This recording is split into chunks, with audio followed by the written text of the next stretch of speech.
Go for it. Good morning. Uh, all right, hello everybody. Welcome back. We're on episode 15 of the return to Phandalin as the party continues on their trek to get rid of this ancient red dragon in Phandalin. Going around the room, we've got two clerics that can wave. We can say Cliff the Furbolg. We've got Henry, the Tyr cleric. We've got Connor, a Gloomstalker. We got Foz Gundren, a general from the Citadel, Anbar and Adbar and Felbar and the Mithril Hall. We've got Manu, the Turtle, and we've got Zesus, the Paladin. We probably get people that'll just drop in because we're all in our dotage and working internet issues and stuff. So if anybody pops in, we just allow them to completely portal. So a bunch of veterans and friends and um, veterans dependents uh, hanging out together on this beautiful Washington day here where I'm at. It's going to be 70 degrees. It's going to be pulling me outside, but it's going to be a little bit longer session. There's going to be a lot of things happening today, so everybody hang on. We'll take breaks as needed. Other than that, I think we got some. Thanks for everybody for giving us a follow and stuff. You know, this is the obligatory. Thanks very much. If Zeke Scott's out there, you know, an old friend of Pete and I from back in our Neverwinter PS4 days. Otto is a Neverwinter guy as well. Nick Nitro Teeter, we used to play Neverwinter back in the day. Ryan Scott from 1047 Gaming. Guillaume, if you're watching Guillaume Couture from Medieval Minds, if you guys are tracking that Facebook page, it's pretty big. He's big into Viking energy and stuff like that. Jonah Denif, an author from does big Napoleonic history books. Devil's Dagger and Death. It's a book coming out here real soon. JT from Black Rifle Coffee Company and a bunch of other folks gonna be popping in and listening. Old friends Lars, Evan, and Anthony, and Doug and Claire. But thanks guys for joining up.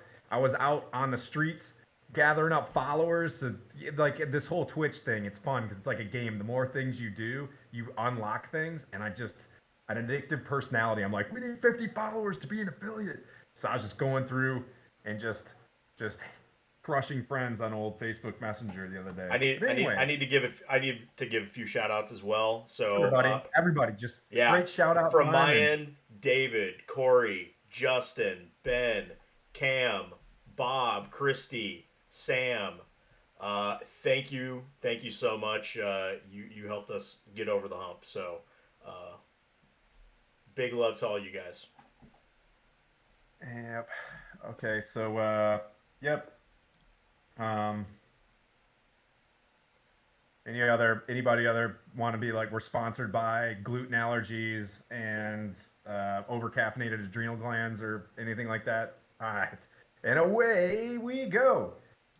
Previously on CSI Waterdeep, the party overall in this larger chapter of the Rise of Tiamat, we broke off a little bit to do some leveling because I stalled some leveling and I'm kind of a baby DM and I don't think we're at where we need to be before fighting the Queen of Evil Dragons. Oh, check it out.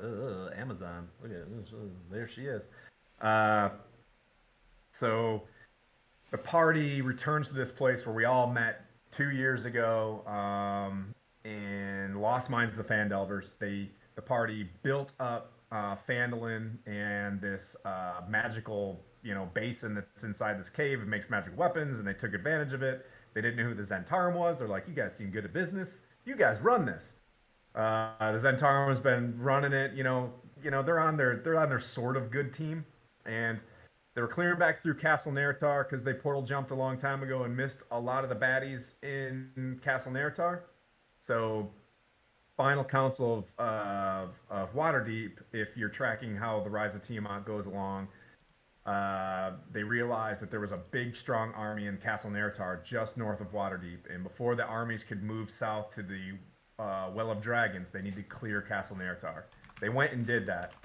When they cleared Castle Neritar, they looked into the observatory and they saw an ancient red dragon hovering over Phandalin.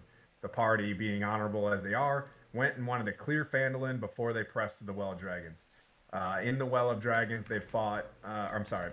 In Phandalin, they fought an Elder Brain, a Beholder, and they made the town secure. They raced up the mountain in Sword Mountains. They found two portals last week. One to the elemental plane of fire, one to the elemental plane of earth.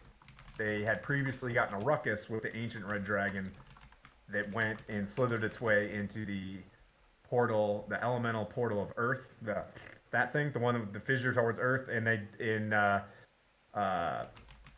Manu spoke to his fiendish patron, and the fiendish patron, in some sort of like divine intervention DM plot armor way, said, "Hey, the one on the Earth elemental plane, that one looks more lucrative." And Manu was like, "Roger that, sir," and jumped like straight in, did a total portal jump, and his party, who's just full of chivalry and honor and loyalty, jumped right in after him.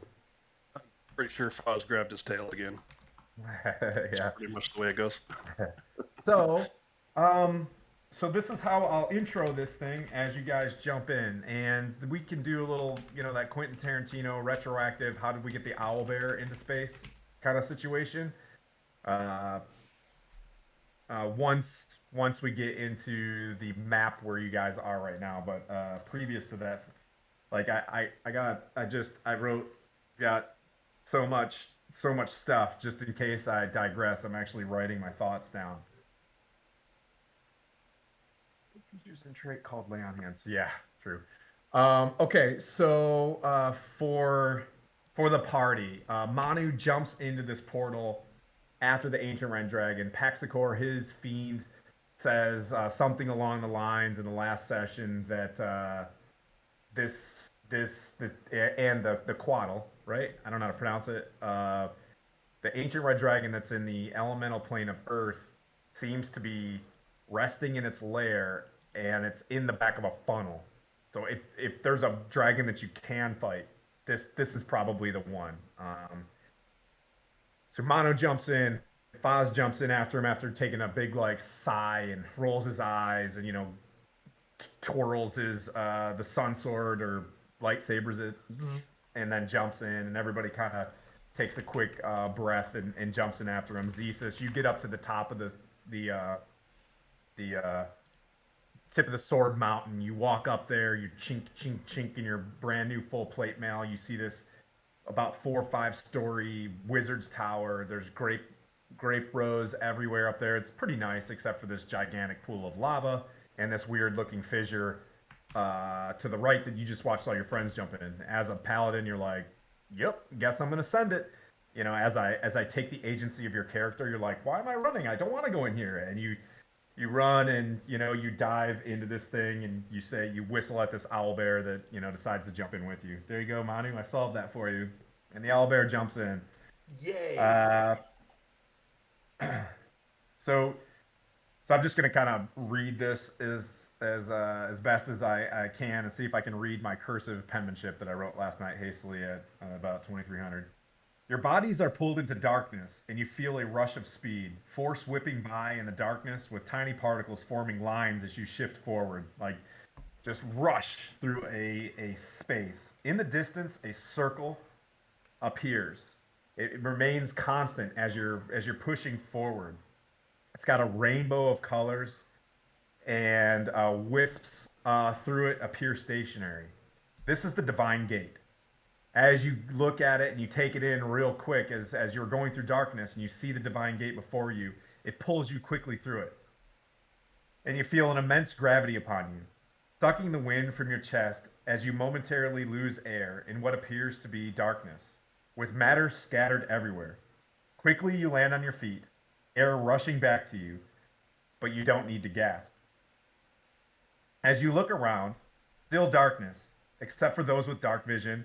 You can roll to see a tunnel that's circularly bored out by a machine with very very fine detail. It descends downwards. One second, I'm gonna close. My daughter's having an awesome party. and then I'll recap that. Close the door real fast. We must have just started the session. It's going hard in Tea Party land.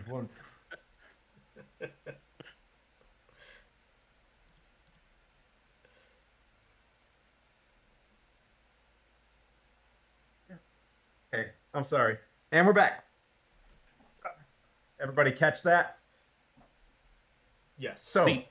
if you look into the map, whack, you guys all kind of land in your, Avenger posts, and you had that weird feeling like that there's no, air in your lungs kind of situation, and it comes back to you just kind of momentarily. And for some of you, I think all of you, that's the first time you've ever done anything crazy like that. You've jumped through a few portals, going through things, but this is the first time like you're not in a normal place as you were shifting into the Earth elemental plane.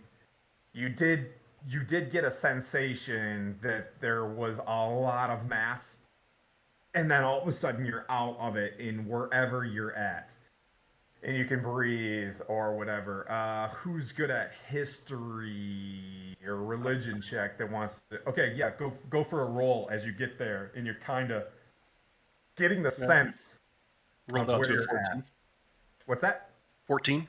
Oh, yeah, the Earth elemental plane. You kind of remember, and I'm not. I think it's the. I forget what the chapter was, but the elemental evil. I think it was. That the Earth elemental plane went through some sort of like massive disaster or whatever. But the fact that you are there is kind of interesting. But you know that the Earth elemental plane is a place with all sorts of stones and every kind of like material form, and a lot of places you can't really breathe, but you are in a place where you can breathe. So you're clearly in one of those rare pockets, which was a good place for a dragon to live, of course. But yeah. So I do not have dark vision, so I'm gonna pull a torch out and use oh, what is it?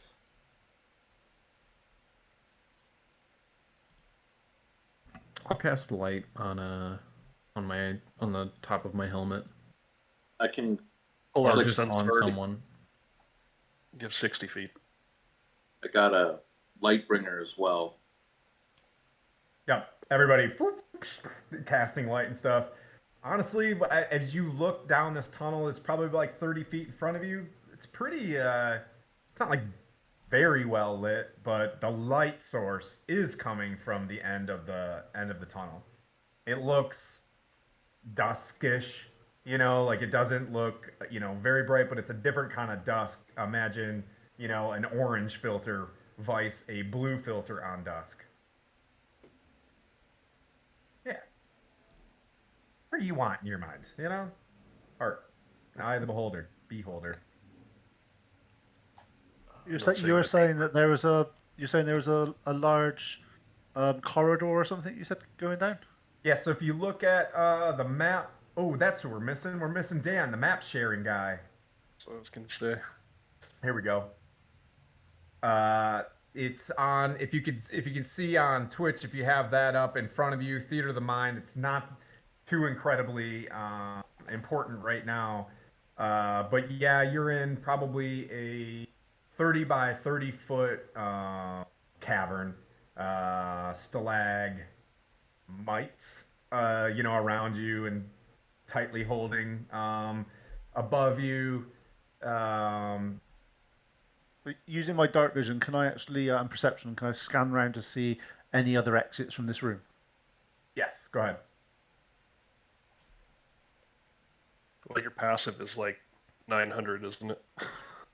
Yes, it's reasonable. Yeah, 25. it's reasonable. Yeah, you kind of quickly walk around, check and feel and stuff. Rocks are rocks. There's no secret passageways or tiny little fissure to sneak back into another room. It appears like this is just a pocket with a singular exit. So, Connor, you want to? It looks like we got one way out of here. You agree? Yep. You What want I'm to going scout to do is ahead? Yeah, I'll scout ahead. I'll go 60 feet out of their light range, so I go into darkness. Yep. And I start to look around to see what I can see. Skylar, it's up to you. I can give you admin of Zoom. You can share the cameras to folks and deal with that on your side. I could just run across the table and Go for make it. you admin. Yeah. All right, until Dan arrives. Okay. All right, one sec. Hopefully I don't flip the camera. Every time I touch it, it makes a flippy. Participants. Yep, you're the host, brother. Cool. Got it. Yeah, so basically, Tim, I'm staying outside of the light range so I can sort of take advantage of my abilities and more or less turn invisible. Okay. What's that? Zoom link is in the chat. Stuff. What's that, baby? There's no point being a gloomstalker if you don't do that. Thank you. Yes. I heard you laughing. Otherwise, Yeah. it's me running down the hallway acting like an idiot. So I Gloomstalker in my other campaign, and like we fought against all these drow trying to get this dragon egg, and like died multiple times and couldn't do it. And then I was like, forget it. And like I left them all outside the cave and went in the dark and just walked right up and picked it up and left. When it Let me works know right, when you it guys have works. enough visuals.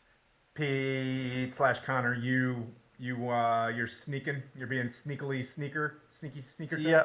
You're Do you want a stalking stealth the roll? glooms. Okay, you're inside the gloom. You're just. What'd you roll your stealth? I'm sorry. 25. Okay. Yeah. Very stealthed. So you kind of let me know. Yeah. So you move about 30 feet forward. Do you want to move forward and kind of scout it out? Yeah, basically, I am staying because they're going to be progressing at a slow space. I'm just staying sort of 10, 15 feet ahead of their light, so I stay in darkness. Yeah, and no if I problem. spot anything, I can roll back then into light and so let these guys know that they're there. Okay, you're so very gloom. You know what I mean? Much stock. You just pitter patter. I've embraced my crossbow emo and- child. Yeah, you got your hair. You know what I mean? Is covering one eye. Yeah, of Yep. course. Why would you want to look with both eyes? Yeah. So you you gloomily stalk forward, and you open up into a massive caldera, probably 1.5, 2 kilometers wide, 100 feet up in a basin, like basin bowl. I'm just gonna keep using the same words over and over again. So there's this huge bowl of the volcano's caldera. As you exit, you look up into a beautifully sparkling starry night sky. A rim of a volcano's caldera looms around you for nearly a kilometer. Cracks and fissures of yellow and orange lava bubble and steam. One stream of smoke, 30 feet around, ascends directly back up to the stars. And as you look up into the stars, as you look closely, taking in the wonder of a new world, you see the varying colors of the stars. Maybe a mile or two up, you focus in closely, and it's not stars. It's you can tell as you look up that it's just almost every gem, agate, stone, just beautiful crystals. What you would think is wealth in Faerun, you know what I mean? Like is just common here. Like if there was an inner greed in you, you're like, if I could just Foz. As you creep forward, you are in Foz Valhalla. You're just like goo, and you instantly from your history check, this has got to be the Great Dismal Delve. Through history, it's one of those, you delved too far and they found them. Like you somewhere down in some citadel dug so deep at one point in time, in ancient tomes, and then they crossed into the Earth elemental plane, and it was one of these kind of locations. Uh, so your party, and I'll put Connor out there. The garage at. If you're on the Zoom with kind of this caldera it's on the thing. right-hand Hi, side Asa. You're as out here you're getting photo shoots. going south. Anyways, we'll on take South Asa Street. out of here. On the right-hand side. Before the You're kind of railroad popping tracks. out, just slightly seeing this massive caldera. If you want to do another Before the railroad perception tracks. check, it's just a like a Yep. flat plane.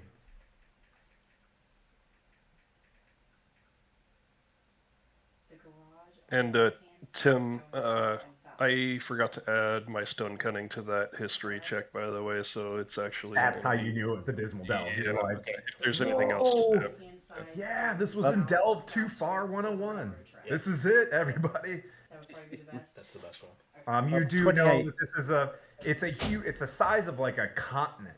So it's not like just this one room. It's in the Earth elemental plane is a whole plane of, Earth element, lots of different things, and this is just a massive pocket in it. You know that this is probably a real safe place for an ancient red dragon to chill out. It's probably been here for a long time. You know that wizards make their lairs here in some cases because it's a good place to find components and whatnot if you want to portal in and portal out. You do know that I think it's called the Great Khan. Is the like a Tao that runs this area, a very very powerful and dwarves that delve too far end up becoming slaves to this Tao, which is kind of like a genie kind of thing. Yep. So I got 28 on my perception. Okay. You're looking around. You can see in the ash one or two very, huge, you don't know what a Volkswagen is, but a Volkswagen size, footprint, Volkswagen, that goes straight into the steam.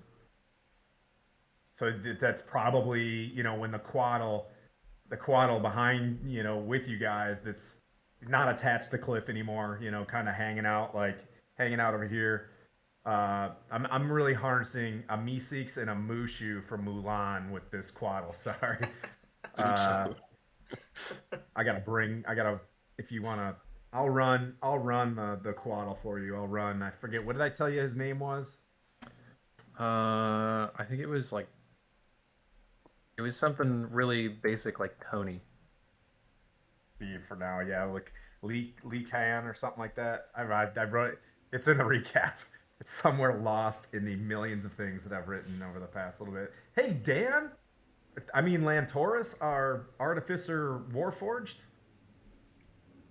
And so the portal did the shift through the Divine Gate did weird things to a Warforged as he's like coming back online or whatever happens. Someone had to turn him off and turn him back on, and Lantoris is rebooting. So you get the feel as you're looking around. There's not a lot else. Feels a little bit lonely in this plane. Probably a good reason for makes sense. If I was a hyper intelligent megalomaniac ancient red dragon, seems like a good crib. Makes sense. This is a terrible idea. I don't know how I'm here. We don't have Epione. I'm not plane shift out of here. Drat. I'll make my way back to the party and go, exactly that. What the fuck are we doing here? Manu, take it away.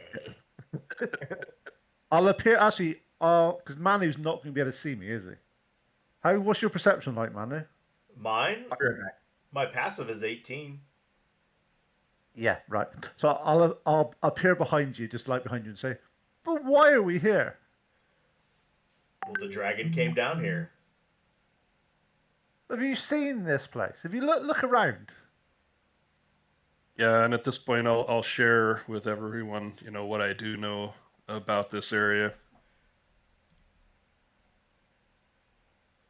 which Tim just described. Because I know we're here, and I know why we're here. I understand. Couple of things I really want to know. How are we getting home? What is home? I know you carry it on your back, but how do we get back to where our families are and our other friends are? Well, I didn't think about that. I'd say the I do have a 5-year-old on the loose out there, so I had to keep an eye on her. this dragon is injured and is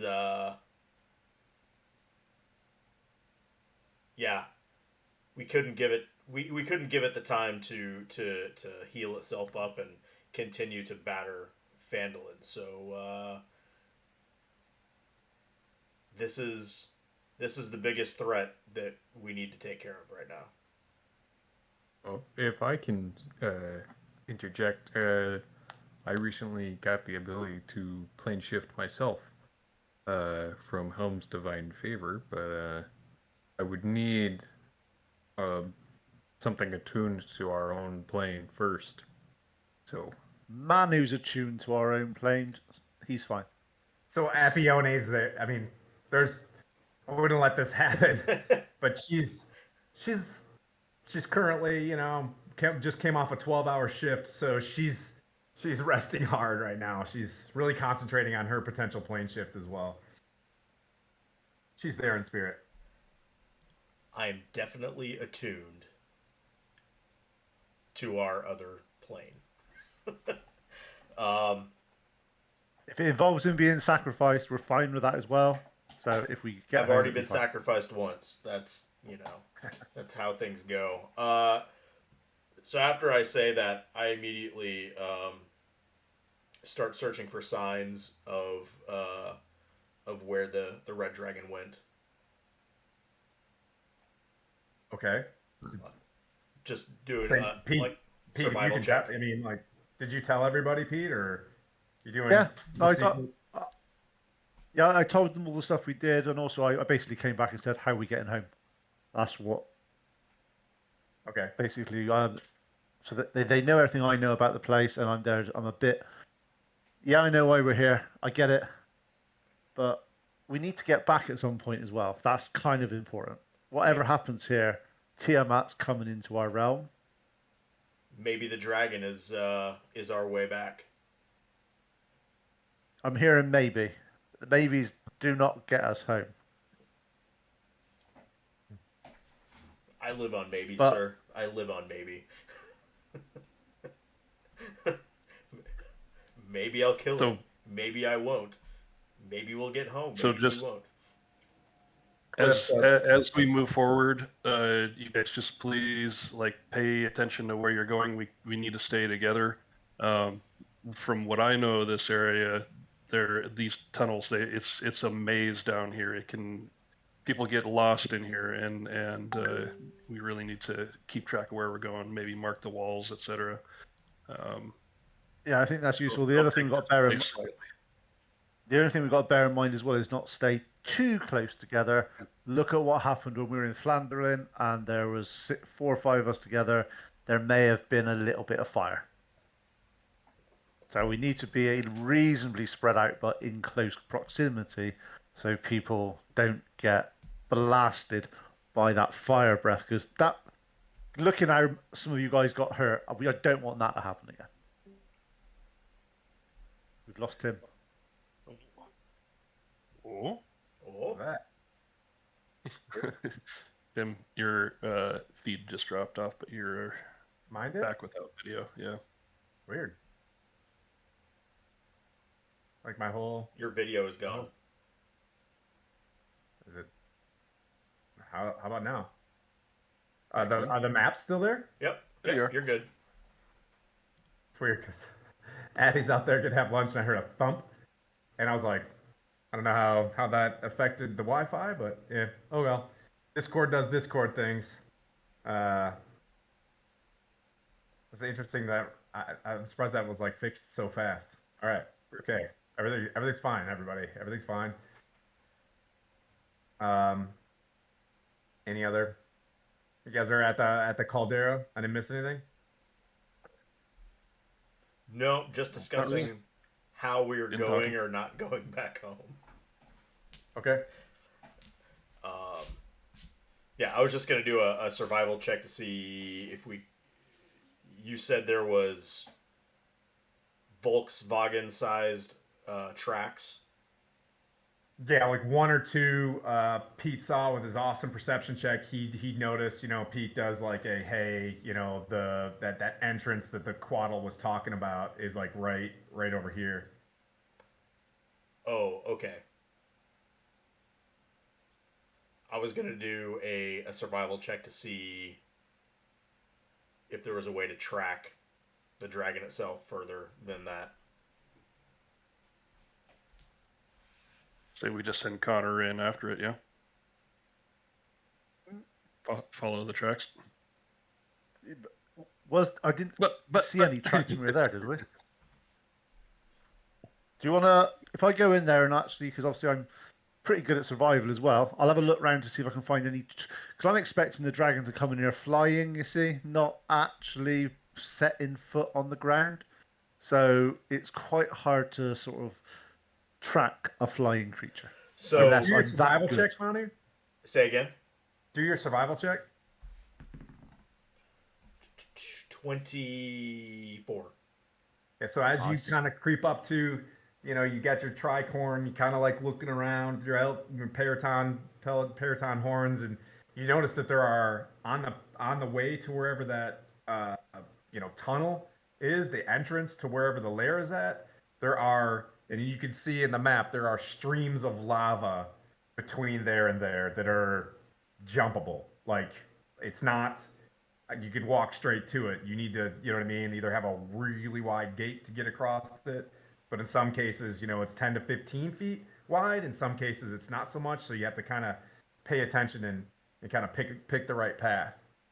Wherever Connor is at on the map is where you guys are kind of funneling out. And as you can see where you're at right there, there's kind of a lefty righty thing, but it'll be one of those make a dex check to get across unless you've got a different kind of plan.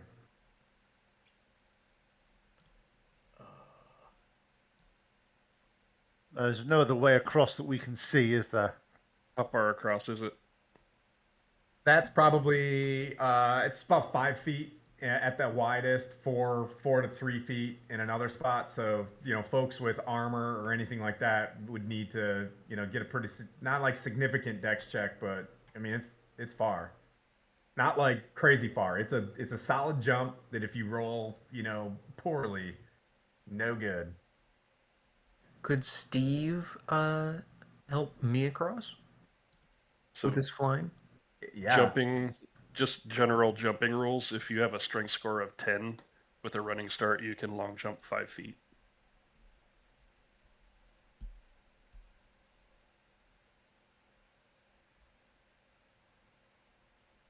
Who can I throw? I'm just going to jump across. Likewise. Yep, same. Does anybody actually need a hand to get across this? Yeah, who needs a hand? I've got 2. That'd be okay. But I can't remember his name. Cliff, can somebody, if anybody has I forget his name. I think his name is like Lee Can. It starts with an L. So the Quaddle, Lacar, Lacan, something like that. I forget it. I know, list of NPC names. But anyways, he's like, you're right. He brings Cliff to the other side and unravels as you guys are kind of looking. He's a pretty large creature. He kind of just looks at you as you guys are like getting ready to jump across this, and he's looking. He's like, I mean, I can help. Feel free to jump if you want. If you need to feel accomplished, go ahead.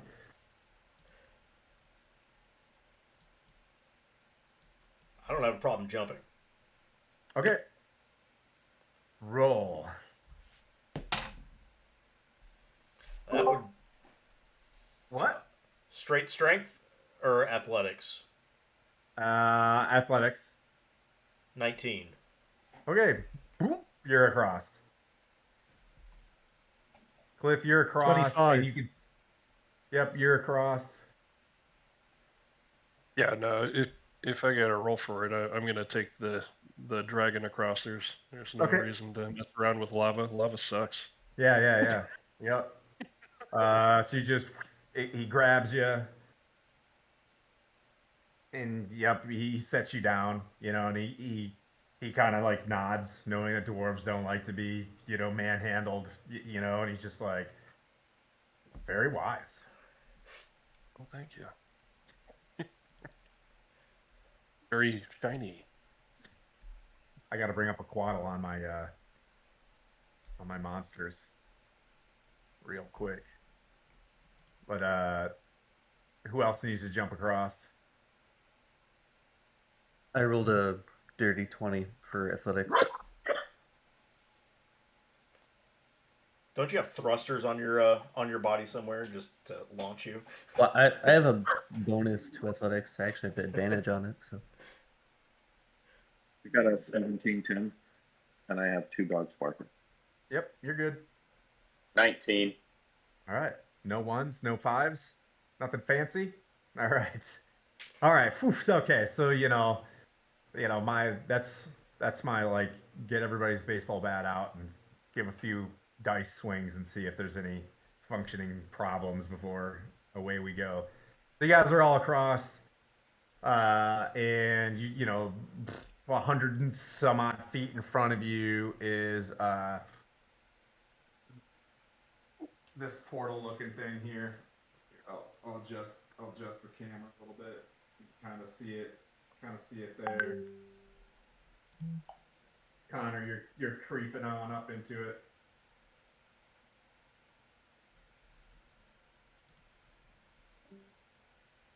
Rutro. Oh, it did. That's a very useful thing there, Foz. Thank you. Did it do it again? Yes, it did. Interesting. I don't know. Weird. I can jump 20 feet horizontally. Without a running start. As a turtle. Yeah. As a turtle. One of my players has a character they built who can jump 90 feet straight up in the air.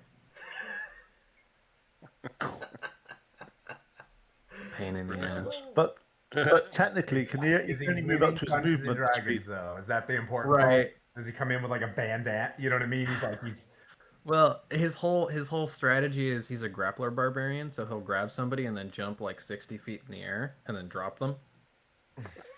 okay. But won't that break the? They can only move up to a certain movement in their turn, so that technically would take like 2 or 3 turns to jump that high. I 'Cause you I hit- allow it just because he jumped through a lot of hoops and his character can't do much else, so I figured it would be fine. Oh, fair enough. It's a bit screwy, that campaign. They're kind of like Greek demigods is the best way to that's the whole point of that campaign. So I It's a figured it would be level fun. 17 and above campaign. Yeah, they're all level 13, so Okay. Let's see. Okay. And Dan, you rolled. You jumped across as well. Lantaurus robot. Okay, cool. Lantaurus, Iron Man's across, and I just put 2 and 2 together with your mask. That's it. I am today years old. That just registered. Wow. Okay, so you guys begin creeping. You guys creeping across. Connor, if you want to do that check, you get to where the steam is obscuring your vision, but you definitely know. I mean, it's coming from somewhere, and there's a pretty solid, circular, almost like a vent. It's not necessarily, it's like pushing really hard out, but the steam's coming from there. as you look in, you can adjust your eyes a little bit and see down into the tunnel. Nice. Okay. Do you want me to roll a perception check? Yeah, sure. Let's play Dungeons and Dragons. Why do you want to do that for? I don't know. I worked real hard on this map. I must 27. Oh yeah, so kind of, wave a little bit. You get the steam off your conner glasses, and you look down, and you do see another smooth bored out a tunnel. As you're looking, you can see like awesome gems on the side. You'll see like a ruby, just kind of sitting there. This place is just like it's rich with ores and stuff like that are really nice, and you can kind of see it's another. It's about 30 feet at a pretty decent angle, and then it ends up in a bowl of not a bowl, but it opens up into another kind of cavern, and then you can't really see beyond that. It opens up into another 30 by 30 cavern. Okay, I'll go back and report back to the party, letting them know. So I don't want to go too far ahead of them.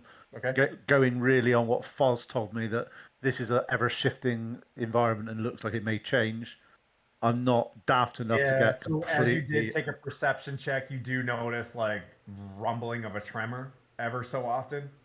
But you would say that this volcano seems like it's been here for a hot minute. It is a large mountain. This seems like it's been stable for a while. It's not necessarily it's not, some Doctor Strange looking thing where there's like weird there is jutting, earthen stuff, but it appears that like that doesn't it's not a constant here. This is probably why if there was a society somewhere in the looks at thing Dismal Delve, there's a reason why it's here. That's fair enough. I just ultra paranoid about things that I don't quite understand in this place. I don't quite understand. Yeah. So I'm going on Foz's recommendations that things may not be quite as they appear. So I'm just keeping quite close to the just out of range. They obviously 27 at one point in time. Yeah, 27s and 28s most of the time so far. Yeah, well, okay. So when you were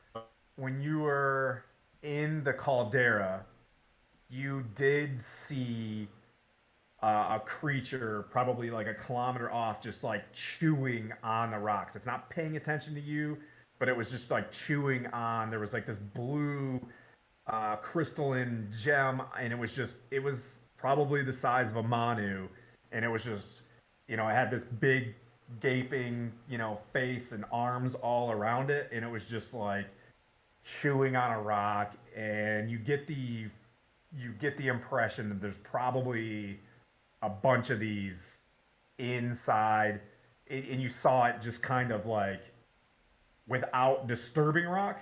Somehow its body moved through the rock. It just started like chewing on things, and it just, whether it's just like processing as it's chewing on stuff, it doesn't really disturb the rock, but it can kind of like move through it like pretty easily. He's coming to handle business today. So that's I feel him. He got from when I was in the obviously back in the normal where we were from. We obviously have fought creatures that can pass through Earth type. Yeah. So it's similar to like burrowing of some kind, but it's more advanced. It doesn't. It seems to leave. Just like phase some through. Next level burrowing stuff where it can just go through a wall, and the wall will look like this. Like it can just chew through it somehow and move, and then it'll stay like it left it. It's, you're like, hey, I saw something neat, and you tap Henry on the shoulder. You're like, look at this thing. It'll probably eat your face off. It's probably, Big Bear chase me. Big Bear chase me. Like you don't want to really mess with it. My dog's dreaming and barking at something. Nice. Okay. He's having a good one of those like. So where did it last? Did it disappear out of light and it's gone now? Is it through the Kilometer, earth, or is like, it? you elf-eyed it, and you saw like 600-700 feet away. It was about 60 feet up on a wall. You saw it just kind of chewing through. It eats this gem, and then it comes back in. Like, Nice. Okay. I'll get back to tell these guys and sort of explain this creature, but it looks like the creature seems to be more interested in eating gems than coming for us at the moment. And I'll also explain that there was that the vent that I saw that looked like there were some gems down inside it as well. But obviously, we don't want to get distracted by the shinies. So But it That's a might be an hard idea that we. quest to fulfill. yeah, Foz, it's tough. Like, you're walking around and you're seeing just like the emerald just chilling there, next to you, and if you wanted to take the time to, but the If I see anything walls have that eyes. The hills have eyes if I here. see anything that I perceive as being easy to just grab up, then I would Yeah. definitely be doing that. Okay. Yep. Anytime Actually, you want. I'll say one thing it might be worth doing if this creature that is, and I saw it quite a way off. If we did have one of these gems and it decided to attack us, we could probably throw it, and he might go after the gem instead of us. that's But not So there is rolled that. a So if we, I rolled a nat 20 on perception, just kind of looking around for any easy to grab up gems. Okay, yeah. I'll say, as you kind of are walking through there, you notice that you find like one opal, right? That's not very cut, and you go that there's a dragon in here and if this is its doorway, it's probably cleaning up whatever it is. But when you were outside in the caldera, there was more. But while you guys are kind of walking in this thing in the back of your mind, you can take a moment to head back. You know what I mean? Like, you can take 6 to 10 seconds because you're like, I might not come back to this spot again. Like, I want to I die don't think with that's a really ruby where in my my head mouth. is. It's just kind of like as we were going along, if there was something that I could There's just an emerald. basically. Yep, there's an emerald right there, and it's jutting out. It would take you, a solid round of like sun sorting it, or if you had a pick, you could probably pick it out of there. Got the tools, yeah. Yep, if you took one shot at it, it wouldn't be perfect, but you could have a souvenir from the elemental plane of Earth. Yeah, consider it then. It's like the size of a fist. It's an emerald. It's big. Cool. That's in my bag of holding. Okay. Connor, the emerald. did you say there was a Yep. vent that went further down?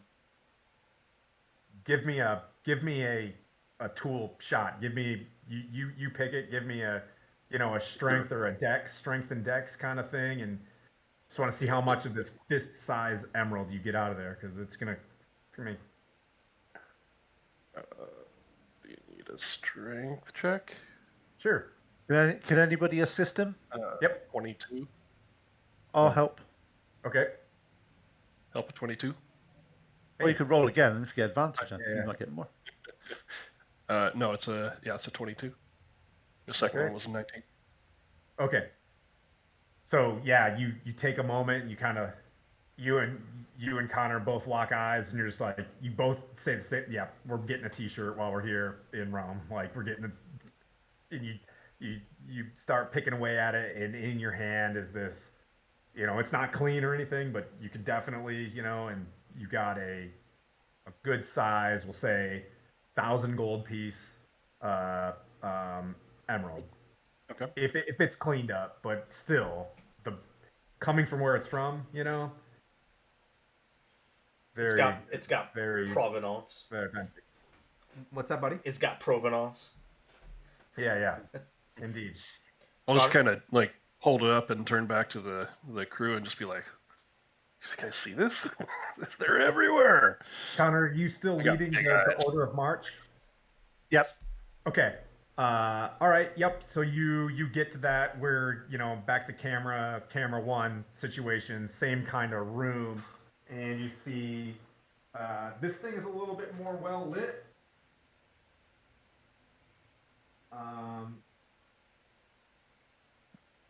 This is clear. This is where you guys came from. This way, right? Yep. And then you guys are heading that way. As you get to that point right there, it's a chute. It is like a 90-degree.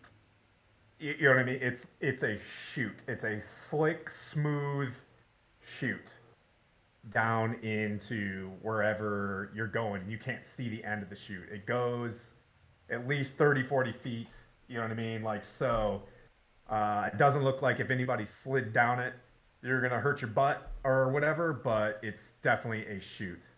Um, Feel free to figure out what your next order of movement is. I'm going to drop lunch to Addie. I'll be back in like 3 minutes. Okay. Well, guys, I'm quite happy to be winched down on a rope just to see what's down there.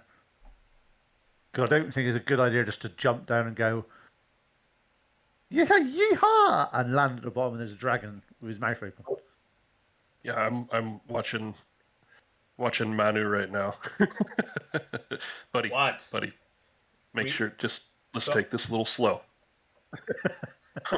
Yeah, I Manu, will. no. So what we remember, we do know that the dragon is, from what the Coatl told us, the dragon is down below, essentially sleeping. Yeah, but if we just jump down this tunnel and we Agree, land on agree. top of I'm him just- and wake up the dragon. Yeah. I'm just making it clear that we're not necessarily going into an active situation necessarily. Yeah, but I'm just concerned that we're gonna get lost out here. Is my main concern. Yeah, no, I got us here. I brought us here, but I don't know where we are at this point. Yeah, I'm also keen to make sure that whilst I know we have a standard approach to, let's say, gung ho this shit, certain cases, especially where we are now, we need to have a little bit more restraint. So, Manu, you are amazing at shock tactics, but hold them off for a little bit. You got We'll it. need them in a have, little bit at the moment. I do have 200 feet of rope, so I also have what is it? The pittons in my inventory too, like little spikes you can put in walls. Yep. So, Same. and to get back out too. do you not have a This- winch attached to yourself? No, I have you. You are the winch, Manu. Roger. I'll tie. Yeah. So I'll tie one end of a rope around me, and sit down. So we're basically going to play fishing down the hole with Connor. Okay. Oh, you're gonna head down first. They're gonna. Yep, attached Okay. to a rope, lower me down. Just as a note, Tim, as we're going through here, I'm making markings on the wall as Okay. far as where we've been and where we're going. Okay. Yeah. Is this one question? We are under the impression that this chute goes down, not up. Down. Yes. Yeah, let's making sure. So You're continually descending down into this. yeah. So what I want to do is go down. I've got a piton. I just want to see if I'm able to sort of hit into this rule as I'm going down, just to see how much. Because if this is like ultra hard, we're not going to be able to get anything in this anyway. What's ultra? Okay. Can you say that again? We're going down the chute. Yep. We've got like sort of climbing pitons. Yep. I want to see if I'm able to hit a piton into the side of this shaft. Is it actually something that can actually go into this, or is it something that will just won't touch it at all? Just looking at it with your perception, you're gonna have to hit this really hard. You're going down a chute. It's pretty quiet where you're at. Just so you're wondering, you don't hear drips or anything like that. Based on your tactics and things, yes, but I mean, you don't know what's on the end of this. The thing would be like, you couldn't really do that stealthily without, That's you know fair what I mean? Yeah. Okay. So what I'll do Basically, is everybody's there just gonna anything have to up rappel where- down. where you are, Manu. Is there anything around you that we could attach. Obviously, we got the rope attached to you from me because I'm quite light. But if we go down one by one, it might be a bit slow. But obviously, initially on my scout, I'll go down and see if there's anything there. But is there anything up where you are that you'd be able to attach the rope to if it's less than 200 feet down this chute? I'll do that'd be You a don't best. even. You turn around and you hit a stalagmite.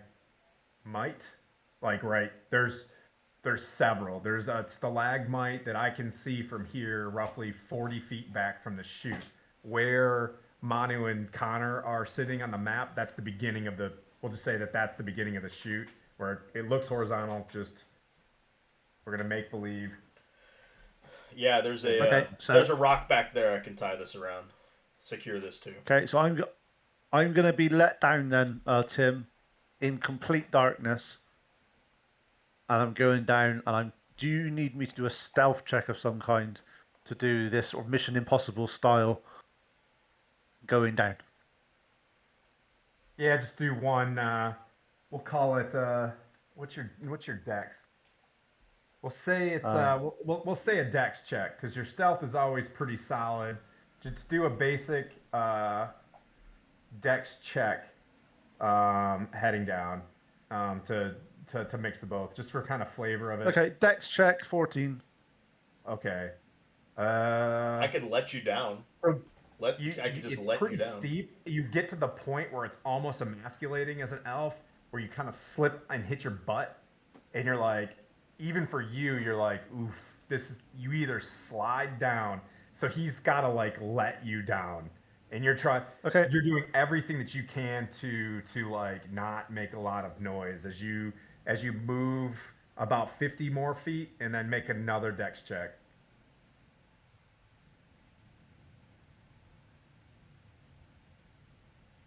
$14 again. You're like you're like, okay, this is the moment that I kind of want to do this, and you're like, nope, I can't stand, I can't get on my feet. You're just kind of sliding down, and you're just trying to hold on to your equipment, keep everything, and you get another 50 feet down as you start seeing a very bright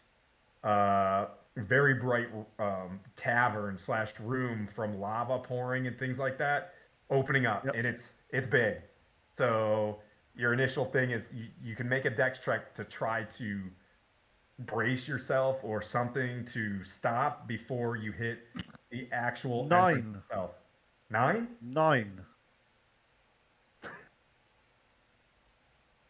Sweet.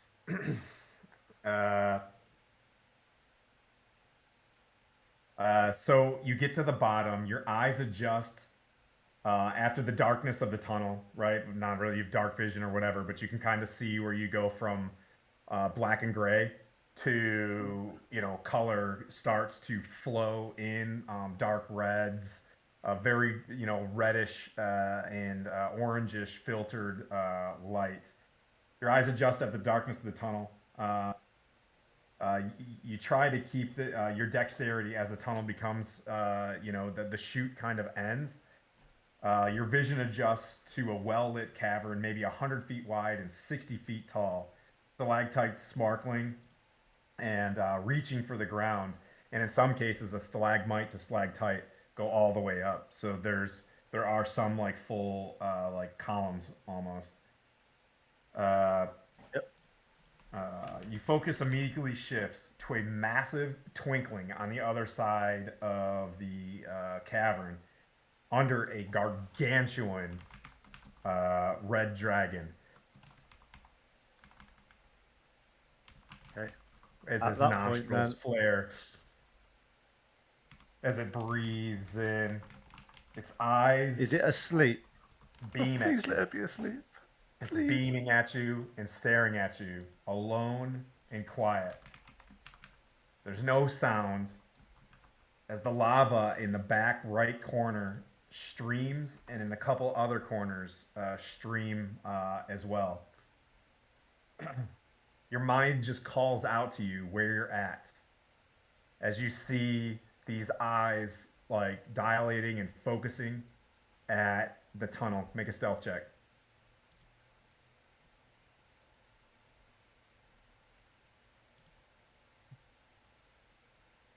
I should have a witness for the stealth check. I'm doing on B&D Beyond, so you can actually see everything. Yeah. I'm me know using you- inspiration on that. I'm using my inspiration on that roll. Okay. Yeah, you see it. You're a lone ranger here. Okay, 31. Okay. Your Only mind about calls it. out to you. You just like you hear just this voice, like just like from your deity or whatever that says watch your step as you reach purchase of a ramp of like just 5 feet, 5 to 6 feet, where you can get off to the corner and keep your eye as you see this thing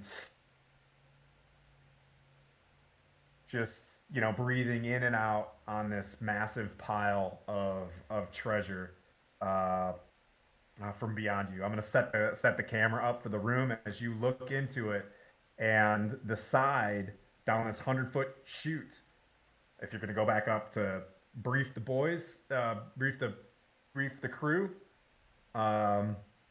or just yell and send it, or whatever. You could tug on the rope.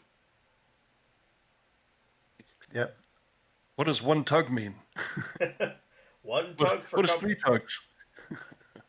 If I one tug means pull me up. If I constantly pull it, it means oh shit, oh shit, oh shit, oh shit. Pull me up fast.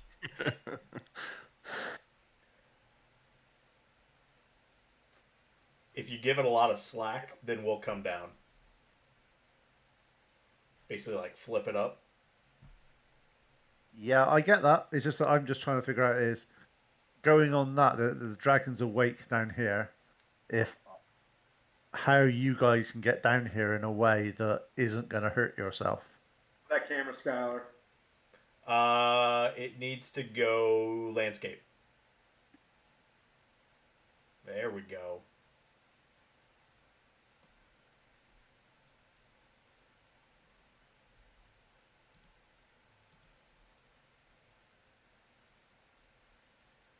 And where am I? I got you, buddy. One sec.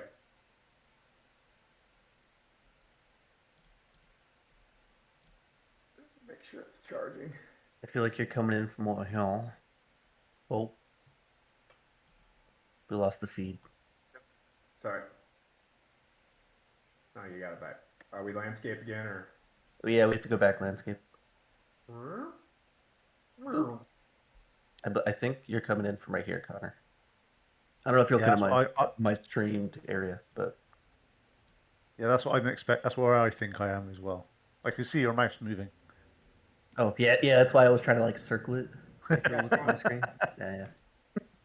If you watch the teaser that I posted on the Facebook thing with Connor kind of looking down the ramp, it worked out perfectly because that's where you're at. God, it's as if you foreshadowed that perfectly. Yeah.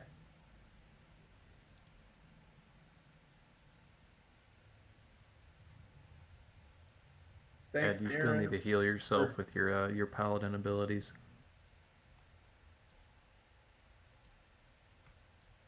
So where is the red dragon at this point? It's coming. He doesn't have to. Oh, don't you worry. He can stay away. We're fine with him staying away for a bit.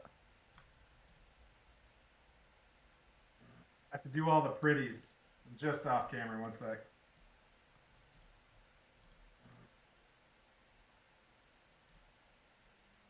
What is on your head, Lantaurus?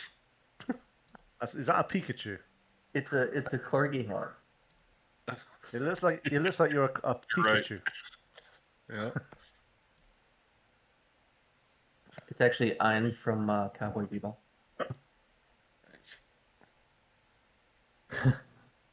That's far too big. Can we have a smaller one? Virtual backgrounds crack me up. Like his hat, you can't see the ears, so it looks funny. And like when Zissus takes a drink out of his coffee mug, you just see a mug in front of his face and no arm holding it. So it's like just a mug.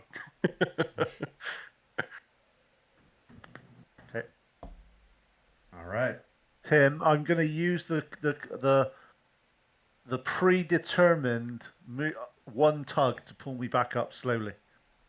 Oh, really? Let's Yeah. let's do just a roll me at 20, and I want to see if you predetermined this. Just roll a dice, yeah? Yep. Just roll a 20. See if you roll a 20. I'm just kidding. Give me a death save. Or I'll do it. Does How about that? 18 work? 18. You guys didn't predetermine this, huh? Yeah, go ahead and nope. Nah. Yeah. Nope. This is what you're Okay, thinking about. As you're so concerned about going down this thing, you get to the bottom of this, you see the dragon, you're like, oh. Right. In that case, then what I'll do is I'll just tug on it like once every 2 or 3 seconds, and hopefully they'll get the hint to pull me back up. I have a passive insight of 19 if that helps. Yeah, okay, so you're seeing the tugging? Yeah, I also have Like, a passive It perception, seems, so I'd as probably you guys see are it. talking, you're like, that seems like an emergency tug, not a get down here tug. Maybe it's a go ahead and you said 19. Yeah. Yep. You're like most conservative. I say we pull him back up. Yeah. I'm waiting as I'm expecting to pull them back up. I don't want to go as they pull me or anything like that. I'm expecting them to get the hint, so I am bracing myself. Okay. I'm standing there picking my nose, Manu, waiting I think you should for somebody to tell me. start pulling them up. I start pulling with a, I guess, 19 I'll athletics. help you, Manu. We got 2 guys with 21 strength. Let's just both pull up together. This shouldn't be that hard to pull a freaking elf up at 2. Oh. Evo. Okay. Let's see. Pete, as you start feeling the pressure, make a stealth check. Okay. I mean, / Connor. Connor, make a stealth check. 31. Okay. Bad roll. You know what I mean? You're like, you start for a moment, you get not necessarily upset with yourself. You're like, hey, this is life and death right here. You know what I mean? Like but up has better, this is easier. So you twinkle toe, and make one more stealth check as you get to the halfway point. Manu, do one strength check. 20. 15. Okay, you feel a sudden pull, but you kind of anticipated the fact that there's that someone up there with random thoughts is pulling you up as well, and you make it to the top. Yep. And as I get up there, I'm like, shh. Very hushed voice. Dragon's down there. He looks awake. I don't think he spotted me, but it's about 100, 120 feet down this tube until you get to a platform at the end of a vast cavern. And I just don't know how we're obviously going to attach this rope, and we should all be able to get down, but we're going to have to be, when we get down there, split up so the dragon can't just blast the fuck out of us in one go. How far away did he look? About that far on the screen? No. Touche. I reckon he's about 60 feet away from when we come down. Is that about right, Tim? Or is those squares not 5 foot? He was roughly, yep, that's what, 60? Yeah, he's about 80 feet away. Roger. He's well within, range from there. Does anybody have any way of giving people fire resistance? Yes. As long as you're within 10 feet of me and I'm raging, yeah. Everybody has fire resistance. I'm with But you. that means we'll all be grouped up in a perfectly legitimate fireable area. I'm just saying, if you're within if you're within my aura, then you have fire resistance. Manu, remember I have short legs. Don't outrun me. Okay. But I'll be on your hip. Okay. That's really easy to. I I'll just pick can, you up and as a drag you with me. reaction, anybody within 30 feet of me, if they take elemental damage, I can dampen it, meaning you get resistance. Oh, that's nice as well. That's I can good only do that ability. to one person. Ah, okay. One person's better than no person's. So pick a ranged person to stand next to you. Yeah. I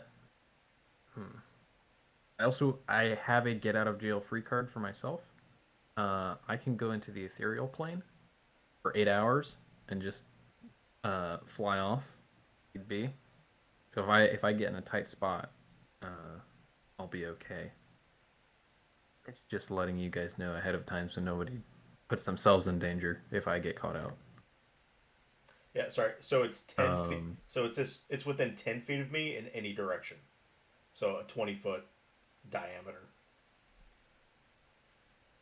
I can give one person protection from energy, or I could give somebody holy weapon. If somebody wants to hit that dragon a lot and get this over with quickly before we all get... That holy weapon, question, does it have to be a melee weapon? Just asking nope. for a friend. Just a weapon. Why don't you explain holy weapon?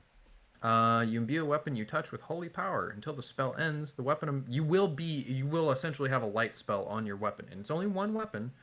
Weapon attacks made with it deal an extra 2d8 radiant damage on hit, and if it's not already a magic weapon, it becomes one. And when it ends, it explodes and hits everyone that I choose around that weapon within 30 feet. What? Explodes? The weapon is still there, but it essentially, like, the light that's on it, like, explodes outwards and deals damage to anyone who is not my ally. So that sounds good for somebody that wants to be seen, because obviously it's a light weapon. It makes like a light... I'm not in favour of that one, then. But so one of the other melee combatants may. I was thinking... Yeah. I don't think this is a fight that we can do in the dark, Connor. Unless you want to just take it on by yourself. We're gonna have to negate your Gloomstalker status for a while. No. But yeah, either me or Manu or Zissis too would probably benefit from that. Well, since Manu can get up right in there, being is it fire per resistant. Attack? Is it per attack? Per attack, yes. It's not once per turn. It's every attack. Go to the monk. Give it to me. I get 3 attacks per turn. Yeah. Actually, how many attacks does the monk? The monk gets 4 with flurry. Not here. Yeah, I would have to light up the monk's hands though. The monk's hands. Yeah. Actually, I said I don't think the monk's here, is it? Yeah. So that lasts for 8 hours. It's not a 1 monk. hour. So I'll go ahead and I'll drop that on pause. Which weapon do you want it on? Choose. Sun sword. Sun sword. Okay. So your sun sword is extra bright now. Yeah. Blinded by the light.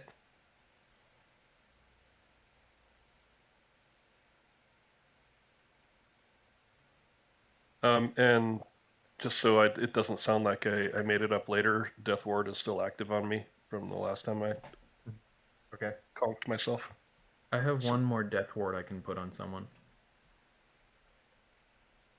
If anybody wants it.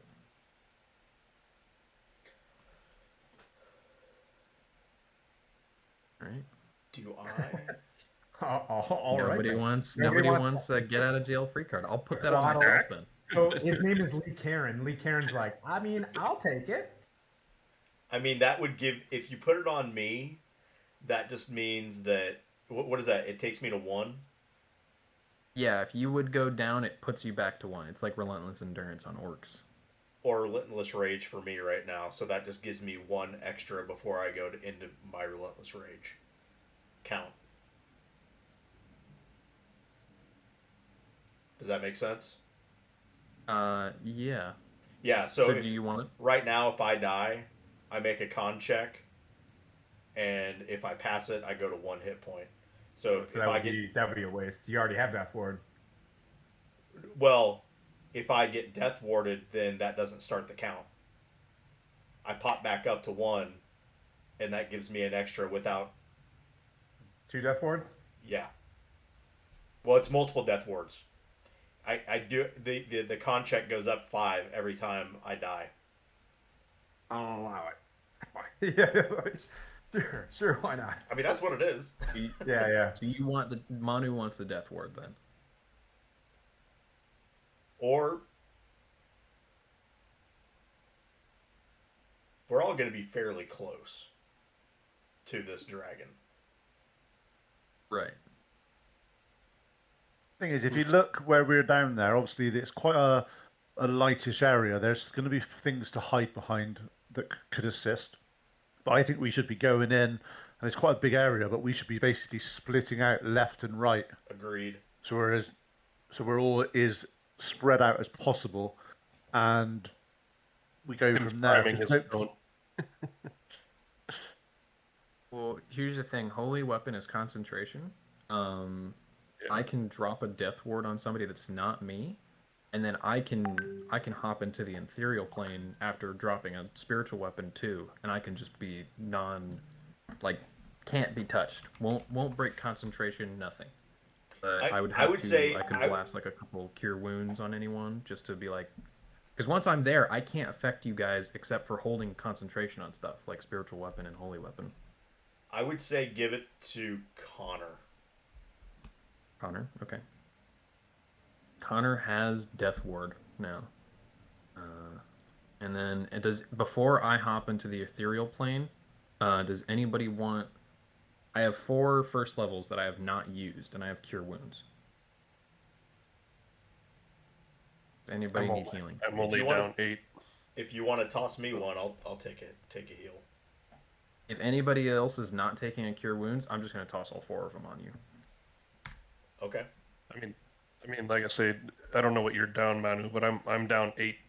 I'm down a bit more than that. I'm scratched. Is Henry with you guys? Is he prepping and buffing? Where's already? Yes. You there, buddy? Okay. Yeah, I'm here. You can't smoke on camera, so I had to turn my camera. Oh, okay. So. Who can't? Who can't? You can't on Twitch. Apparently, it's against the rules. Oh. Are they saying so smoke or smoke? Yeah. You can't promote any type of alcohol or any type of drug use. You can only promote necromancy and murder. Enjoy your apple juice there, Connor. So that's 28 points of healing for mine. That's coffee. Yes. That's cold coffee. That is a dark tea you have there. Yes. It's actually Coke Zero. It's fine. Yes, there you go. Yes. Yeah, perfect. And the other stuff I drink's apple juice, okay? Exactly. No more questions. And then, Tim, just for whenever we get into combat, I'm prepping spiritual weapon, and then I'm going to hit etherealness and just disappear the second combat is even apparent. Spiritual weapon is ready to go. So yeah, as you guys set up, someone just let me know how do you guys plan on? Is it going to be? Are you going to do Pez dispenser of death, or how is this gonna? How's this gonna? I'm tempted. If I go first, guys, because obviously I got Death Ward. I'm reasonably good at dexterity saves, and I have a few other abilities that may assist me.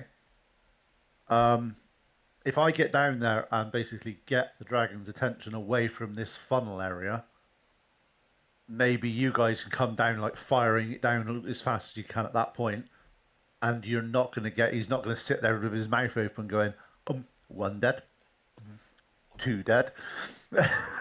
Or I could go down since I've got the fire resistance. Yeah, it's your choice. I think if me and you go down in short succession and we go, you go right, I go left. Yeah. We should be able to get his attention away for the party to be able to get down without being eaten alive. I think Connor, between where you were and the dragon, did you see any obstacles as far as There's a few stalactites and stalagmites in a few different areas. Okay. Like if you look Anything at this map now, there's a few. us melee folk from getting to him potentially? No, you should be able to get across it. There might be a bit of cover that you can dive behind as required. Okay.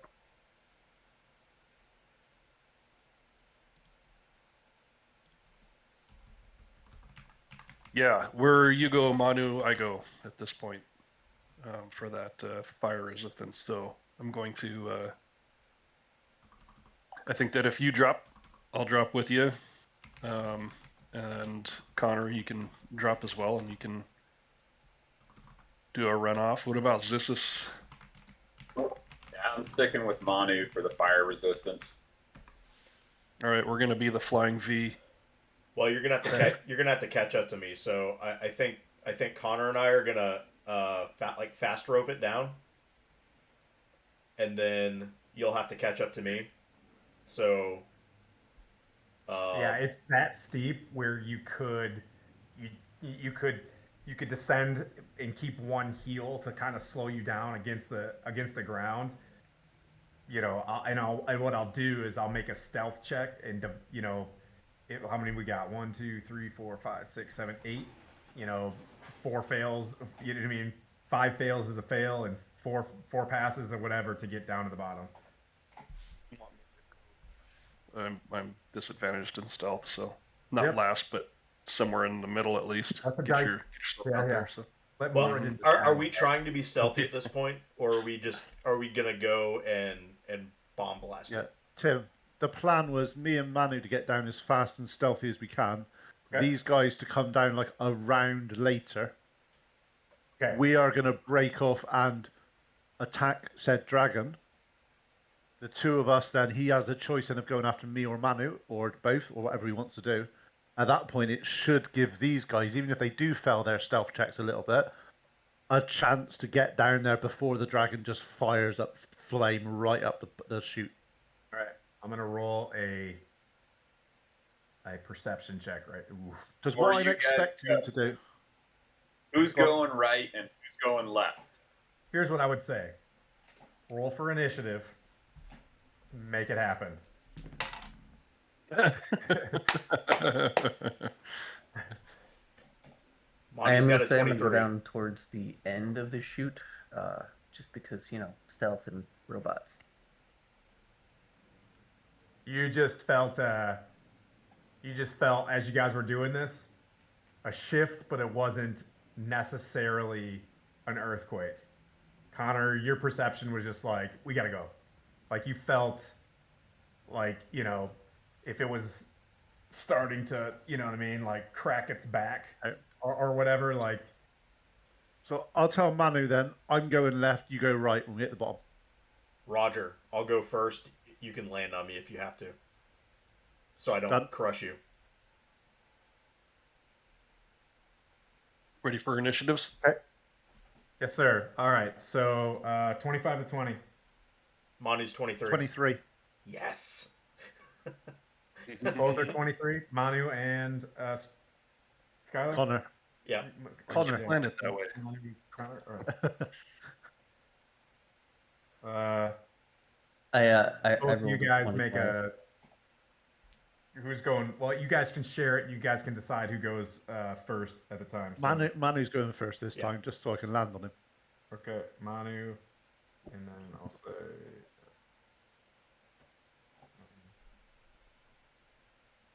23s.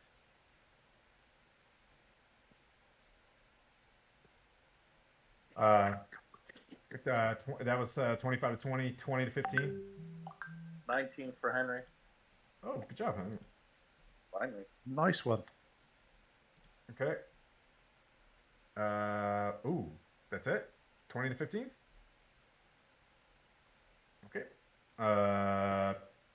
15 to 10. 10. Foz 10. Foz. Yep. Really?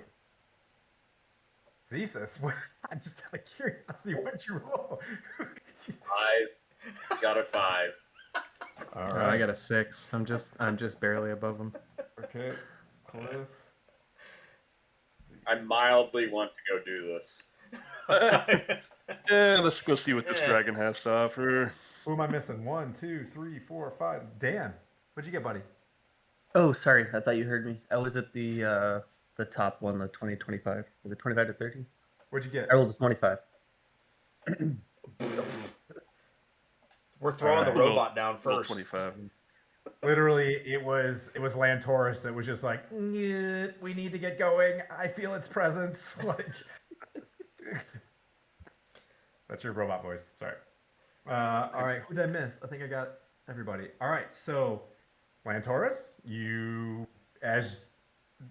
and Connor both feel this subtle shift, or hear, as something starts to, go from sleep mode to awake mode down below. Do you want to hold your turn, Lantaurus? Yeah, I'm gonna hold my turn. Manu. Hold my action. I'm going to grab the end of the rope and basically fast rope down. Okay. You want to make a stealth check? With one of my spikes dragging on the wall as I go down. This is okay. So yeah. So this is stealthy. not. This is. Oh, go I'm not time. being stealthy. I'm getting down and beat feeding. Okay. So Manu, you slide down. Just make a dex. We'll say an athletics check. 24. Okay. You hit the base. And do you want to do anything? You make eye contact right there with you see him. He's up on, he's up on two legs. One leg kind of sitting in one leg, on its thigh with its wings back behind him. And you see him staring right at you like he was trying to get himself a short rest as well. Do I have any ability from this point to move outwards?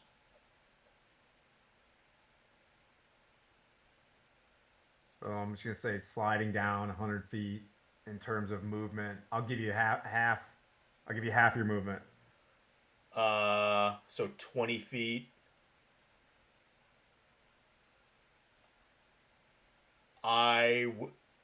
Which is 5 feet is your body size on this map. If you can see, how's the map look? It looks really good. Okay. I'm trying to.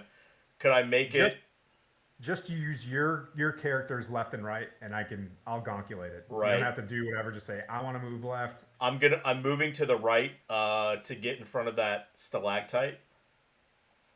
The first stalactite to the right. Right, you came out right here. Yep. You can get there. Okay. So I am okay, perfect. So from there I will reach around the stalactite, as it were, and cast Eldritch Blast on this dude. Okay. And I have to do 3, so we'll just do 3 of these. Hold on. I have. Oh, can you see this? No, you can't. Your background, yeah. I have to show you this because. Oh, I see a 20 there in the bottom one. You have several 20s? You have 2. 20, 20, and a 19. Is anybody unfamiliar with how we do crits here? It's full in proficiency and then another roll. I wanted to show that because I did not plan that at all. So, Good apple juice. Best apple juice in the land, straight from Scotland. Yeah. okay, so do those 3 hit first off. Does a who? Do What's those the AC? 3 hit first off? Is a 23 hit? It would be a No. 20, I'm sorry, a I'm sorry, 26. I'm sorry. It'd be a 26, Yes. 26, and 25. It does. Okay. Then that is going to be. So we'll do this. So that's going to be 3d10. All right, I've got my encounter. So 2, 4, 8.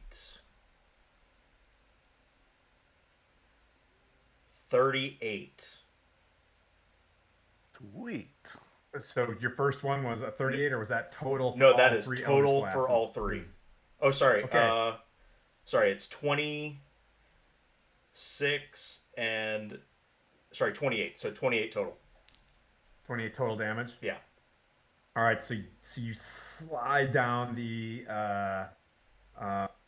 with one of your, you said you're using one of your claws to kind of to slow you down. Yes. As you come down the chute, you're using your shredder claw to kind of slide down the chute. You come flying out. You break right immediately. You turn the corner, and you kind of you use your rod of lordly might as what you're attuning into Paxicor with, and you just like boom, boom, boom, like 3 brackish black streams of fiendish energy just like hit the dragon, in its chest as it's starting to stand up. Like it's been around the block a few times, just whack, whack, whack it. You hit it, and it's just, and it makes its kind of licks one of its incisors, and gets ready to dragon having incisors, one of its fangs, and starts like glaring down at your position, and you can see it kind of checks to see if it can move its head around this stalactite. So as it looks at the chute, preparing for another thing. Can I see that? Can I see that movement from where I'm at? Yeah, absolutely. So I'm gonna activate. So at that point, seeing him make that movement, I'm gonna activate my rage and use instinctive pounce to take another 20 feet of movement and get up on him. And you're gonna go where? Just get as close to him as possible. We are alrighty. There is okay, so there's lava in front of you. Make a strength check. Make a dex check for me to get around this lava. That is a 19. Okay, no problem. So, all right, you're moving straight on. Yeah, I'm. What? Yeah, a little. Yes. I'm drawing his attention away from the chute, and I say Paxicor sends his regards. Yeah. Okay.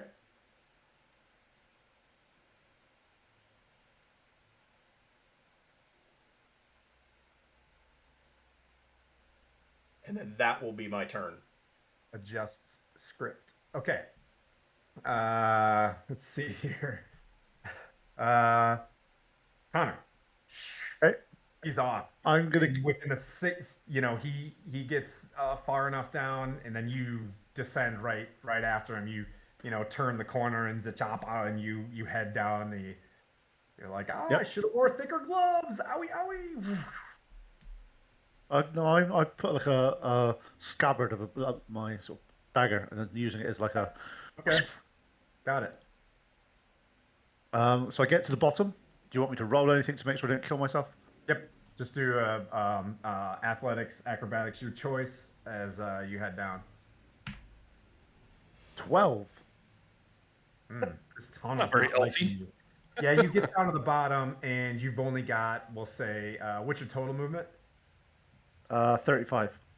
Okay, so I'll give you 20 more feet of movement as you get to the bottom. As you kind of like bonk bonk, you hit a few sides of the tunnel going down. You may or may not have hit just a little bit of an outcropping or whatever, but you get 20 more feet as you get down to the bottom. You notice out of the corner of your eyes, Manu doing this, big, gesture. Cool. So what I'll do is I'll get to the bottom. I'll see the dragon. I'm going to do a sharpshooter attack straight at him. Okay.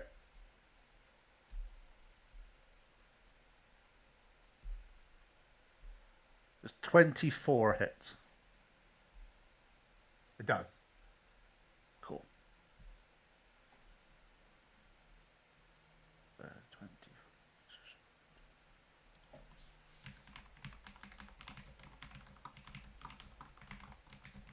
36 points of damage from my first attack.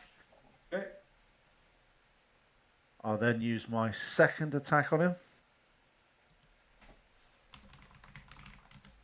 Okay. Nat 1. Oh, Roll a nice. 10. Okay. All right. Yeah, you didn't notice, but there are stalagmites that hang pretty low, and you clip one as you shoot. Okay. And then my third attack was my Dread Ambusher for the first round. I get an extra attack. Okay. 27 to hit. Okay. That's a hit. Yeah. Which is...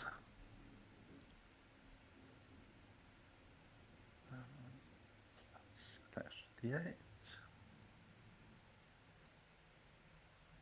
Which is 35 points of damage.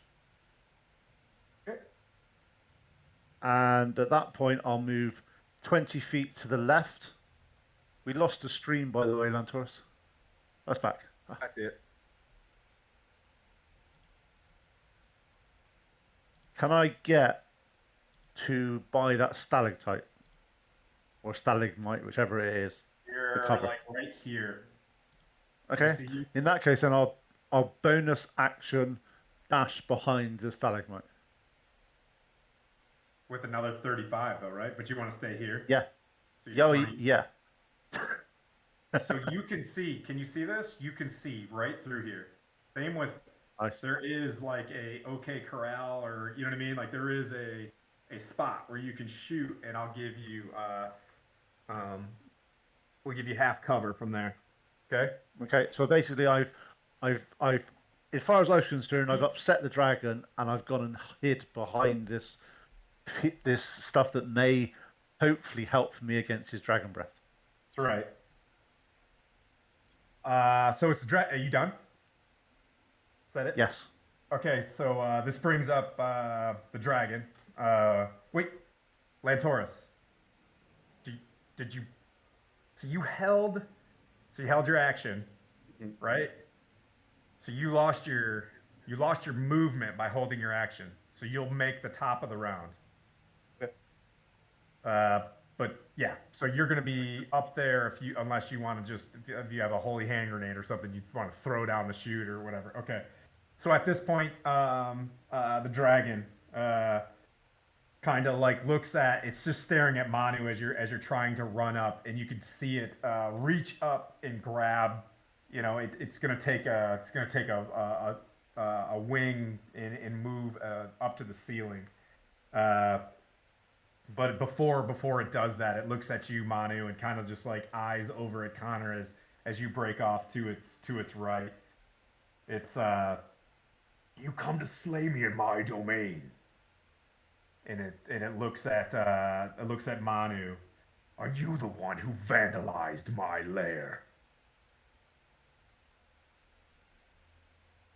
You don't have to respond to that. That's just Vandalized. What do you mean vandalized? It doesn't. You know, he's never really responded to anybody, you know, yet. All right. He is going to. How far are you? Marking So.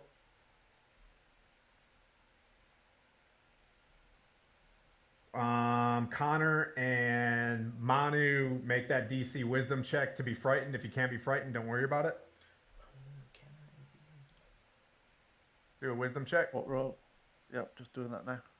Wisdom saving throw. Excuse me. Sorry, I always get that backwards. 21. Okay. Connor? Oh, yes. Connor looks frightened. 6.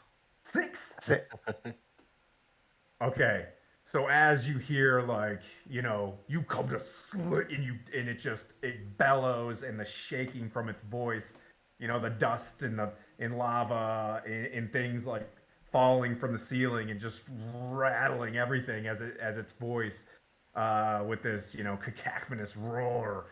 Uh, Connor just pee your pants scared. You just like freeze right there. You are frightened until you make that save at the end of your turns, but you can't move any closer. Blah blah blah. Frightened rules. If you have any questions, you're smarter DM than me. Uh, Manu, you feel this and you just make that save. You're just like, God, this is dumb. What am I doing? And then you kind of break through that initial fear that almost gets you. And it's got what's its reach? It is going to, how far are you away? Say you're 20 feet. It's going to, before it makes its movement, it's going to take a swipe. Yes, dear. Real quick, Cliff, how much did you heal me for before we jumped down? You rolled a bunch of dice and It was 28. 28. Okay.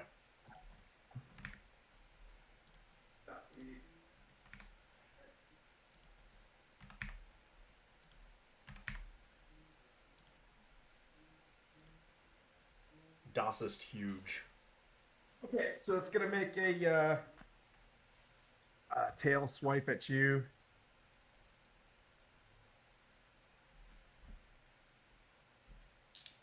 Does a 26 hit, friend? Yes, it does. Okay.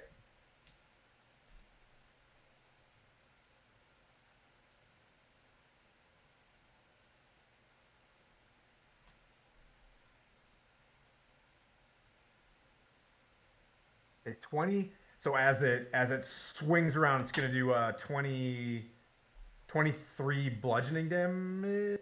Yep, 23 bludgeoning damage as it goes to fly to the roof, or to the ceiling of this cave. It swings its tail around you and like snaps and tries to hit you in the face for 23 bludgeoning.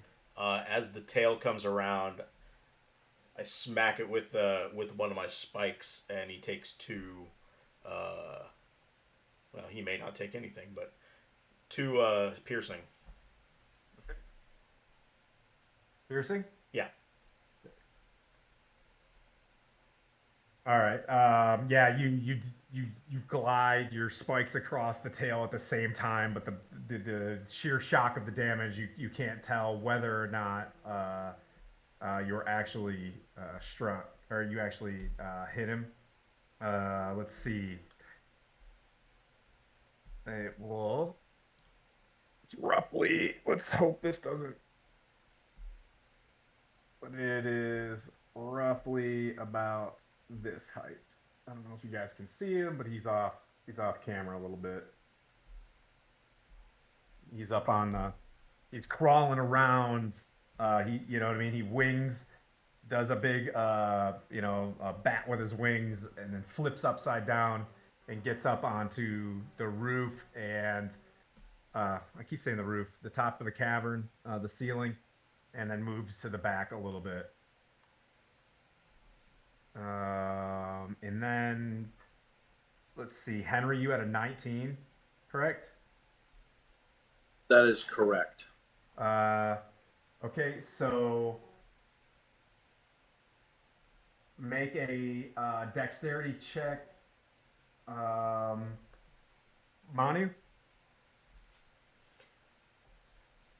You want me to make it, or do you want Mono? Manu, make a dex save. Excuse me. Is this an attack? It is a lair action. Is it something that I'm visibly going to be able to see? You can see a geyser of lava blow up from underneath you. Okay, I get advantage on effects that I can fix. So sure, why not? 13. You look down as you hear like pop, pop, pop. ROUSs. 13. Yeah. There's a distinctive popping sound before. Yeah, it was a 13. 13. Okay. Yep. So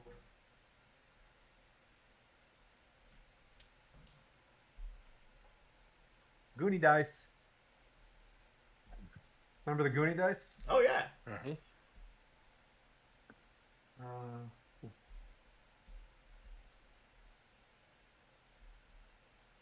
25 fire damage from this. Which you have resistance, correct? Yep.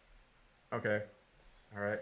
So yeah, well, 12 fire damage from a geyser that's blowing out like right there, where you're at. It goes up like streams 20 feet up in the air, just as this kind of happens. So that's that action and its layer action, and then so Henry, uh, Connor goes down, and then you're up, buddy. All right, I got to make my way to the entrance Okay. from where I'm at in the back. Apologies. Okay. And from where I'm at, can I get to a decent cover? So make an acrobatics or strength check, because you decide. Right, you're at the end of the rope and you're like, do I want to be acrobatic, or do I want to squeeze real hard on the rope? Kind of situation. So your choice, acrobatics or strength to go down, and then I'll decide how much movement you have in the bottom. Does that make sense? So you roll a 1, you're going to end up like on your face. Strength check with a dirty 20. Okay. Yep. Get down. You got half your movement left. Is that enough to get behind that first set of stalags? Which one? Are you right or left? As I'm coming in, it'd be my right. Yep. You can get there. 20 more feet, you said? Yeah. Yoink. Or my movement's 30, but. Yep. Yoink. And you can see, but you're kind of looking. Yep. You've got a good angle. You're still kind of good. If you notice on camera, there's a little bit of a fork between these two mites. Okay. Between stalagmites, stalactites, and daylight versus saving times. You guys have found my Achilles vocabulary heel. All right, I'm going to cast Guiding Bolt. Okay.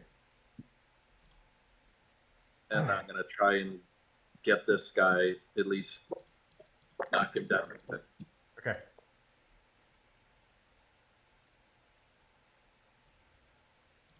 $17 to hit.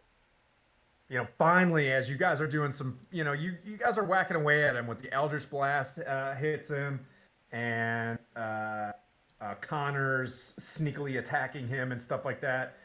This guiding bolt like shoots up to him as you over your shield, you place your hand and your holy symbol, on a necklace or something wrapped around your thumb, and you teardrops, baby, and you shoot him with a guiding bolt out of the palm of your hand. His claw, it hits him in a clenched fist in his claw as he's upside down, and on its larger knuckle just deflects completely. What a jerk. If it hits him, does the follow-up attack still get a advantage? Yes. On a guiding bolt? Okay. Right? Yeah. Yep. Because I believe it ends up giving him a radiant target energy. Yeah, it sparkles. Yep, he's got Edward all over him. Perfect. Yeah. Not good at all.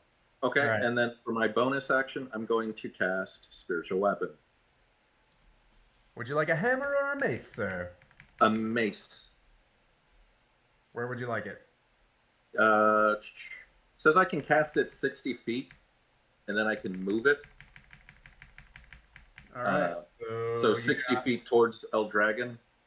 So he's up on the ceiling. Can you float? Can you float your thing? Can it float? I believe it can. I mean, it's a spectral form.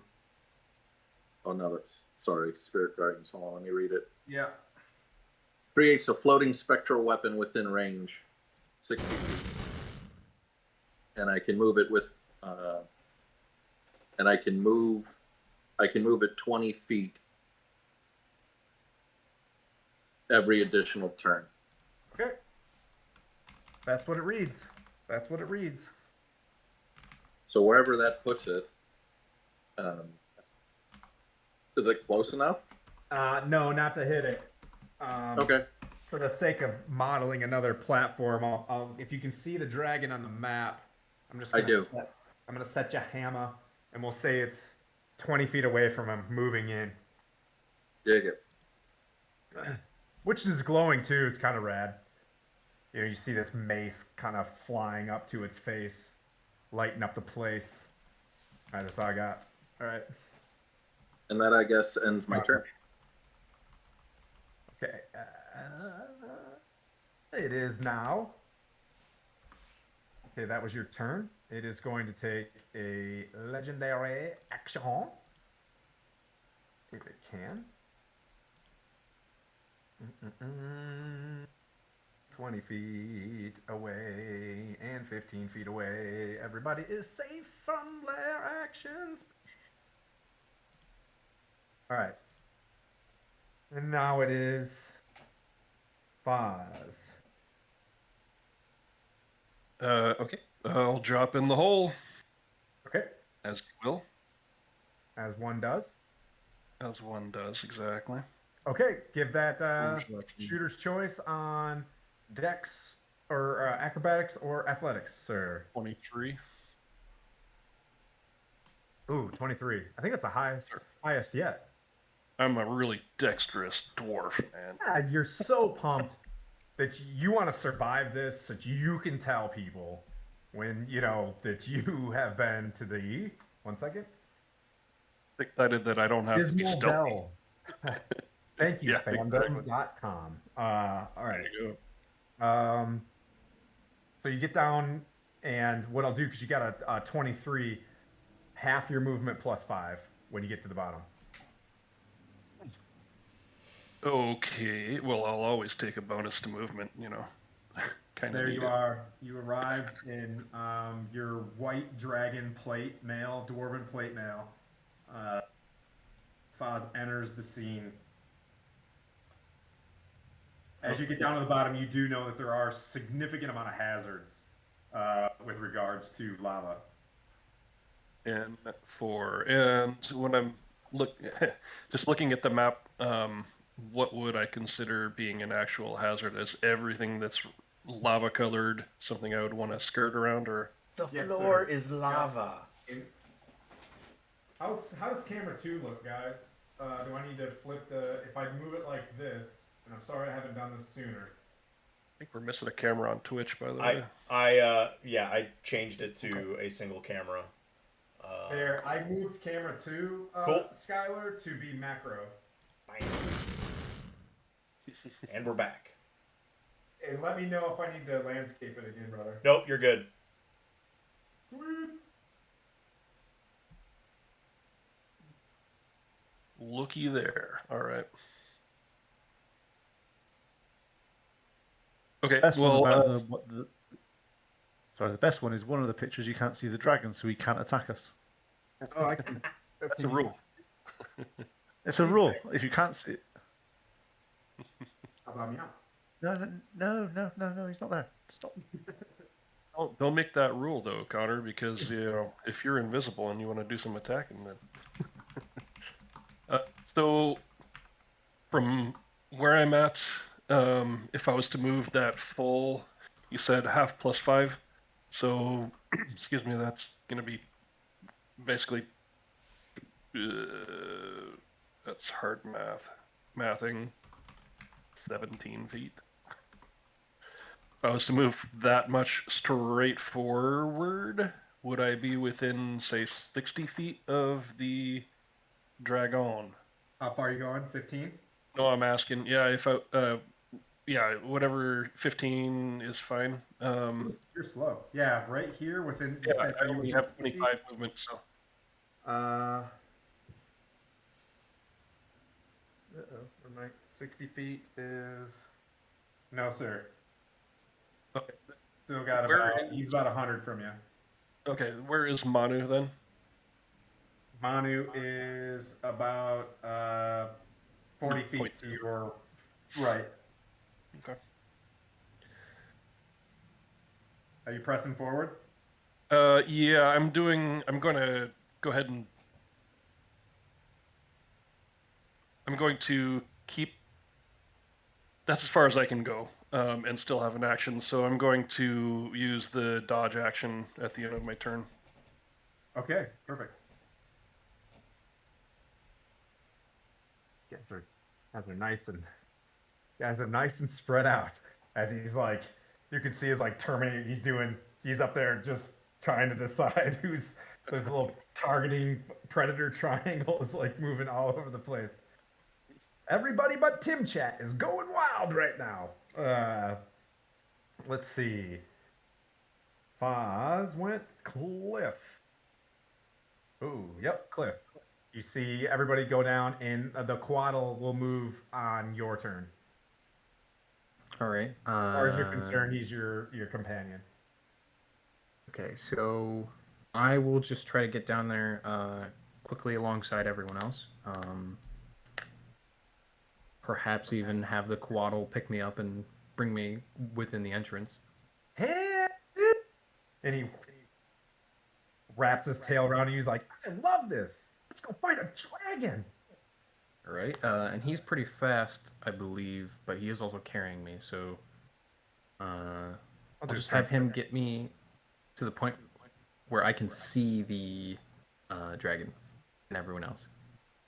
He rolled a pretty good strength check. He can fly 90. So he can get you to the bottom of the. If you want him to fly, he'll get you to the bottom and basically drop you. And I'll give you half your movement, but he's gonna stay inside the chute, right? So he's not a target, and he's just gonna release you at the last like 10. And he's like, "Go get him, buddy! I'll be right behind."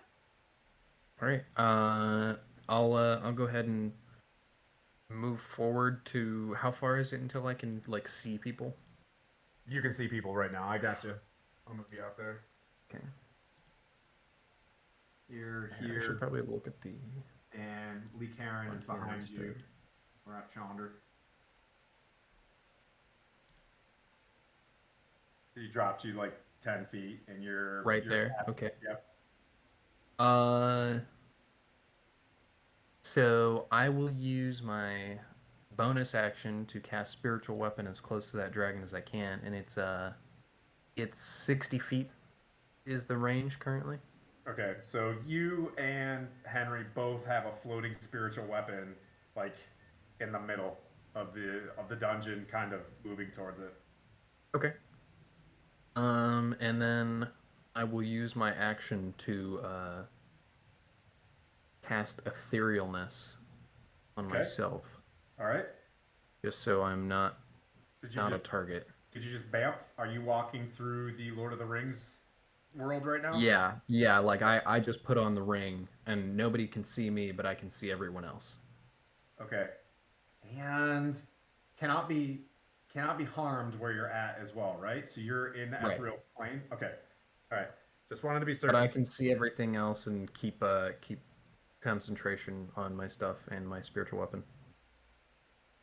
Okay, you bounced. Yep. Zeus, Paladin.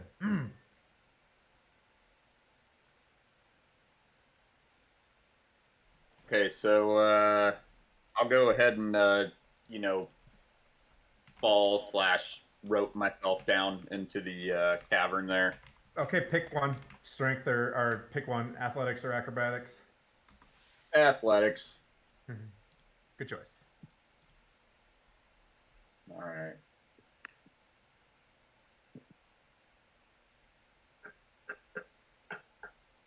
I'm going to. 21. 21? Yeah. Yes. All right. So you've been watching everybody go down systematically, whether using what different styles. You've noticed that the strength way is the best way. So you kind of tie the rope or you make a break on the rope with your foot, as one does, and kind of brace against your shield or the pommel of your sword on one side and kind of slide down. Anyways, you made it, and you got half your movement to use as the rest of your action at the base of the chute. So when I get to the base of the chute, am I able to spot Manu? If you want to, you can make a bonus action perception check, but it's kind of the chaos of that 6 seconds. You definitely notice an ancient red dragon. I'll give you that for passive perception, but Yeah. Okay. I will go and move right. And is that it looks like a stalagmite to my right. Is there any way I can shield behind that? Yeah. How far you got with half your movement? I believe I get 30 feet. Total? So 15, yeah, total. So 15 feet more. Okay, you're right about here. You and Foz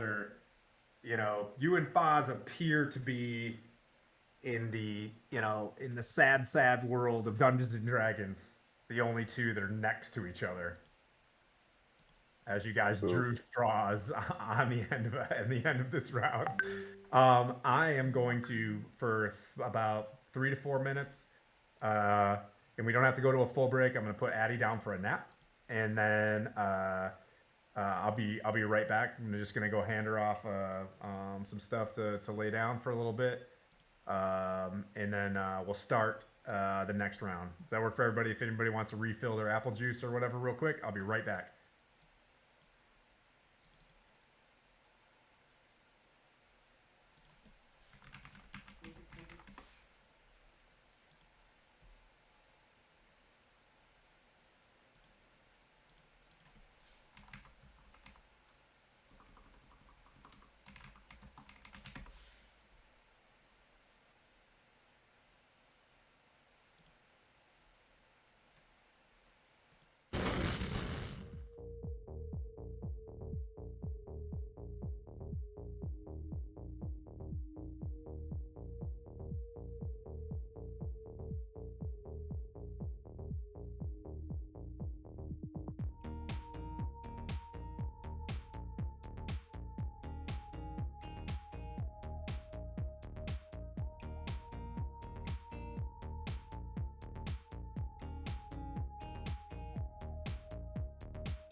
death saves. Let's do your last one now, Connor, if we can. Just kidding. Are you in your own reality again? Yeah. All right. So, Lantaurus. Yes, everybody's zipping down, zipping down, zipping down. You are up, buddy. You held your action just to kind of let things go, and you're up. All right, good. So I'm gonna go down, but I'm gonna use athletics. 1 second. Okay.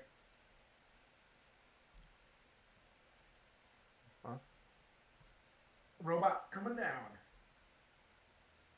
Hey, Foz, here's your bunny, by the way. Do you want your bunny with you?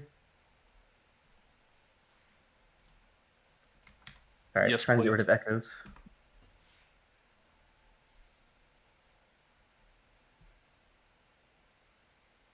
Come on, stalactite.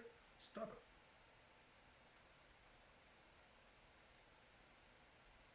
All right, so I'm gonna do athletics because I have advantage on athletics. You're sliding down. You're sliding down. Can you crit on athletics? Did you? Technically, it's 25 because it was a net 20 plus 5. Okay, so same as Foz. You come down. You'll get half your movement plus 5. I think I'm gonna go to the right to see if I can make it behind that stalactite there. Okay, how far? My normal movement is Okay, so you'll get. We'll give you 20, 5, 10, 15. Yep, you're with. You guys are all. You, Zesus, and huddled up there. Yeah. Yep. You and Henry can get directly behind it, and Zesus is kind of behind you, so you can see like a little fork where you can stick your hand ballista up to him. Connected to Wi-Fi. Okay. And then I need you to like fan art draw a hand ballista. I need, you know what I mean? Like we gotta do this. See what it looks like. 10 people watching right now. Hand trebuchet. That would be interesting. All right, so what's the rough estimate between me and the dragon, distance wise? 100. 100. Okay. On it. Yeah. Right. Mm-hmm. My lightning bolt measurer. Is it any of people I know? No. Alrighty, what is it? There's people on here that I don't even know. 97.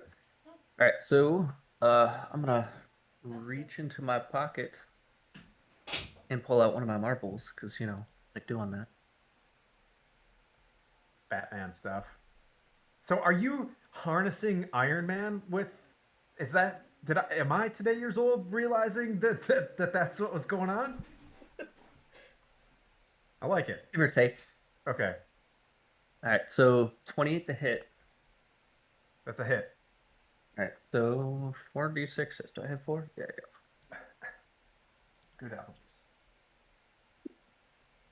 juice. It's Bordeaux pool juice.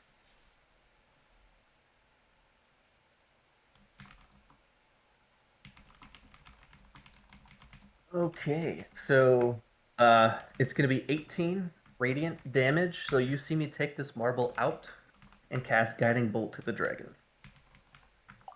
Okay. And okay, so now he's got like this. He's got a little bit of a radiant glow to him, and the next shot gets advantage. Correct? Yes, sir. And so then at my bonus, that's when I'm gonna use my hand ballista. Where am I? Here comes my sound effects. Hand ballista comes forward as you pull.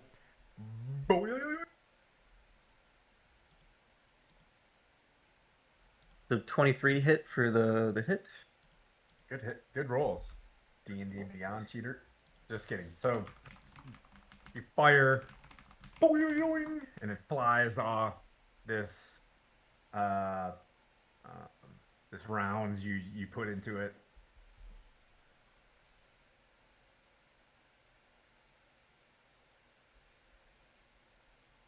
So there'll be 13 force damage, and then it should knock him back 5 feet.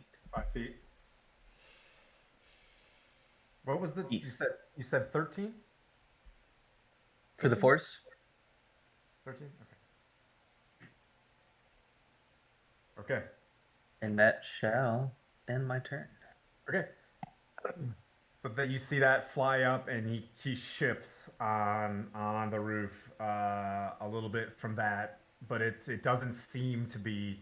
You guys are like hitting him with stuff, but there's no flakes coming off or no chinks in the armor. He's just very gargantuan beast. As you're not sure if you're really getting under the surface. And Manu, that brings us to your turn.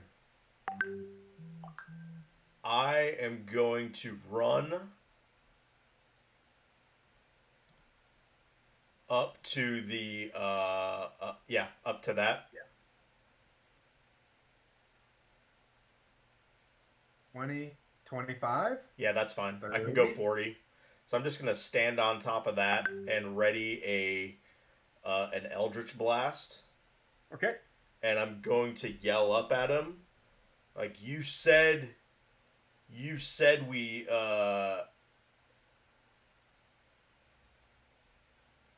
you asked if I'm the one who destroyed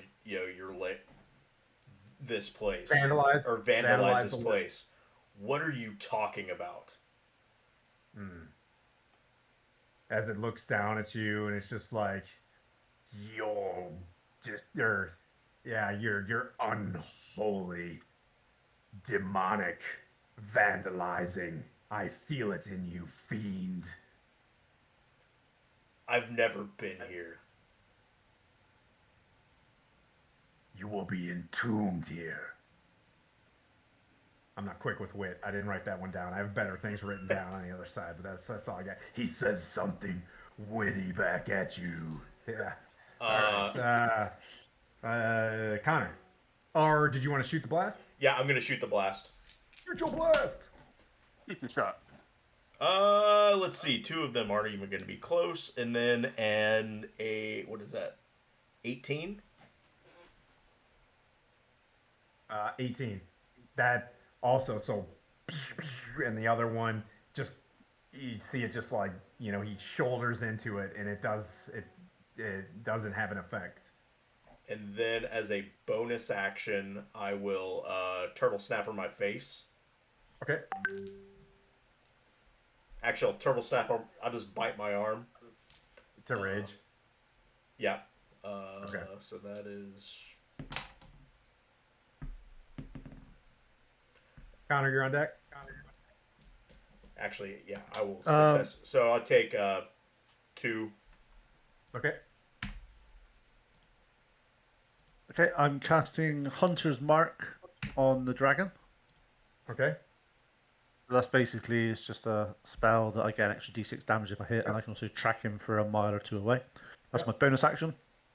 I'm then going to attack him with my hand crossbow. I'm at disadvantage to attack him because I'm scared. Okay. So I'm not going to use sharpshooter because that's just stupidity. So disadvantage on my first attack. Okay.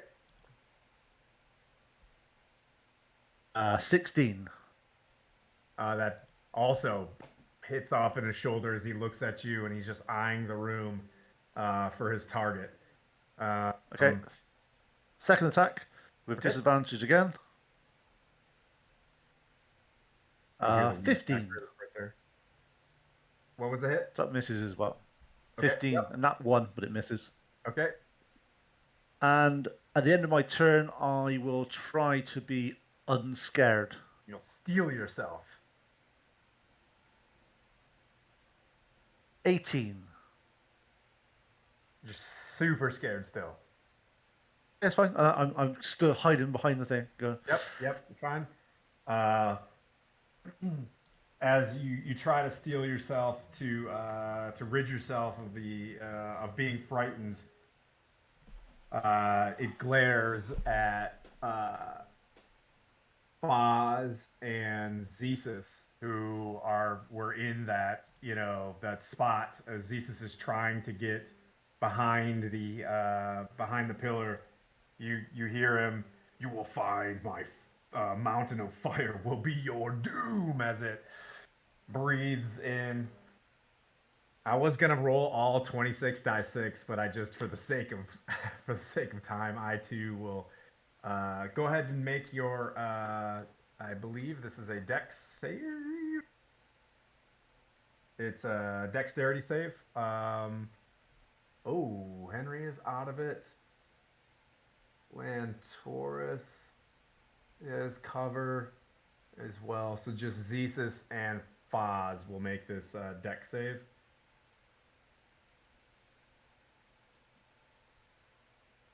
Okay. And Foz.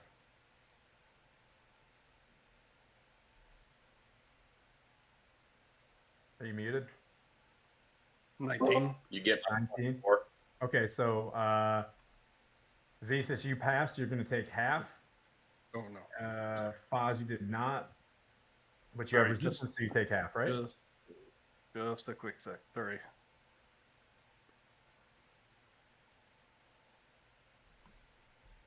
It's gonna be real quick.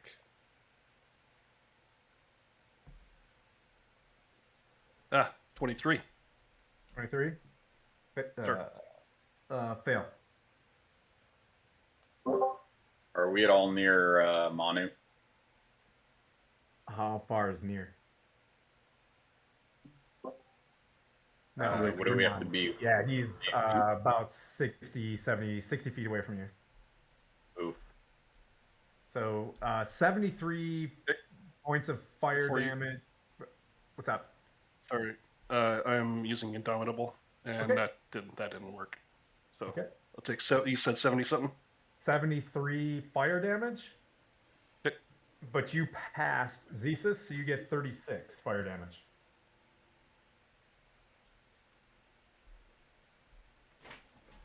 Okay, 36, huh? I am gonna need some hardcore help here. Okay. That's it. It's gonna hold what it's got from that. Since you guys are gonna play stalagmite games, all right. It's going to.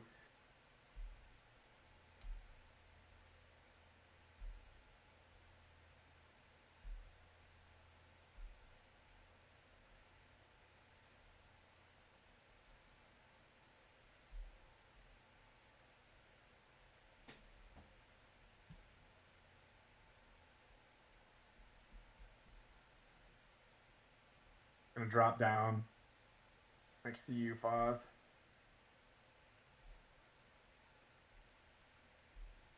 Or Manu, excuse me. Remember, your spiritual weapons are floating up in the air. And it's not gonna use his frightful presence. Frightful presence again for everybody didn't roll a frightful presence last time, so Foz roll a wisdom, Lantaurus, Henry, and Zeus. Roll a wisdom save.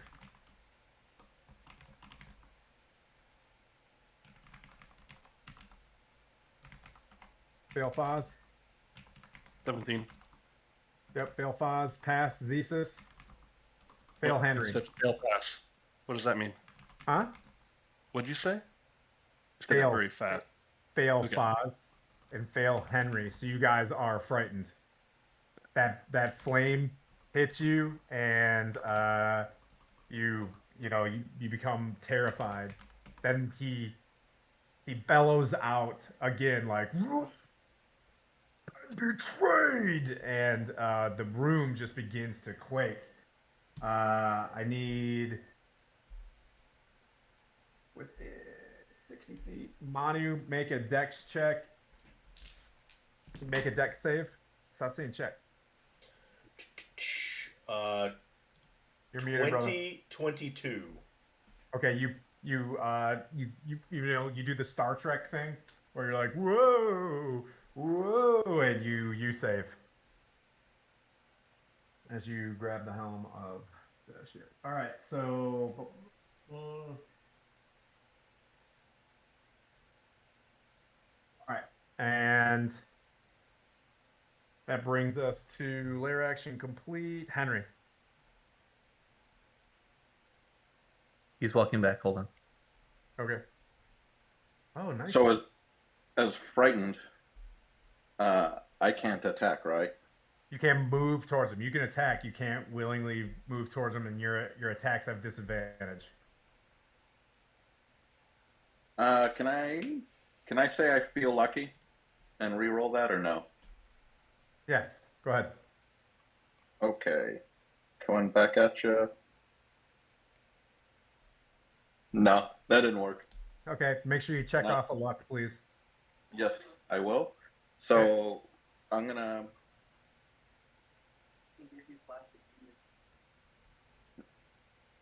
I'm going to attack them, I guess. Shit. Okay. Is there anything else I can do? I can basically just attack, right? And this You hear. easy. Good. Inspired. Not Not DM inspired, but there's nothing I can do to get out of this frightened thing, right? at the end of this roll, you can roll again. So at the end of your turn, you can roll again, and then use a luck again. Can you launch if you something want at him? to. Fuck it, I'm gonna send it again. So rolling Wait. disadvantage. Do you want to attack? You can attack him, but it's at disadvantage. Yeah. Oh, you're gonna do guiding bolt. Yeah, I can Okay. guiding bolt. All right. Guiding bolt. First one was an 11. Second one was a 12. Guessing that misses. You're trying to, over your shield again. You realize what you got yourself into. You're not even on your same plane of existence anymore. You're fighting an ancient red dragon on their turf. Deep down, you want to save Phandalin, but right now you're just not feeling very confident.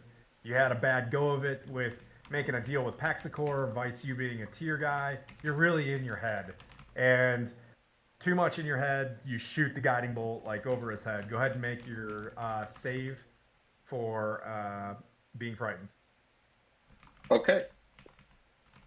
My save for being frightened. One more time because I feel good about this one. 23.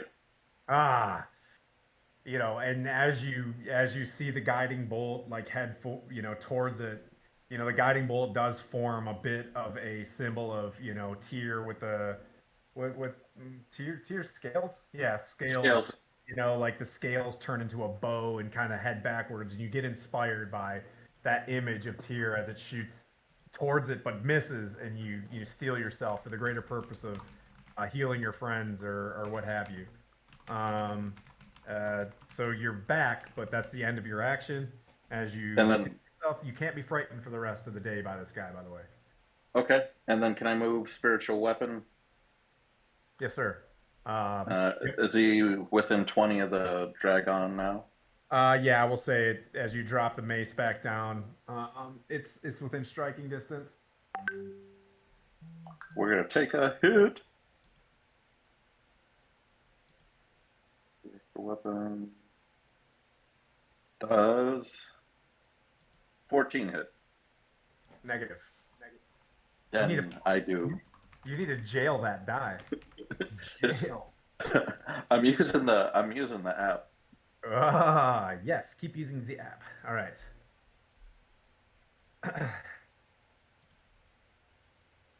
Okay. Yeah. Dan's got the right idea. Let's see. Henri is gone. It's going to take a legendary action on dear sweet Manu as he lifts up his chest and he's just like, "You sullied my domain," and he uses a wing attack. Make a dex save, Manu. That would be a 21. With advantage. Massive wings rain down on you for 17 bludgeoning damage. And you are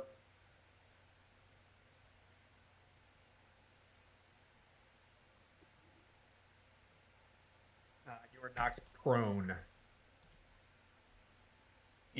Even with did I pass that? You didn't pass. Okay, I did not pass. Okay. Yeah, just these wings, like as they flap, they nearly consume the room that it's in, as it just beats down on you, and tries to move over top of you. Like he's like over top of you right now, just gonna start nomming on Tortle. Okay, and that leads us to Fosgundren. Frightened? Yeah. I am a feared, yes. Right? Okay. Yep. So no movement toward and attacks at disadvantage, correct? Yes, sir. What is the distance to the dragon? 80. Wilp.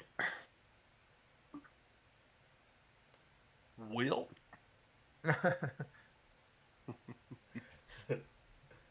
Don't be scared. Don't be scared, Foz. Don't be scared. Oh, okay. If only that worked. It's like saying relax to. Yeah, exactly. Well, I'm gonna just relax. Okay. Then I'm going to.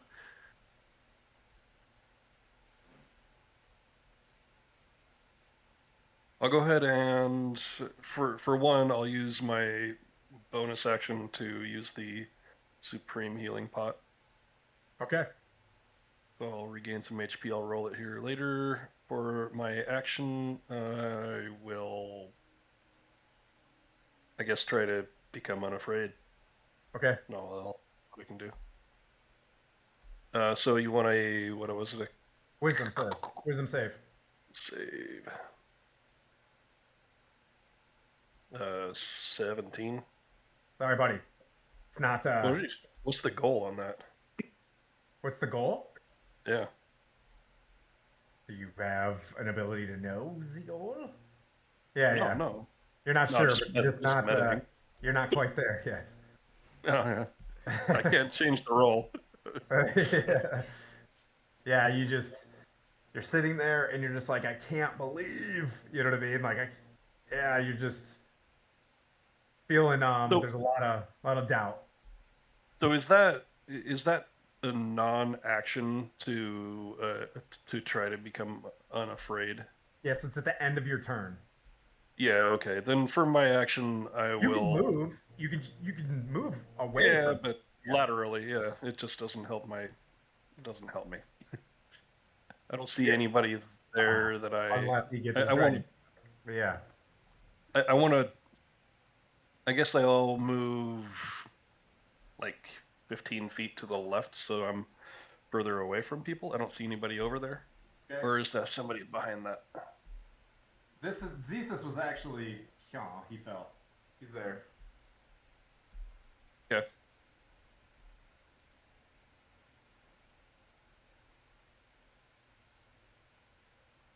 Yeah, that's fine. And then for my action, I'll just do one of those silly ones where it's like, I'll do dodge. Okay. Don't forget your supreme pot. Yep, will do. Cliff. All right. So I'm sitting in the ethereal plane. I've got a holy weapon, but Foz isn't running towards the big dragon. Yep. So I'm a little. Hey, Tim. Sorry. Indomitable. I rolled a dirty 20. Does that break me free from it? What's your plus? No, it's 19 plus 1. Oh, no, sir. Okay, perfect. All right. Back to you. Sorry to interrupt you there, bud. That's fine. Reading through some stuff. So I will attempt to move my spiritual weapon a little closer, which is 20 feet per turn. Okay. How close is it now? Did Henry strike with its spiritual weapon? Because Henry's spiritual weapon got within contact as well. I failed. Oh, okay. So it's in the same spot that Henry's is. To get, if you can see it on the map floating there, they're both. We'll say the helm and they form some sort of master blaster thing where it looks like it's, you know, where Tyr and Helm kind of working together in this as paladins. All right. Yeah. So I'll attack if I Okay. can. Okay. I rolled a 7. I don't think that's going to hit, even with the +9. So that's a miss on that. It takes its hand and knocks away your spiritual weapon as it moves towards it, and it looks down at Foz and rears up a claw. Is Or not anyone Foz. Jeez. is anyone looking really like bad? Like if when I look around. Who looks bad? Nobody. All right. Okay. I'll just move because I'm in the ethereal plane. I'll move just directly towards the dragon. Double dash. Directly So- towards. Yeah, just or wherever I see the most people grouped up. Oh, that's probably here. All right. I'll just be wherever I can, where I can bamf out and help people if need be. Okay. This seems like a pretty decent spot there. Right or left? Left is Connor and Foz. Right is Henry and Lantoris. You want to split the clerics? Yeah. Okay. We'll get you next to Henry. Or, sorry, Connor. All right. And that'll be my turn. Okay. Zesus, you're up, buddy.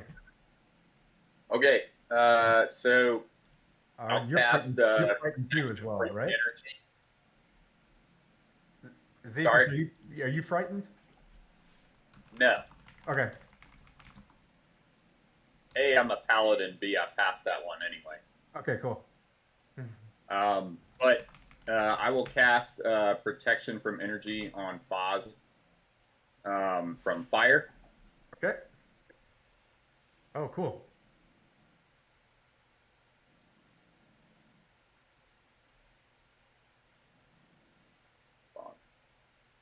Foz has resistance to fire. Yes. Is he sitting there like looking like this is a bad stage fright moment? Yeah. And then I will try to move to some kind of cover. Is that large rock? I think kind of to the right and forward of me within range. This one? No. This one? Yeah, that one. Yep, Is anybody else there right now? Yeah, Henry and Lantoris are there. Move me over to that corner. Rock. This corner? Yep. Can I get that far? With 15, 30 feet, you said? Yeah. Yeah, you're over here. You can get over there. I'd like to be behind that rock. All right, you're behind it with half cover. Okay, half cover, and then I'd like to use my bonus action, and I'll do Harness Divine Power to regain one of my 3rd level spell slots. Okay. All right. And then that should end my turn. It's going to take its last legendary action to take a tail attack at Manu. 26 to hit. Yeah. Yeah, that Manu. hits. 16 bludgeoning. As it swings around again and smacks you and takes how much damage from? 3.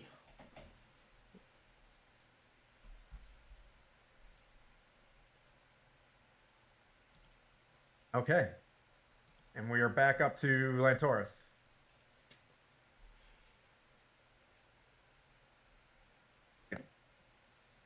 So, Cool potion in the background.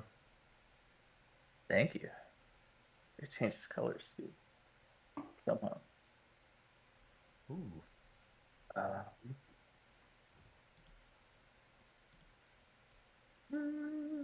was thinking.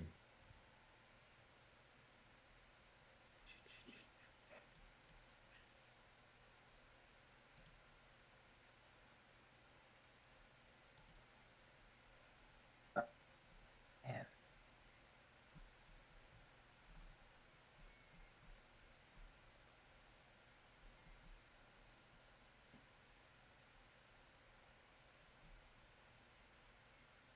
All right. So this time, instead of using my marbles, I'm gonna take my crossbow and just try a crossbow shot at him. See how that Okay.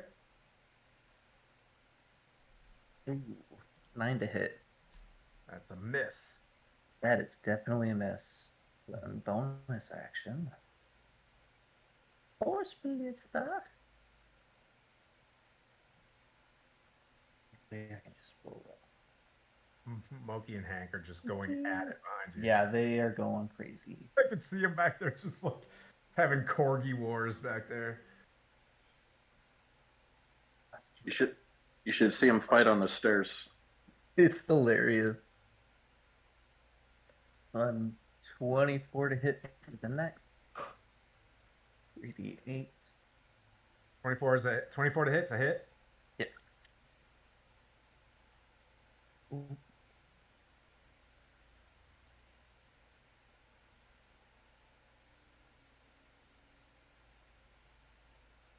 So it'd be 22 force damage. Okay. And then possible knockback. And that will. That's your turn? Yeah, it's my turn. Okay, stay where you're at. All right, Manu. It's basically like looming over you. You're within 15 feet of him. I'll walk up to him and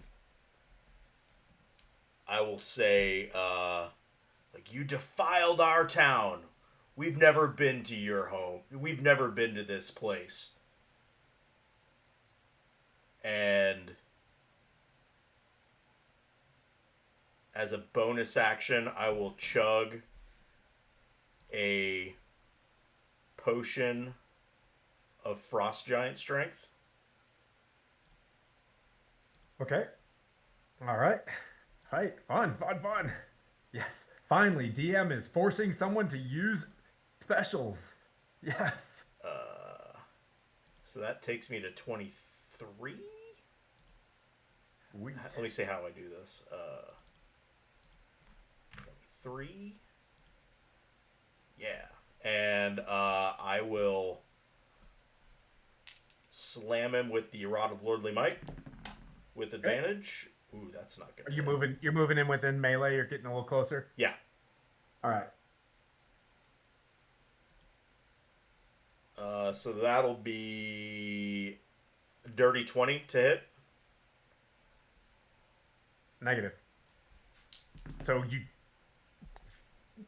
you realize the next swing you're gonna have to get more into it to break those scales. So the next one is a 29 to hit. That's a hit, good sir. Okay.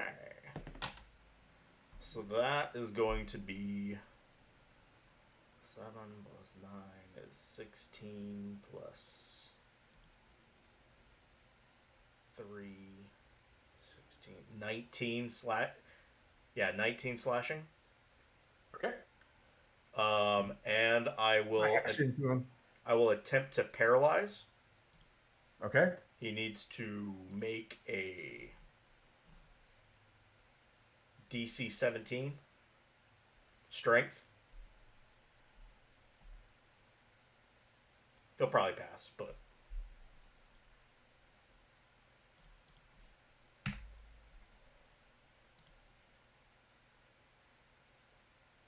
pass. okay. Sorry that took me so long. No, that's fine.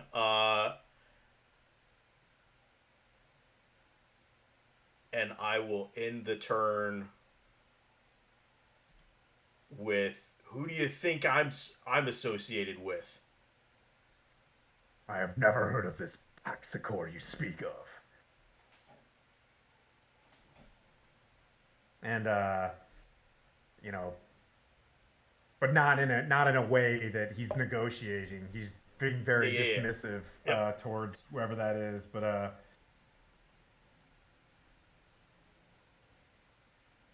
okay, is that end your turn? You want to stay where you're at? That ends my turn.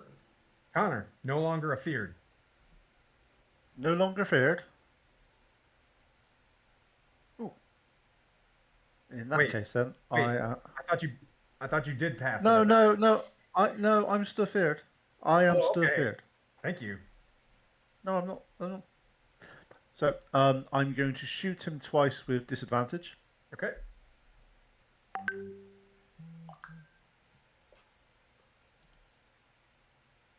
Four to hit.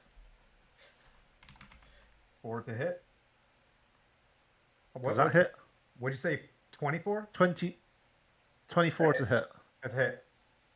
So, as Manu now is tanking the guy, I get sneak attack on it as well. Okay.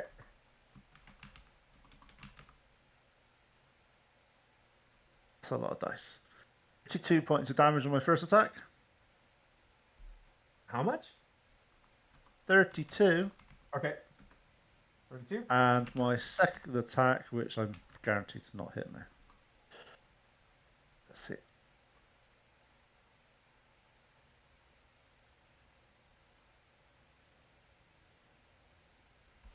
One to hit. 21. Yep. It's a miss.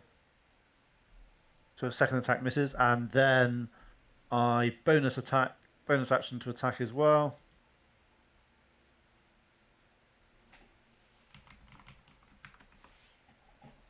$21 to hit again.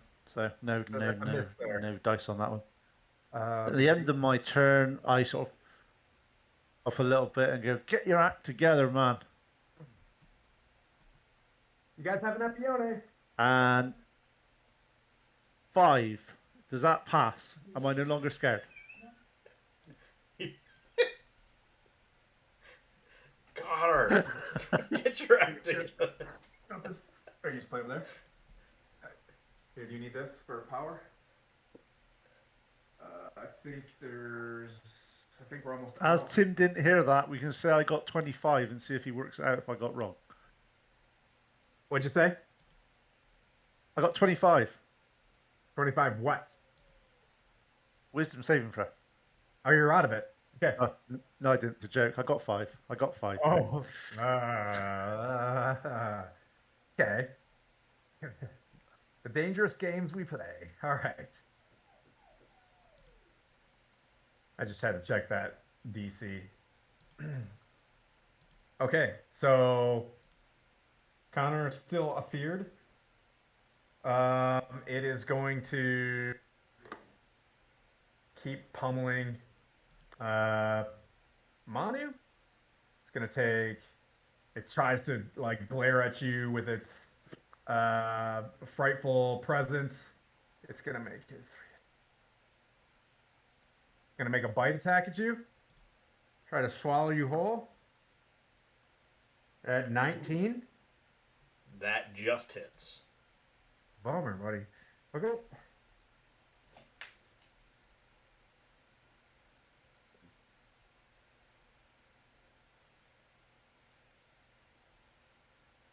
$20.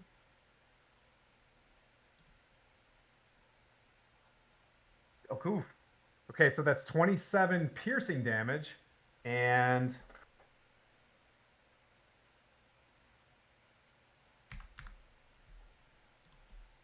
15 fire damage. And then it's going to take 2 swings with its claws at you.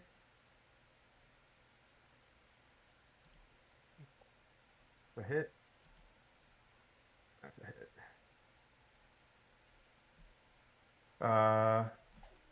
With its first claw, 17 slashing, and its second claw, 17 slashing. So he just, and you feel the flame being touched by some of the fire boiling in his mouth, and then he just 2 claws right after that hit. for that damage, and those are you're raged, right? Yes. You already okay. You can do the halvesies on Yep. those for me. I took it all. And you're good to go. Epione, when you get a chance, make a acrobatics or athletics check after you do a initiative roll. When you're set up, just roll for initiative. Guys, got you a full warlock coming up. Some magic. All right. And then he is going to stay where he's at and continue to try to devour you.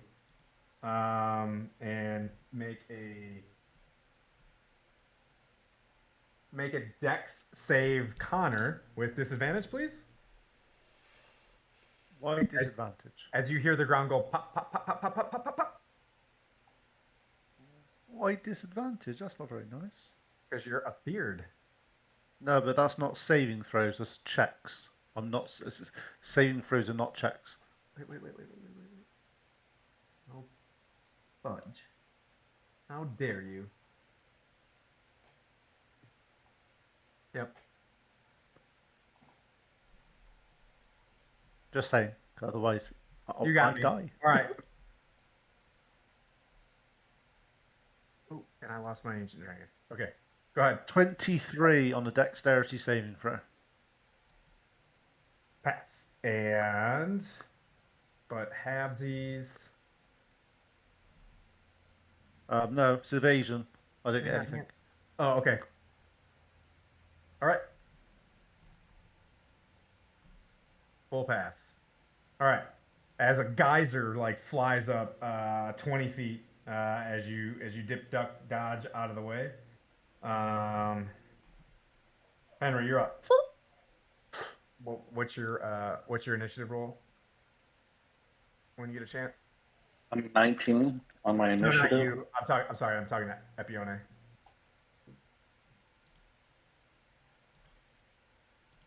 Plus what?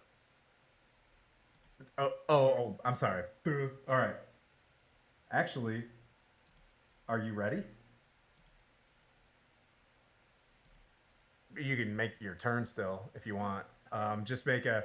Epione's going to go make a athletics or acrobatics check to... all right, you get to the bottom of this real slippery chute. You get to here. Where's Epione? And you can make a... get to here, and you get half movement. But as you land, you see this gargantuan dragon.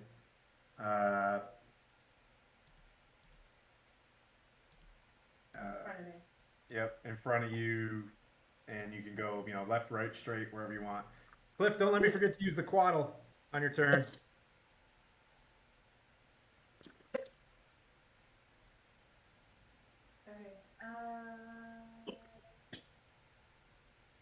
We'll move down the steps behind the planters. Yep, so you get to about here. You have 30 movement? Here. You're still not under cover?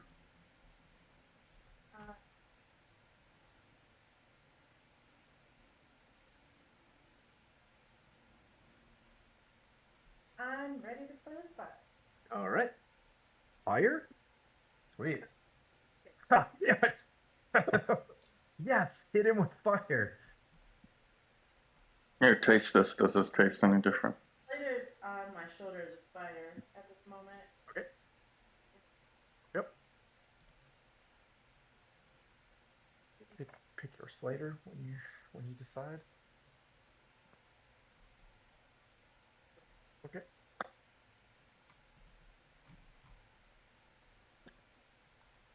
We're gonna do.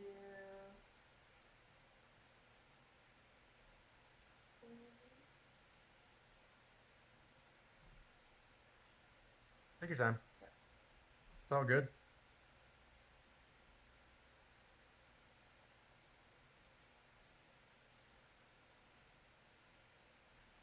Ooh. Oh, just kidding. She's scrolling through the minority report of which spell she wants to.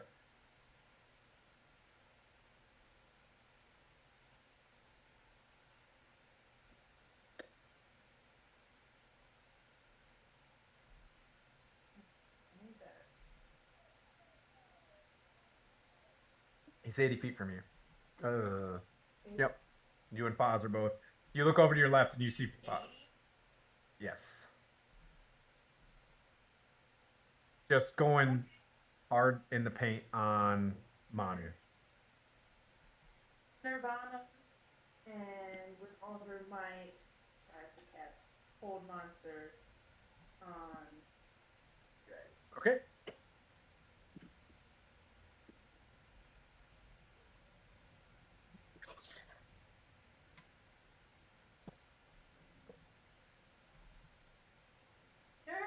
It's natural 20.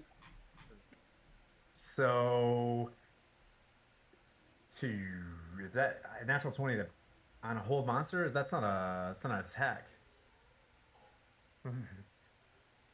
What is it? A charisma save for you or wisdom? All right. It's wisdom save is. Yeah, it's gonna be. Oh. So as you cast this spell as you look forward and you're clenching your hands to hold him where he's at, you feel his slowing down as he looks at you and he closes his eyes and he's like, "Ugh, who are you?" As one of his legendary resistances is used up. It's Epione. You. Nice. Good job. Call him a bitch. Queen of the Fire Realm.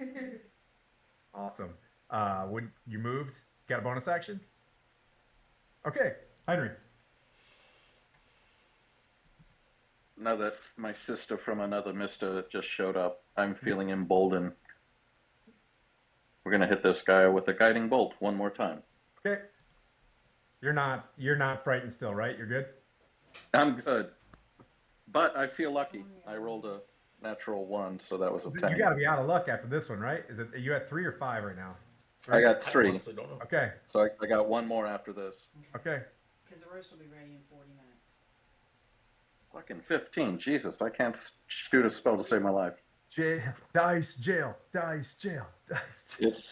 It's the electronic Maybe dice. 1. What's that, babe? Maybe 2 hours. Do you want to move, buddy? I know. Or a bonus Baby, action? He said it was. No, Dan was going to say something. What are you going to do? A longer session. But I'll eat. Don't. Hold on, I can hear you the other way. We're fighting the dragon right now. Still got your spiritual weapon and your movement. Yeah. This is true. Okay, so who's stacked up behind me now? Or have we become a prime Lantoris target? and it's Lantoris and Epione just arrived. Oof. All right, get me. Fear for a bunny. The bunny is scared. Boss. I need to get out of here because now we're a magnet. I'm going to go to the stalagmites to my right and back. Okay, you're back there with Zesus. You Is that 25 or 30? 30? Okay, you're back there with him. And then we'll take a swing with the spiritual weapon. Okay. Bonk.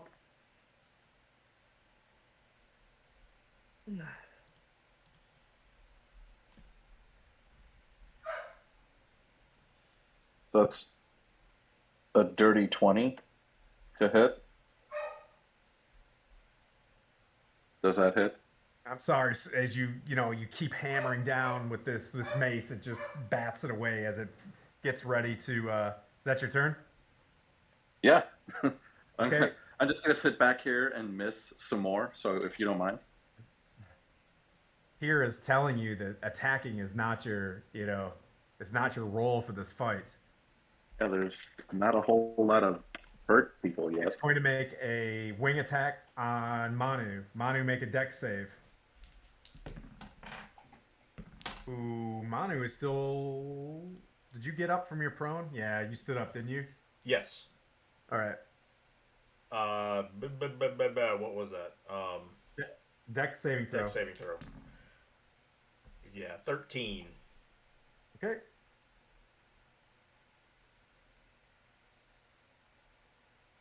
with 18 bludgeoning damage. The wings fly back up, and you're like, whoop, here we go again. Whack! And it just slams down upon you again. And you are now knocked prone as well as that 18 bludgeoning damage. Roger. And that was Henry Foz. Who's you muted, buddy?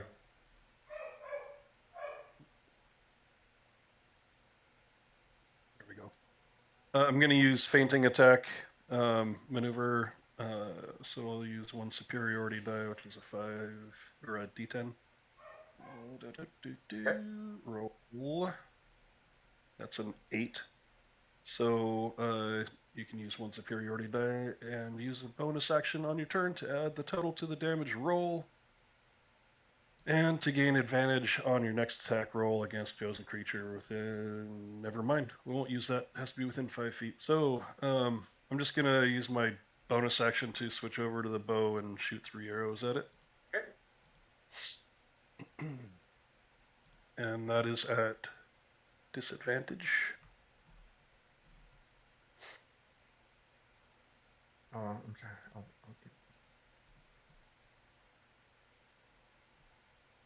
miss.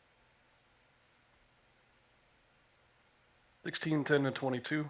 22 hits. Just hits. As you're trying with disadvantage. Those were disadvantage, correct? Correct. Okay.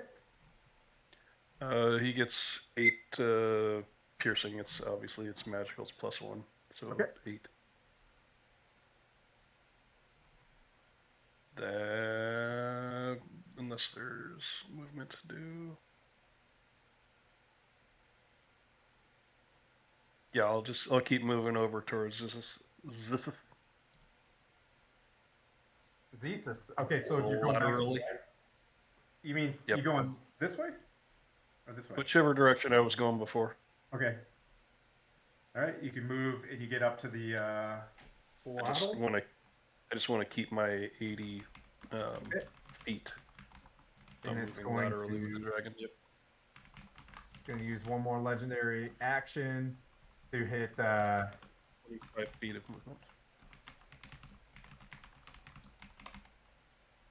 to make a tail attack. Manu.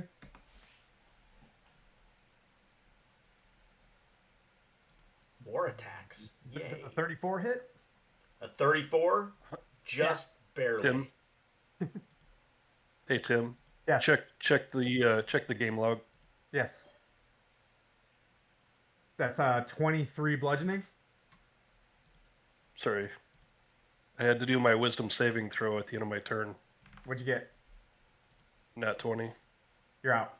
Oh, well, what's the total though? 21. You just get it. Faz, you're out of it. You're no longer afraid. You know what I mean? You feel that this is your moment and you're ready to run. Coming out of the booth. Yeah. Come out of Cliff, I'm gonna go with the Coatl that's in your movement. 1,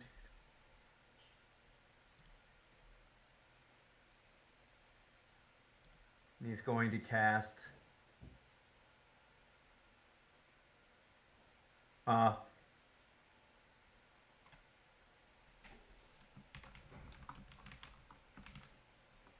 He's gonna cast shield on Connor.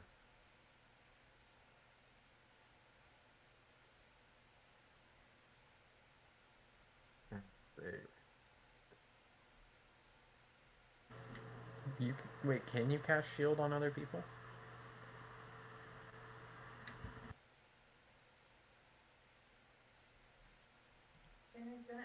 No, I'm sorry. Thank you. That's a reaction. My bad.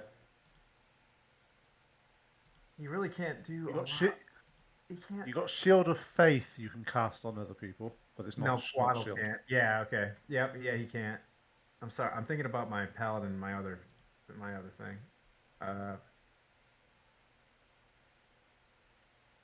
All right, he's just gonna hold. He's gonna ask you like how he can help. I'm just trying to use him since you have him. I think he still has a couple. I think he has 2 more bless slots. All right. Okay, he'll bless you, Foz, and Connor. Thank you. Because bless will help anyone that's feared as well. Yep. He'll say, "Okay, sure." He's like, "Here's a bless for you, and for you. You guys are blessed."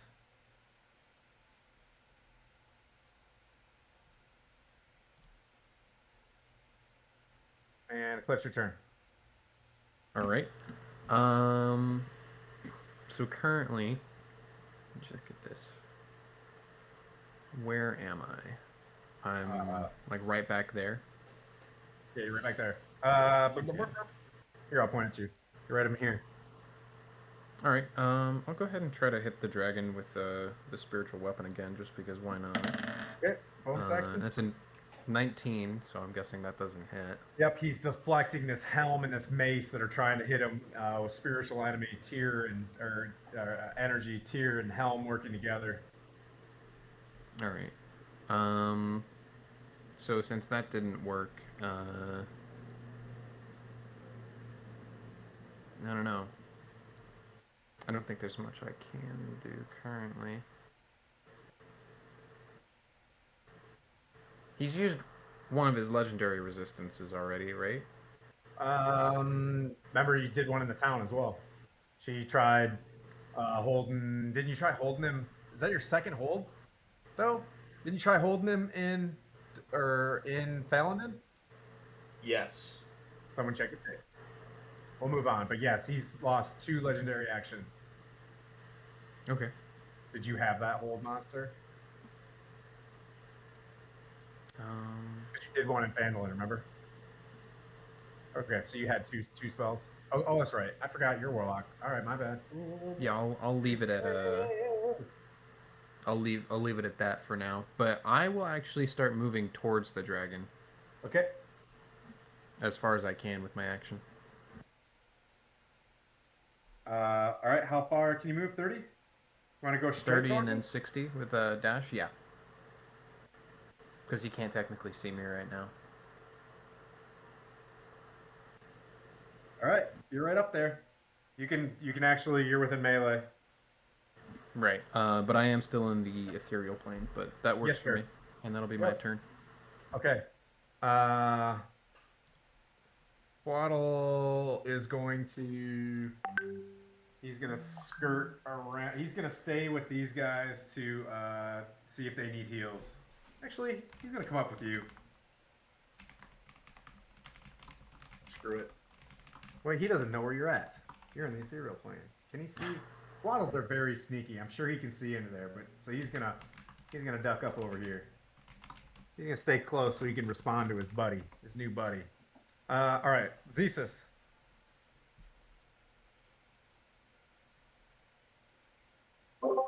Who's near me currently? Is anybody behind that same rock? Is Zesus, on the Zesus size, Henry is. Henry. Okay. Zesus is a point where Zesus is at. Zesus is over here. Yep. Do I have Fonz is anybody over there. else within 30 feet of me? I got Henry, right? Yep. And then who else?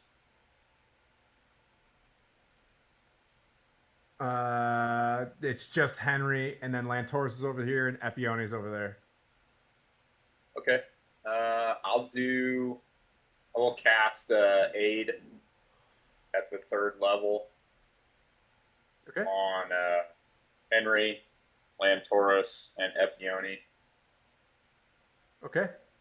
You have aid. Yeah. All right. So that will give them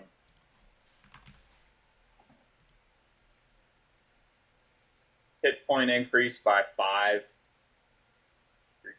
So each of them will get 10 plus hit points and a total hit point increase of 10.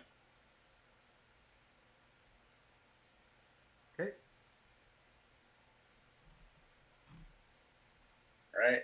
And then I will again use my bonus action.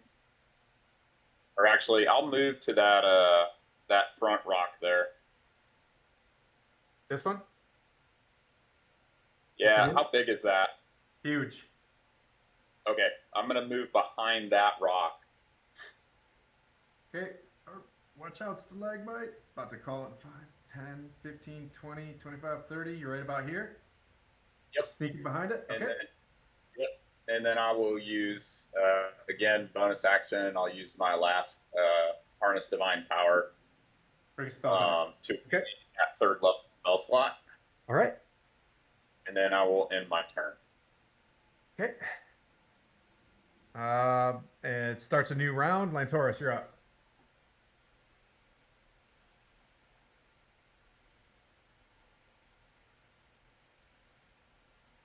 So let's try this. Let's try this again. I was trying to make a custom spell to make it easier to roll digitally, but it's not working yet. So standing by on that one. Here's you like trying to shoot between the. Yeah, it's my issue right now is doing the whole hit part of the roll. It's not working.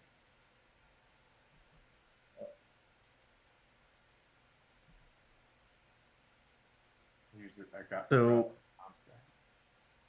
yeah, all right. So I'm gonna try it digital this time, but I'm gonna use the hit from my Force Ballistics. It's the exact same. Okay. See how that goes. Ooh, 24 to hit. That's a hit. And then we're gonna go back to spells. I'm gonna roll that one.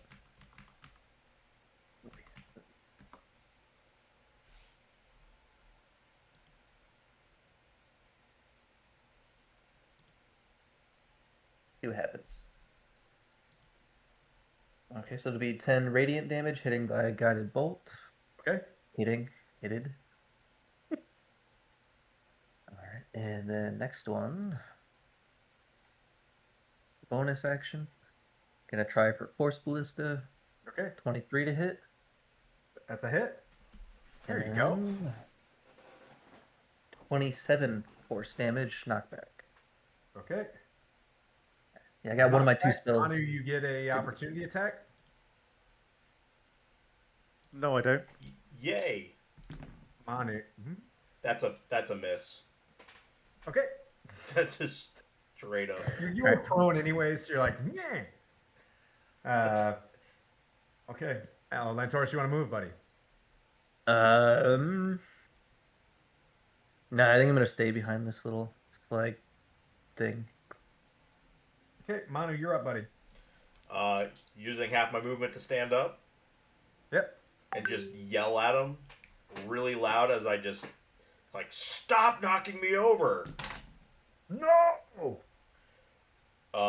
That's a 29, 33 to hit. That's a hit, buddy. So that's the first one, and a 33 again. That's another hit. So that's 10, 15 plus. Hold on, I need. How's the camera angles, by the way, guys? Very Is this good. Okay, do you need to zoom on anything? 39 slashing. Okay.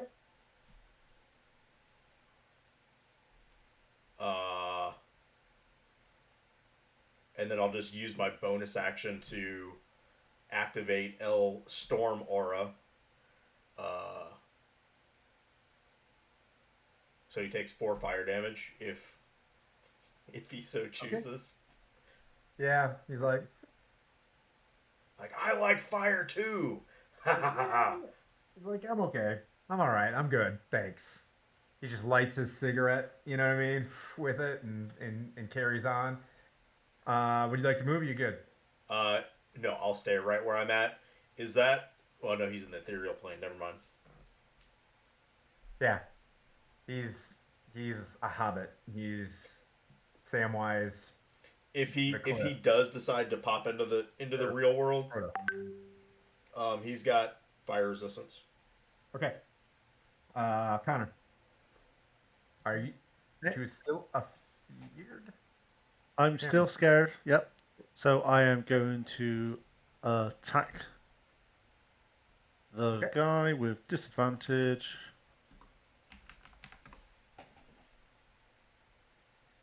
Don't forget your bless. T3 hit. Yeah, I'm seeing if it hits without rolling it. 23 first. Yes, sir. Hits. Right. That's that one. Plus a d6 because of my hunter's mark. So 44 points of damage on my first attack as a sneak attack. Okay. Second attack with disadvantage. Flies and just cracks it in the neck, and you can see it's the first time you see something actually buried in his neck as he's just and 29. That's a hit. 29. Yeah, 29 to hit. That's damage. You guys need to get 12 points of damage. 12? 12 points of damage. And my bonus action attack.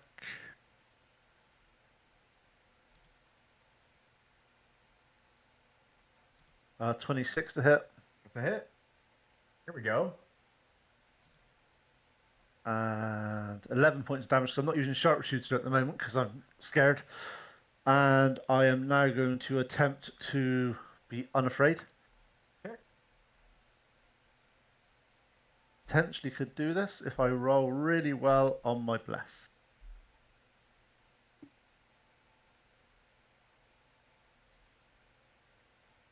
No, only 20.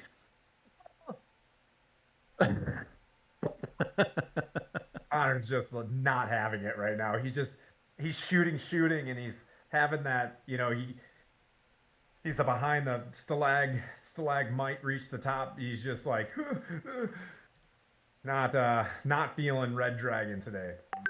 I was just basically putting my because it is a disadvantage. I was basically just reaching my arm around and just going chew chew chew without actually looking.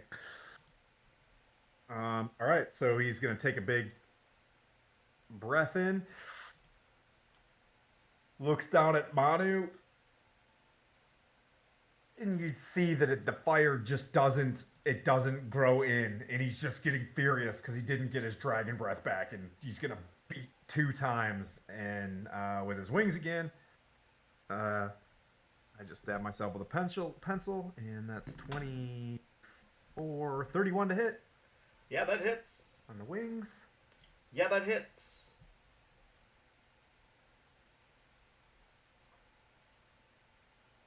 I'm sorry. That's a tail attack. I apologize.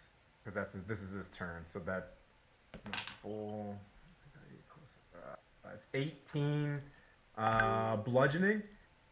And he takes 3 piercing. Okay. And then he is going to... Oh, I'm sorry. I'm going to hold off on that. All right, so all he's going to do is just... That'll be his attack. I got out of sequence. He wasn't supposed to do a wing attack on you. But that's fine. I'll just hold his... I'll just trade. He'll do his bite for his... yeah, he just loses his wing attack for his legendary action. And then... so the lair... It's within 15 feet, so make a dex saving throw. Manu? 15. Woo! All right, just make it as the ground just starts shaking from his roar, from messing up what he was going to do with his attack. He's really frustrated, and you don't fall. Epione. Enter, you're on deck. Henry, go. All right, attacking doesn't seem to be my strong suit at all. All right, I'm going to take a moment and I will channel divinity for Manu. Okay. Manu gets 65 back. Oh. Okay. Manu like that. That's a happy total. Just I'll give him a verbal smack on the backside, and then actually trying to think here. What's the smarter thing to do? Yeah, let me give Manu that, or point to Manu again. He's up front, right? Yeah, he's right on the pile of gold. Is Z's within 30 of him?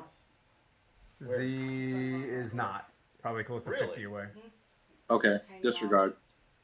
Give that to Manu, and I'll take a swing with the spiritual weapon. Huh? You haven't noticed that? Yeah. Let me switch in the app.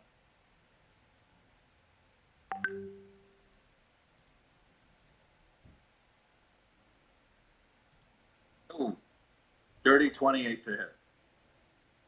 Dirty 28 to hit. Yeah. Yep. Yep. For 8 damage. Okay. Take that, bitch.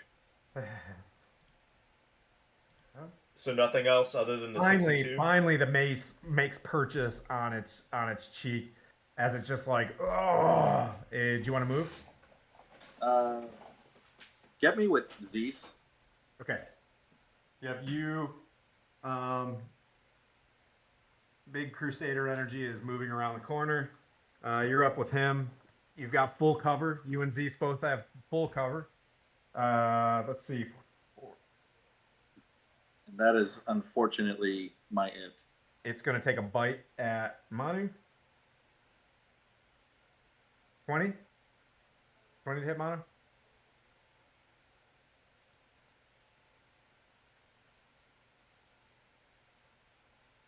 Is he muted or gone? Looks like he stepped away for a moment. All right. We'll hold that. Epione, go ahead.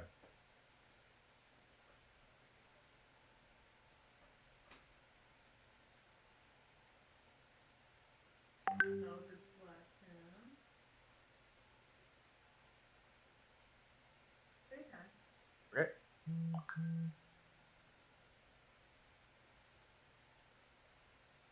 One's a natural 20.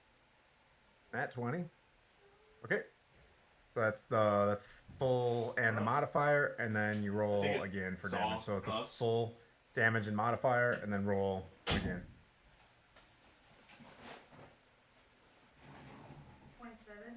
27. 27 damage. Okay.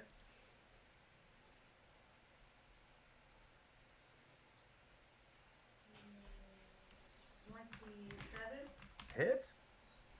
Okay. All right. Tony, the cavalry has arrived. All right.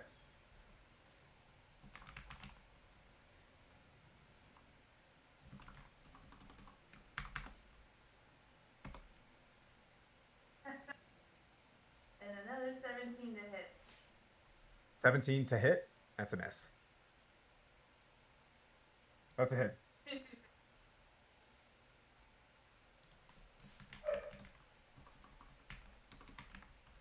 First stab of damage. Okay. And let me just. Action. Does a 20 hit, Monty? Does a 20 hit? Yes. Okay.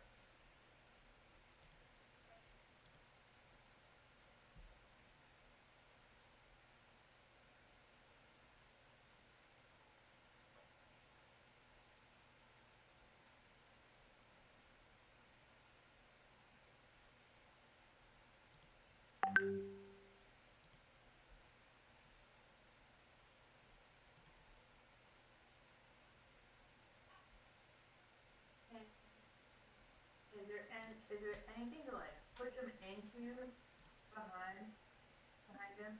The wall. So would have knocked him 30 feet. So he flies back against the wall. Manu, you get an opportunity attack. Do you want to move? I'll take it.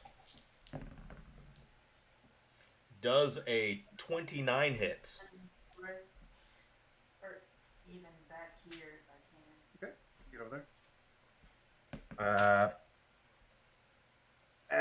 As he goes to bite at you, Manu, and I'm just gonna stay in character. That bite misses as she crits his jaw, and he flies against the wall, and then followed up by 2 purple Eldritch blasts that you are familiar with, and you realize that Appione is there, because he almost did a lot of bitey damage to you. Since I messed up my turn because I'm a DM. You said right. an opportunity attack?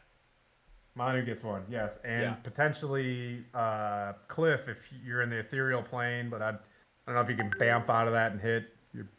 You've got more DM experience. You can work through that. I wouldn't be able to, not in this situation. Okay. All right. 29 to hit. Hit. Yes, 19 slashing. Whoa. Okay.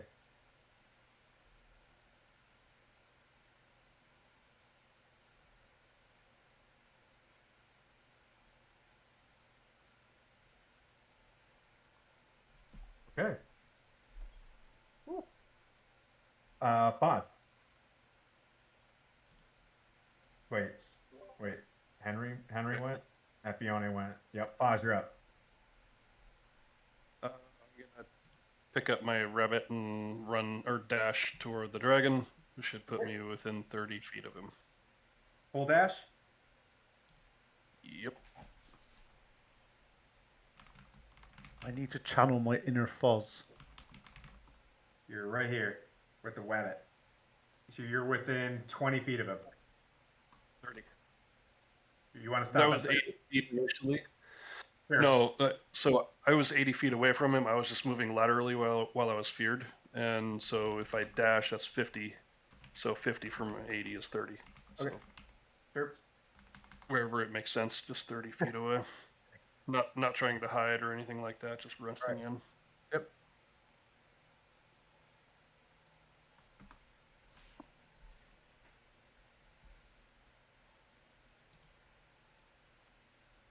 Whoa, Faye Painting's listening. Thank you guys so much for what we're building. And that's my turn. Okay. Alrighty. Yeah, you don't have another lair action. And Cliff in the Quaddle. Lee Karen, that's his name. He's like, Lee Karen, that's my name. I forgot. You just hear him randomly babbling. This is his first fight. He's like, sorry, word, but Lee Karen, I forgot my name.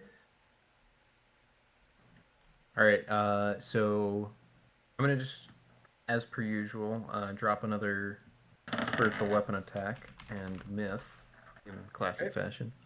I've got something I want to do, but I don't think it's the time yet. Okay. Yeah.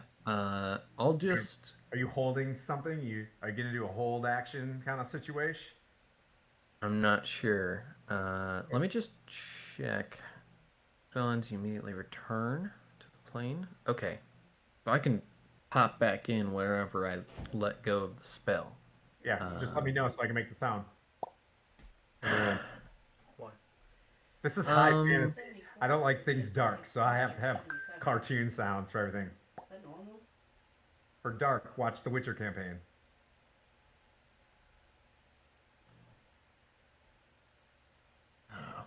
No, I'll just pass my turn for now, but I'll hold a spell. So you're in the ethereal plane. Yeah, I'm just chilling in there for now. All right, there's your sounds. So am I embarrassing you with my dad joking, Lantaurus? There's more to follow. All right.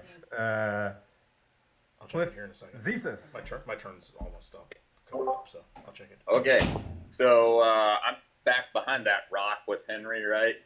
Indeed. And yep, for my first action, Henry kind of sees me like kind of lower my head, my hands come up, like I'm getting ready to do something really amazing, and one hand extends out with a finger, and then it moves backwards, and it goes boop, and I use lay hands to throw 50 hit points back to myself. Okay, all right, that's awesome. All right. I was madly trying to get his attention so he could do that instead of sitting there at 1 I'm HP. watching the WhatsApp chat. Like it's almost like if you just switched to your Yeah, I ended up calling him on my phone to get his attention. that was going on. Hi, this is Helm calling. Yeah, we trained you in a lot of things. You've got like 2/3 of your hit point pool that's just sitting there, not being used. All right. Listen, new guy here, new guy. Okay. Okay, so that and I is guess that's an action. You want to that's move? my sir? act. The thing outside. Yeah, no, I think I'm gonna hang out behind the rock. Oh for yeah, now. yeah. See how this plays out. It's All right. You probably smell what it's the cooking back handler's there. probably All right, further along, Lantoris, you're up. Okay. And then Manu's on deck.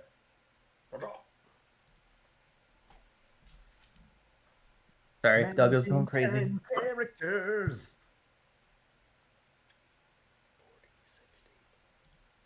Sorry, I had to wait till the dogs calm down, or else you'd just hear barking. That's it.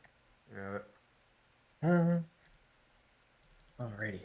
We don't hear barking at all. You guys got your fancy schmancy headphones on.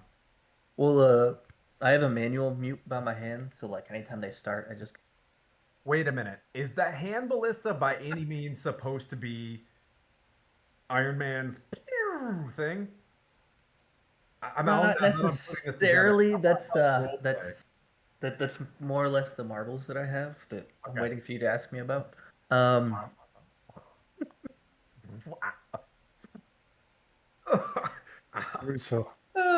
Speaking of which, I'm gonna try that again. Okay. Pull out one of my marbles and cast Guiding Bolt. What about these marbles? I'm just my marbles. Oh, nat 20. There we go. Oof. Okay. Nat 20 on deception check. God, amazing. Yeah. So 30 to hit. That's a hit, sir. Just making sure, you know. Are you throwing a marble? These aren't the marbles you're looking for. Yeah, describe this marble. What does it do? Shoot spells and stuff like this. Radiant damage. Okay. So it's 31 radiant damage. Okay. And since it's Guiding Bolt, I should have advantage when I go to my bonus. All right. Bonus. Oh my god. Action, bonus action. So Force Ballista. Okay. 23 to hit for the Force Ballista. So Hit, sir. That's a hit.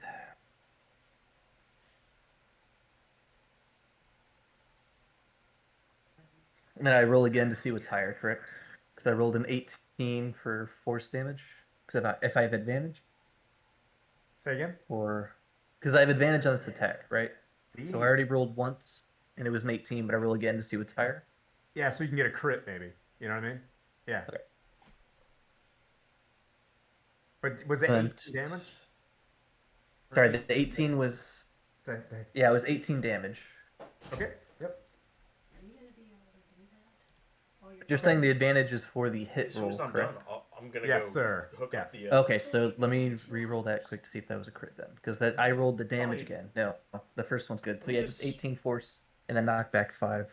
So if Manu is still in range, What? and that'll end my turn. I'm gonna see what the fuck is wrong with it. Manu, when you get a chance, you get an opportunity attack, brother. Roger. 14 plus, I think it's 14, 28 to hit. It's a hit, sir. 8 plus 17, 20 slashing. Ooh, you guys are really starting to heat up the damage now. Okay.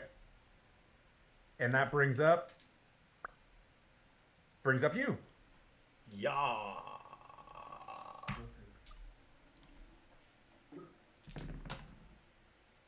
So we're gonna swing once with the rod. So that is a 33 to hit. It's a 18, 19, 20, 21 slashing.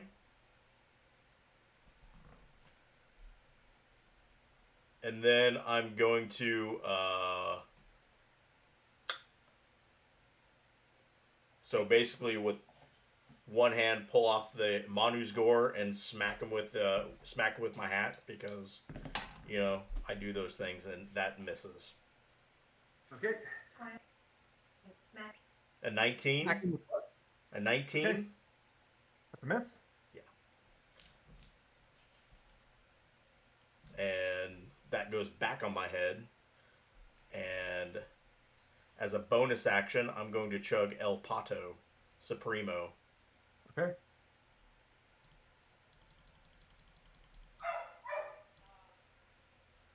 Now, the Chardalon will try to bite you. That's not his name. Sharmalama Ding Dong. His name's Steven Johnson. That's 29 to hit on a bite. Yeah, that hits. You could hear him just like reeling, and he reaches up for the ceiling as he bites down on you.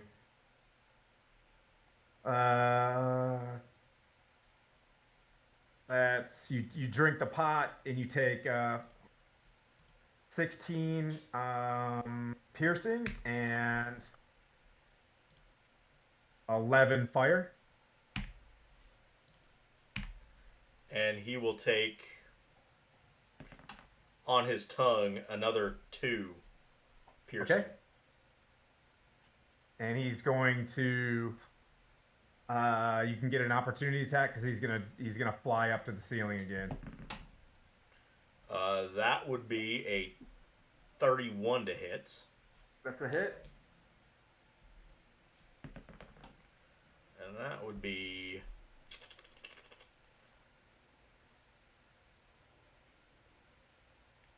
2 plus 9, 11, 12, 13, 14 slashing. You can visibly see him just like as he's trying to climb to the ceiling, and for the first time you're starting to see his a little bit of expression on his face. Betrayal! You hear him yell. There we go. Okay. And he you can see him sitting up, and he's just he looks over at Epione, and he's just like, burn, burst, combust, as his chest starts to glow with fire as it starts to move up his neck. That was who was the last to go? Was Manu. Was Manu Connor? I'll be right back. Okay, I gotta check out my AC. With disadvantage, roll to attack.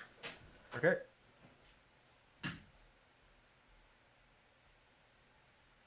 Hang on, what was that? With my bless. Be better than the 19. 22 to hit. It's a hit. Cool.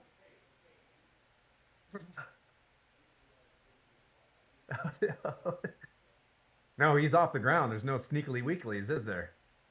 Yes. Oh, is he off the ground? Is he? Okay, so Yeah, roll he's dice. up on the roof Sorry. again, brother.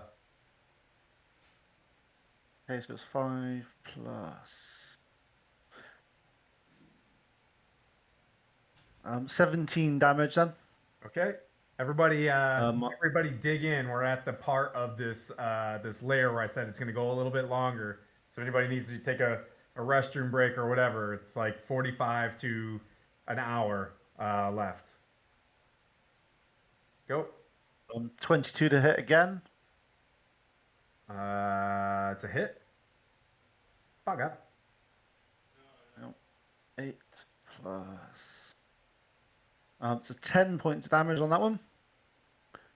My third shot.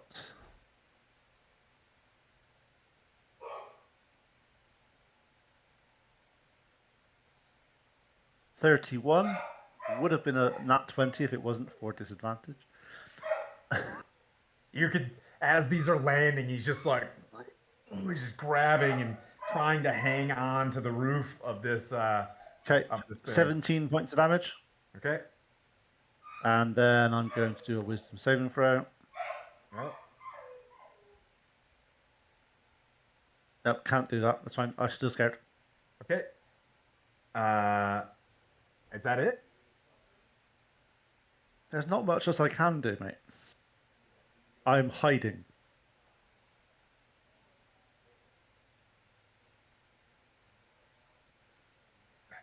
Goodbye, Lee Karen. All right.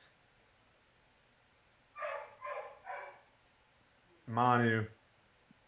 He's looking straight down on you. He's like, you could take this back to your Paxi core. And make a dex save. I thought he said he didn't know who Paxicor was. He mentioned his name, though. Man, DM lawyers up in this. Oh, this is why my brain hurts so bad. You think this sucks, Tim? I have a player who uses a special software where all of his notes he can make references to each one, like all the other notes. And when he opens up a little visual for it, he's got the web, the like conspiracy theorist web. It's hard to sneak stuff past him. Yeah. He's What like, character is it? What character is he playing though? It's been multiple campaigns, but right now he's playing a intelligence charisma warlock who never sleeps. Okay, he can get away with that then. He's not playing a coffee warlock, a coffee one. He tried. Manu's you gone. know that's been errated. You know that's been errated, don't you? Yeah. I looked at the idea for that. Sorry, let the game. No, you're good. continue. Hey, keep chatting. Manu's off, you know. And I was gonna shift the fire to someone else. I'm like, that's not fair. He said, "You've got my AC. It's 19." So the coffee lock got completely errated because people were just being daft with it. To be honest. Yeah. He said it was 19. Yikes. Well, it's in his descriptor. It's on his name tag. Oh. Yeah. Fail. He is a barbarian. He doesn't generally have that massively high AC. Just because he's a turtle, he's got armor. Fire breath twice. Wild.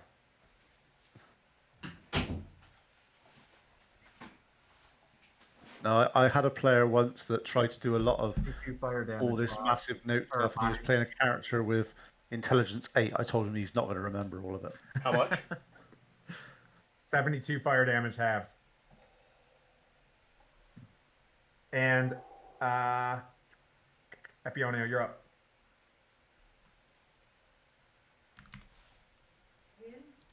Okay. Yeah. You can see him just like, whoa, and he blows this flame onto Manu, and he's like, "Whoa, you die!" And you can see him getting pretty frustrated.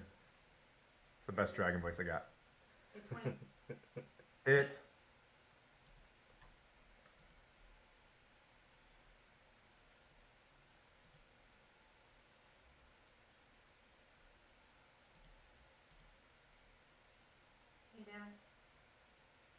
Okay.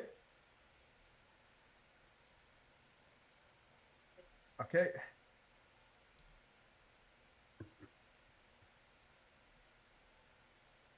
Nope. So you hit him once though, right? Yeah, he's reeling, and you get in between his shoulder blades as you see this mass crawling on the ceiling, looking back to see if he can reach at someone to bite. And he looks over and he sees Faz Gundren, and you can tell he's been battering against Manu. Go ahead. Okay. Oh, he moved back. as he blasts back against the wall, he can't go any farther from where he's at. You guys are cooking him against the wall. Henry.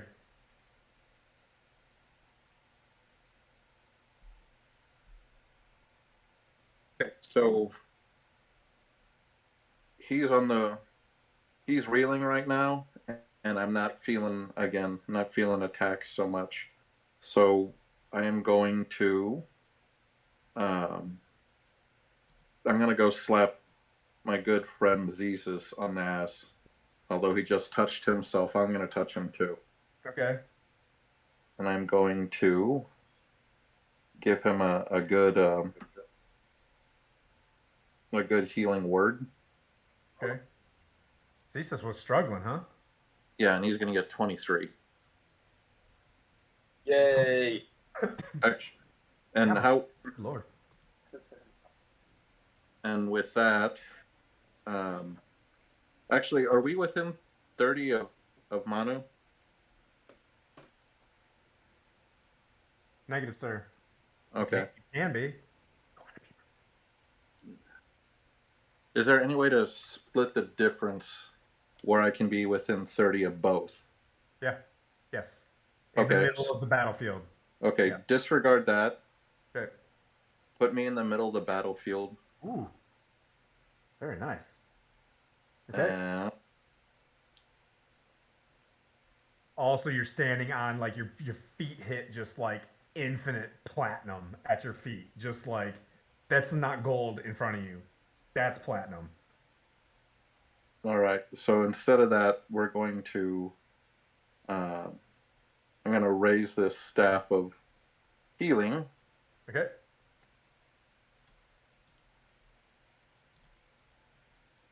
Let me find it again. I'm trying to use the app. Okay. I'm going to raise the staff of healing, and we're going to give back 18 to Manu and to Cliff and anyone within. Is there anyone else within 30? I'm in another plane. He's in the Frodo Baggins world. Yeah. Within 30. Yeah, if anyone's within 30, is there anyone else within 30? Is Foz within 30? Foz, you're 30. Okay, so Foz gets it as well. Okay. What is it? 18 hit points back. Taken. And then for the spiritual weapon attack, dirty 27. Okay, it's a hit. For 14 damage. Oh, all right. So finally, as it climbs up, the mace takes a streak upwards, and it hits him in the back of its perfectly sleeked back horns, knocking him. And you could just, it's not like he was talking. He's just like growling and wreathing, and he's just like reaches back and he's looking and he's trying to make purchase on the ceiling. As Foz, you're up. Sorry, Tim. Do I have enough movement left over to find me cover? 30 feet were left. You went 30 to get to where you're at. Okay, disregard less. I'm done. Yeah. You got a shield? I hide behind the shield. Epione, can you hear me? He must be up. Foz. So he is up in the air. What's his range? 60. From where I'm at? 60. I'm going to go ahead and move forward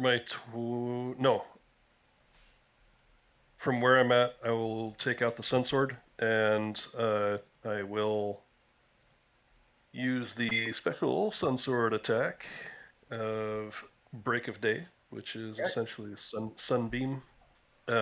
So you see a 5 foot by 60 foot beam of sunlight shoot out of the sun sword. Yep. He gets to make a 15 con saving throw, which I'm sure he will, but yep. He still takes 6d8 radiant halved. So I'll roll that.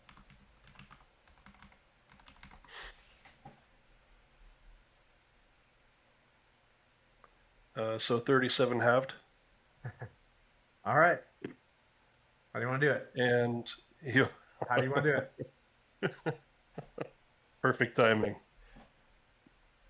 Let's go, Awesome. Foz!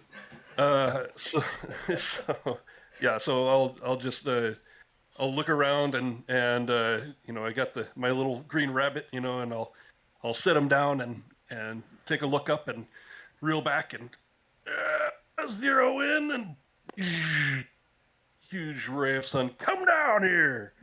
Okay, as it strikes him, it's like, and it falls from the ceiling.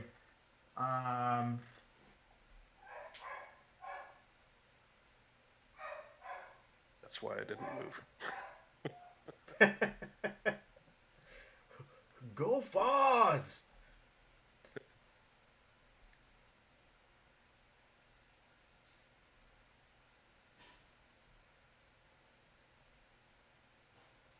Do I hear this dragon crash on the floor?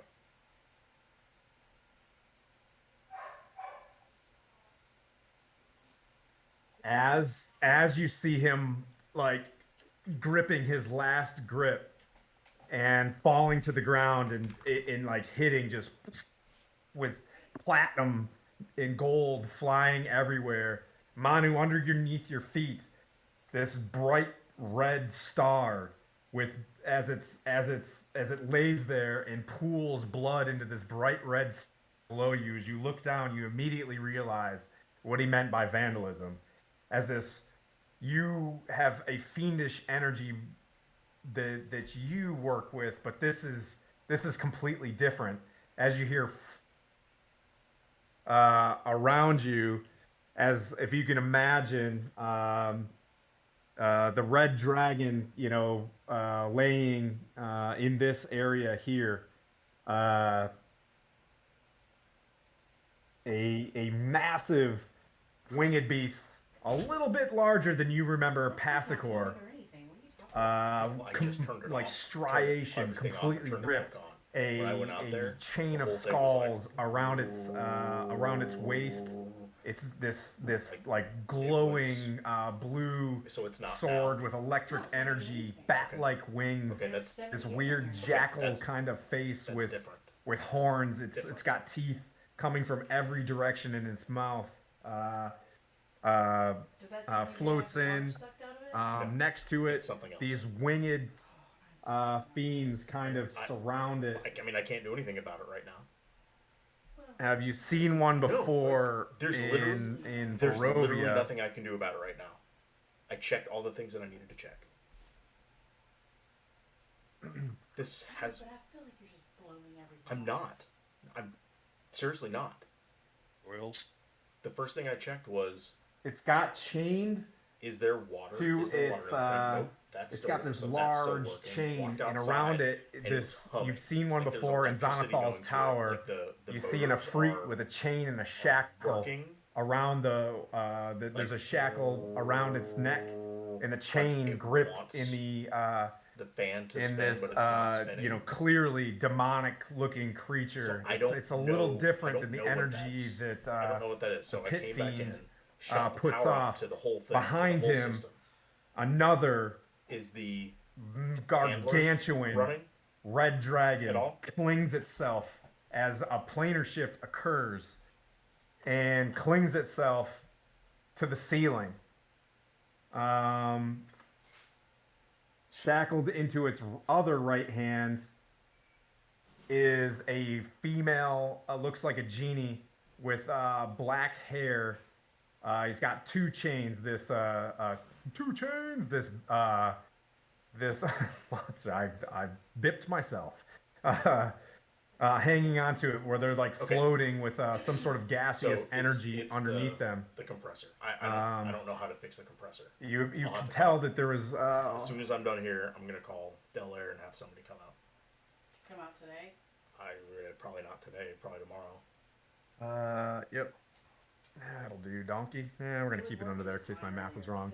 So they bip into this place, and the two winged beasts are sitting there, and this other gigantic, massive tank-looking fiend is looming over over Henry, and you start hearing like Galima, Yeah. Galima Shakti Day, as like the pool of blood goes into this star on the floor. Faz, let's see. Cliff, you're technically in the initiative role as these things are not necessarily focusing on you. They're kind of like swaying and staring at this red dragon as another red dragon is above it. You hear just like, Kalima Shakti De Felicia Hago! As I was trying to remember this was for Henry because you were talking about this last time. Uh, uh, you guys, so Cliff, it's your action. You guys can kind of take this in. There's the pulsing and the like. You hear like leather kettle drums that aren't in your presence right now, but you hear like some sort of ceremony is occurring at this time. Cliff, it's technically your action. So, do I get the idea that they're here because of that sigil on the ground? You can roll a bonus action perception if you'd like. Okay. Or use your passive if you want. That is a dirty 20 for my perception. So you notice the yes. You notice that it's all part of it. You know that it's some sort of ceremony. And it seems kind of like on the lines of a little bit of necromancy. But this gigantic winged monster is like beating its chest. You know what I mean? It's just like, Kalima! Kalima! As it's like looking at the ancient red dragon that's like its life, its last consciousness is like coming out of it. Okay.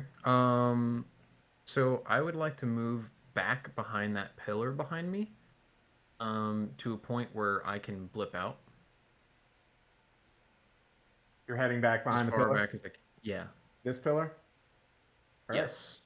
And then I would like to. You need to, even in the ethereal plane, if you're going to go this way, you're going to need to make a dex check to get over that stream of lava. I believe I. Wait, hold on. Let me check something real quick. I'm not sure if I can like pass through things.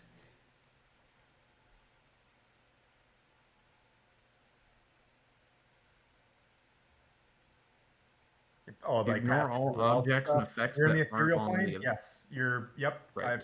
Yep. You're through it. Allowing you to. All right. Cool. So I'll move to the other side of that pillar. I'll pop out if it's safe. It's you're at a Y intersection of lava where you're at. So like if you take a step backwards, it's the 10d10s action. What is on top of that pillar?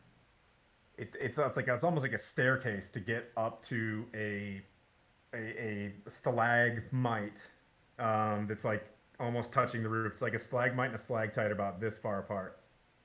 Okay. I can also go up, but at half speed. Would Okay. it be better for me to? I want to get up on the staircase and to a point where I could be on the opposite side of the pillar. Yep, like here. So that I can just peek around and look at that sign. Yeah. Yep, you're without like dropping your character. You're about make one strength check for me just to kind of as you're climbing up the thing. Athletics or strength? You choose. That is a 17. Okay. Yep, you're up there. You got behind and you're looking. All right. I'll pop out of the ethereal plane then. Okay. And I will cast Dispel Magic at 5th level directly at the circle. Okay. Is that me? Did I die? Who died? Okay.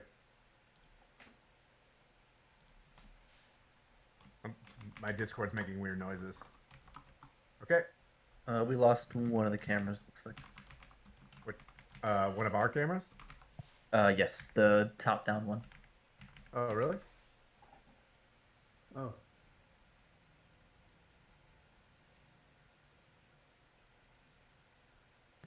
Am I There landscape? No, your portrait right now. And there you go. Yeah.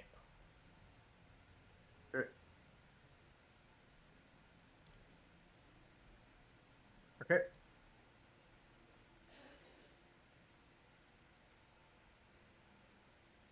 Let's see.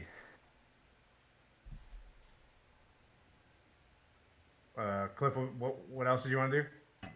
I wanted to pop out and try to cast a spell magic on the circle or whatever I think is the focal point of the ritual. All right. At 5th level. So. All right. I'm looking. One sec.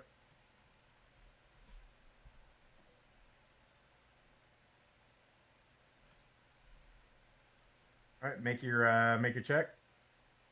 Or do I have to make the check? I believe that's me. Yep. Oh, yeah. So. Okay, so it's a wisdom check. That's a 21. Okay. All right, so you cast the spell magic on whatever this is, and it dissipates. It dissipates it a little bit as it just like looks at you, and it points at the Tao, and it's just like fight for your new domain, and it points at you, beckoning the Tao to move in your direction. All right, and that'll be my turn. I'll just And pop then around. you see him again, just like beating its chest, like trying to get the spell like kind of working again. Beep beep beep beep.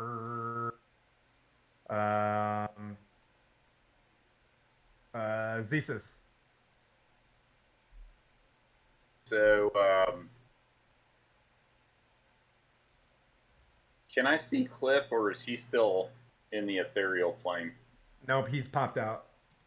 Okay. You do notice because the Tao kind of pointed off, and yelled.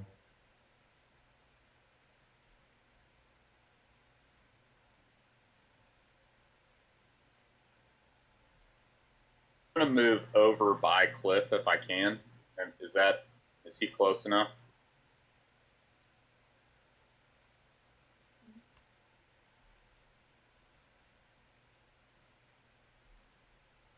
I think you're on the opposite side. You're behind that giant rock, right? Yeah, I'm up on a spire. Yeah, you're on the opposite. You guys are on opposite ends of the. Oh, he's way over. Okay, okay, I can see it now. Okay. A video. What's close to me? Just around the rock side. Like, if I come around the rock side to see what's going on. There is a big winged looking fiend. Okay.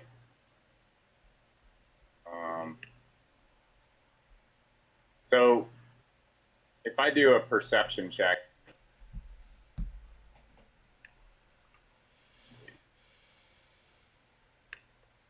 what do I? Yep, just do a quick perception check. Yeah.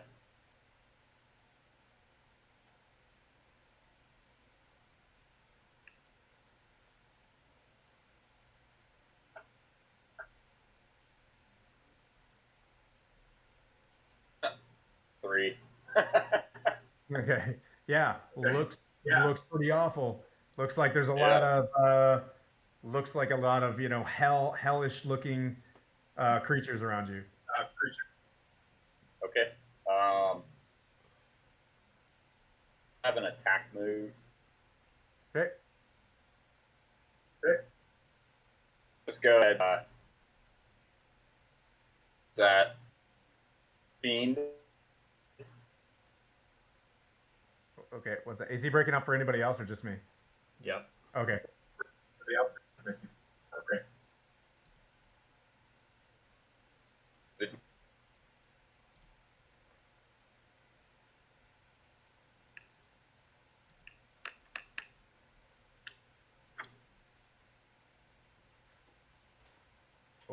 We'll wait. We will wait for his Wi-Fi to slow down, or you can type it in, or you just use D&D Beyond, buddy. Did he?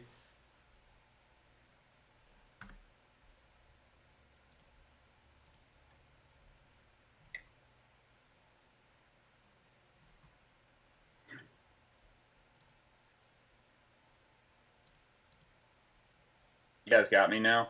Yep, got you, buddy. Okay.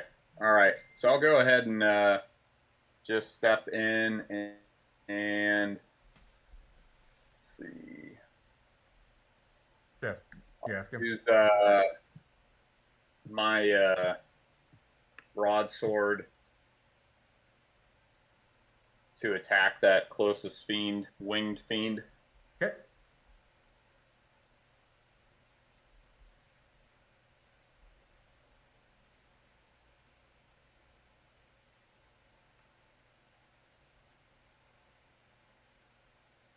That hits.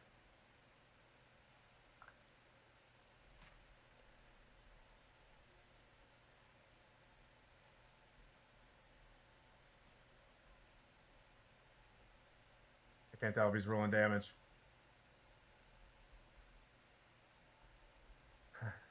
All right, we're gonna press on to Manu, top of the round. Go for it, buddy. We'll catch him up. Am I prone?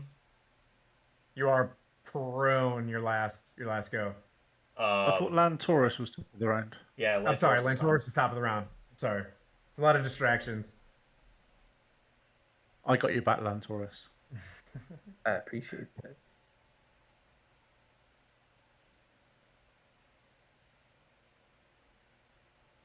Is that not going on? Hang on. Says the scared person from the corner. My screen went all Yeah, weird the for a second. internet's just going hard in the paint right now. All right, there we go. All right. Am I back up? I'm sorry. You're up, buddy. All right. Did you get my hit for 19? Yes, sir.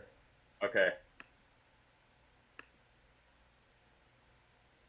So looking from where I'm at. Oh, 11 damage. Okay, got it. Got it. Dan, go. Okay, so looking from where I'm at, I feel like I'd be able to see at least two of them within line of sight. Yep. What are the little white things on the map? The winged. They're just these like winged the looking winged things. fiends with these long, like big jackal-like faces. And they're swaying as well. They're almost like in a concentration, just doing the same thing. And Cliff, you can see whatever spell it was. It starts as a ritual. It's still kind of going, but it just didn't have the power to execute at that time. So we went to disrupt said ritual. All right, so I'm gonna focus the little fiending thing that's directly in front of me, the white one. It's kind of near the center pillar. Okay. You know what I'm talking about? Yep. I'm going to. Let's see if my marbles work this time. What about these marbles? 14 to hit. That is miss. That's a miss. Yeah. All right. Well, we're gonna try my ballistas next. Okay. 24 to hit. Hit. Ooh. It'll be 30 force damage and then knocking him 5 feet. Okay. It's a little complication. Okay. All right, and that will end my turn. All right, you start hearing the seance or not the ritual just starts like beating and getting louder and louder as Manu you're gonna stand up and you're in the middle of all of this stuff and you can feel what you see is a glowing light inside this monster's got its hand out as it's saying these things, and this light is coming from the the red dragon on the ground, and it's starting to flow into the winged bat-like monster's mouth. And you're muted. No, I'm not. You're oh. Can you hear me? Yep, gotcha. Okay. Hold on. Muram, suram, muram, suram, muram, suram. You start hearing it, and it's almost like there's screams and voices from like another. It's just like a larger audience or a larger crowd somewhere else other than this entourage. Passive insight 13. Passive? Passive insight. The only passive insight that you got is there's another ancient red dragon above your head crawling on the ceiling, and he's completely indifferent to what's going on to you guys. I'm gonna attempt to interrupt this whatever's going on with the sucking of the whatever. I'm aiming directly for. Said it's going from his hand to his mouth, or from mouth to mouth, or how's that going? Going to his hand. It's got its hand out, and it's like drawing something, but the stream, the wisp of like Raiders of the Lost Ark energy is like rolling into its mouth as its mouth is like starting to gape open. I'm going to attempt to grapple him. Okay. Just stand up and try to tackle him. Yeah, okay. That is what is that? 17 athletics. Okay. For the first time, as you stood up to grapple this thing, it's massive, just huge foot just swings back with this muscle and hits you in the chest and pushes you backwards like nothing. You know what I mean? Like that did not work. As a bonus action. Yeah. I'm gonna bite the leg that comes back to hit me. Okay. What is that? +6. 15 to hit. Okay. It didn't make purchase. Well, shit. The beating goes, and then finally, after that happens, its head like looks up and locks at the ancient red dragon that's on the ceiling as that energy like flows into this monster, and it looks up at the ancient red dragon above. Connor, I have a question. It's a very simple question. The red dragon that made me poop my pants and scared me. You are no longer dead. afraid. It's dead. That's the question I wanted. Right. At this point, then I move my hunter's mark. Yeah. Yeah. I move my hunter's mark from the dead dragon to the Deo. Okay. Oh. Okay. I then sharply shoot it.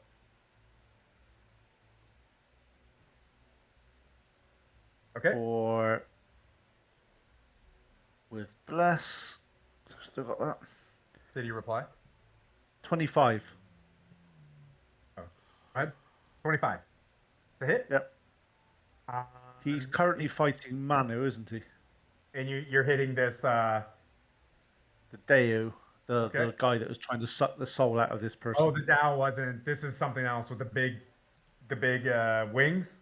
Yeah, so you can. Yep, that sorry. I was attacking because there's 3 white things with wings, and then there's one with black wings. Yep, the apex of the ceremony is this thing with black wings and the red body. That's the one I'm attacking. That's right. Okay, right, cool. Just sure. That hits.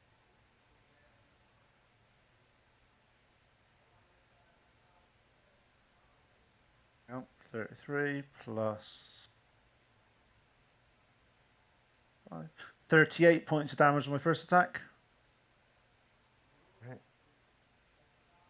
Okay. 21 on my second attack. Okay. That hits. thinkers. All right. And 30 points of damage on my second. Okay, just as it's sitting there, and it's one like goes into its eye as it's just like, oh, and it gets on one knee and kind of stands up as its turn finally comes around, and it's just like it grabs the Afridi next to it, pulls it into him. The Afridi just like flies by the neck up to him. It grabs the Afridi's hand, and it shoots this beam of white light into the red dragon on a ceiling, and then you just feel it just like you hear this like huge as it just goes Super Saiyan like right there in its normal red winged chest. Its veins glow orange with like lava and the blackish orange streams of lava as the striation and vascularity in it just increases its mass right in front of you as the Afridi flies into uh, the Balor, looks at him and he's like, "Do it." Epione. Unless you had move it, Connor. Do you want to move? No, I'm quite happy hiding behind this this piece of rock. Okay. Well, my compressor is stopped working this afternoon, and wanted to see if I could set up service for tomorrow.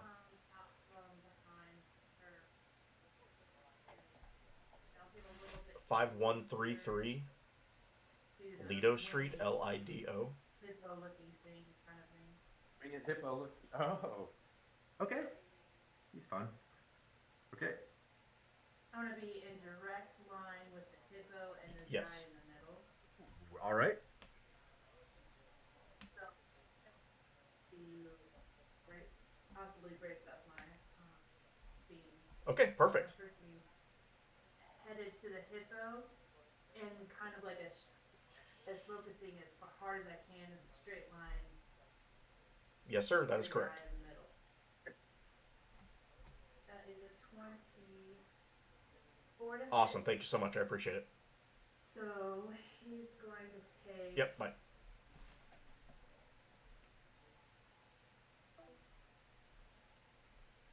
14 damage. Okay. And I am attempting to push him. That beam pushed him 30 feet into the guy in front of him. This way. No. This way. You're pushing him? Oh, you're pushing him this way. Oh, all right. Yeah. That's Henry. Henry's in a demon sandwich right now. All right. Yeah. Okay. Henry, you're in between two, like a big belly of a fiend and nice 8-pack of a other monster. Miss.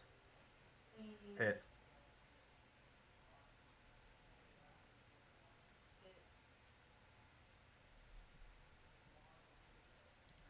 For another 14 damage, and I'm trying to push that guy into the guy in the middle another 30 feet to break the circle. All right, Henry, make a strength check.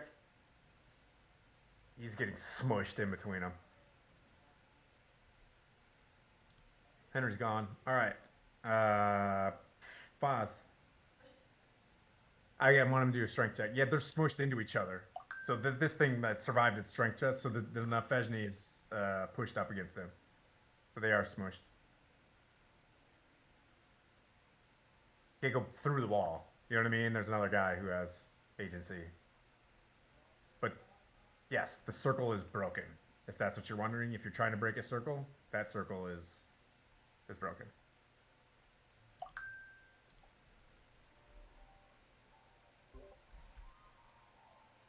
So the Nafej monster that you're pushing is pushing into it, but you're not pushing the other guy. That other guy is not being pushed. Henry rolled an 8 on his strength check. His iPad just died. He's getting smushed in between these two dudes. We're gonna go with restrained since he's bumbling a little bit. these guys collect in, and the red dragon reaches down, looks over at Epione, and goes, 2 down. And they all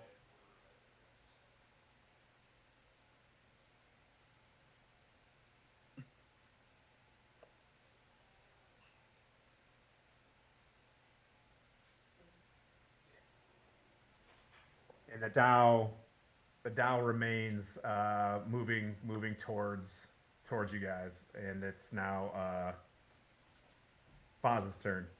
Oh, Henry, you're up. Henry, you just got smushed between. You got smushed between an Alfejni and a Balor for a second. Got a little weird. You couldn't strength check. You were like, and then they bamfed out of there. Okay, so what do I see left? A weird stone-shaped elemental that's floating above ground. Is it the last I caught was the dragon was getting Super Saiyan, and they disappeared. Okay. So big stone-shaped elemental. Yep. Is the spiritual weapon near him by chance? Yours is up in the air, correct? Yes. Yep, it's like 30 feet away in the air, right above it. Okay, so I'm going to guiding bolt for 11. Okay, 1 second. I have to do this old fashioned. That misses. Then the spiritual weapon goes. Yep. For 12. Misses. That will be the end of my attacks, but I need to obviously move myself into a better strategic position unless I'm in one. Okay. Pause. So, are you saying that the chick with the big hammer is an elemental, earth elemental? No. Well, you're getting those kind of vibes, but no, it's looks more like a genie. Okay, and it's like 10 feet away from me. Is that right? That's right. And the Give it the business. You don't know. And the dragon is not around. Gone. There is a dead red dragon sitting there. Yeah. Fully dead, like laying on the ground. All right. Whatever that thing is in front of me, I guess it needs to, like you say, get the business. So Okay. I'll move in on that. Okay. Get the business. I'm looking for a dead red dragon somewhere, but I'm not finding anything. It's like here. Yeah. When I look at this creature, what do I assume its size is? Just with a Large. Passive perception. Okay. Large. Yeah, it is technically an well, it's large, but yes, technically an elemental. So I'm gonna run at it and do some sun sword attacks. Okay.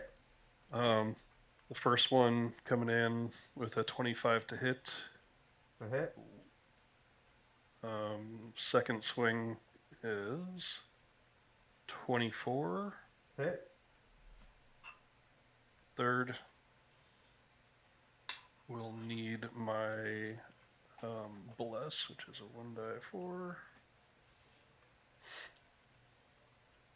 21 to hit.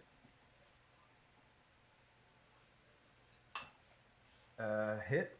So all three hit. All three hit. Thank you. 17 plus 18 plus 20. Are you adding holy weapon to that? I am about to.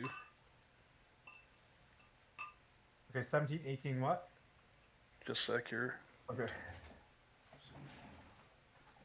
So 38 plus 17, so that's 55 plus 31. So 55 plus 31 is 86. Okay. 86 radiant. Wow. Okay. Is it undead or a fiend? No, sir. Okay. Yeah, Hey, Foz, 86 radiant. when did you become a rogue? You're only rogues are allowed to do that most damage. Come on, get with the program. He's angry Foz because he got Exactly. someone put baby in the corner back there for a little bit. Right. Yep. He's bringing it hard right now. His frustration, little Foz frustration. Okay, Cliff. Which leads him into his action surge. Sorry. Oh no! Please do. So it's gonna be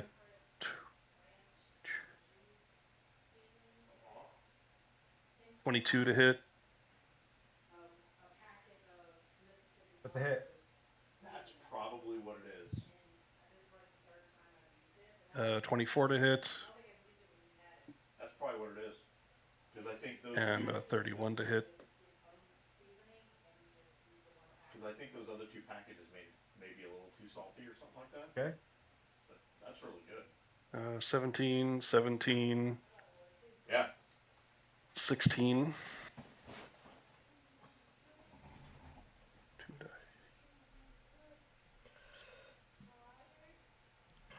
17, 16, you said? 17, 17, 16, and 24. So 40 plus 34 is 74 on that one.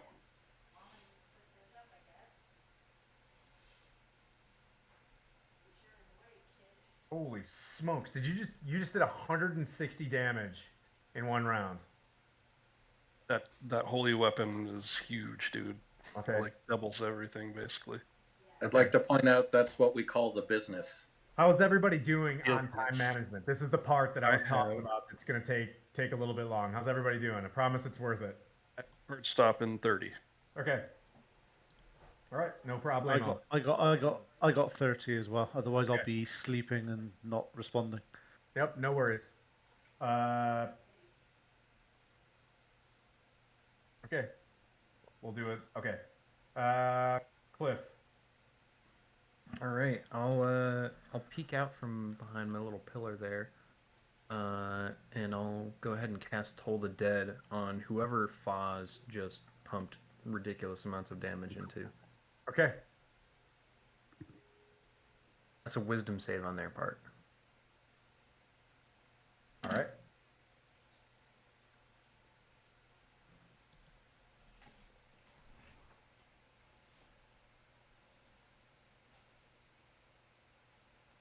And what's your DC? 17. Fail. Fail. All right, 3d12 damage. And he did take damage too, so Toll the Dead was almost, you get extra if he took damage. Yeah. So he's been damaged. That is 20 necrotic damage. How do you want to do this? Nice. So Foz will just unleash the holy wrath of Helm, and then you'll see the visage of Helm just appear above her and finish her off with a large clang, just kind of like drop. Okay. And kind of poops and falls dead. You did okay. Yep. And then in a mace, kind of like, not a mace, a hammer, kind of falls to her side as the dungeon kind of goes to a lull. All right, and then I will bonus action hidden step, being a fearbulg. Okay. And turn invisible until my next into my next turn. I'll just. You guys are out of combat right now. Oh. You notice.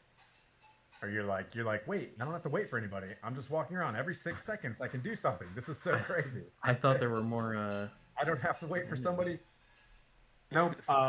Yeah, you clearly saw another planar shift kind of occur. You saw one one planar shift element comes in, one planar shift element vamped out. Sorry, I thought there were still a couple stragglers left. Nope, that's the quaddle. Nope. Yep, it's still this house is clean. House is clean. Let's get to poking around then, huh? Yeah, depending on how much time you guys have, you walk over and let's see. So I rolled a 18 for investigation to go over to where they were doing the ritual area up over there. One sec. I mean, you see a massive amount of treasure on.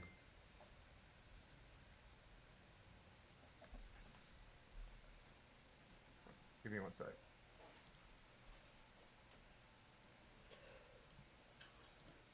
Connor's going to go rogue mode soon. There you go. Yep. So, so Lantars, you said you're just going to do a quick perception check? Investigation over there. Or investigation. Yeah, you see all sorts of, for you, like you run over there, obviously hop, skipping, and jumping across some lava. Everybody kind of dealt with whatever just occurred there. Not not fully tracking what just transpired. You do see that whatever this was kind of went away. It kind of went away. It definitely went away. Oh, I lost my treasure. Oh, there it is. So that whole summoning-ish, de-summoning circle, whatever that was, kind of it disappeared, and now the treasure's kind of sitting back where it was. I'm gonna pull out I'm gonna pull a small cube out of the bag of holding. I'm gonna move to the middle of the floor and pop up Darren's tower. Okay. Boop. And Darren's tower pops up out of the ground. I open the door and tell everybody to, while we figure out what the hell this is, start loading up platinum. Okay. At this point, we'll pick it up somewhere around here in the next session as you guys start rummaging through this location. So we'll kind of just so you know, like this will be where we're kind of pausing and slowing it down, and I want to be able to not take a rushed look at what you guys find and go through a little bit of RP of a rest, how you guys plan on getting back, if there's any other denizens involved in this location. But currently right now, it's kind of quiet. But is there any other, upon that investigation that you're looking at, as you're looking at the ground, you do notice that some sort of summoning kind of occurred where you guys, anybody, let's see, Henry, go ahead and make a perception check as you're up there, or a religion, history check, whatever's your favorite.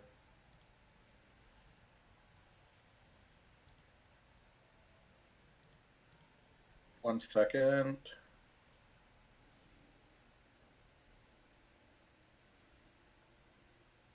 And Connor, do you have to kill an earth elemental, or do you have to just hit it? A what? Ooh, nothing. Look at your stuff. Yeah. I don't have that item anymore. Oh, you don't? Oh, okay. All right.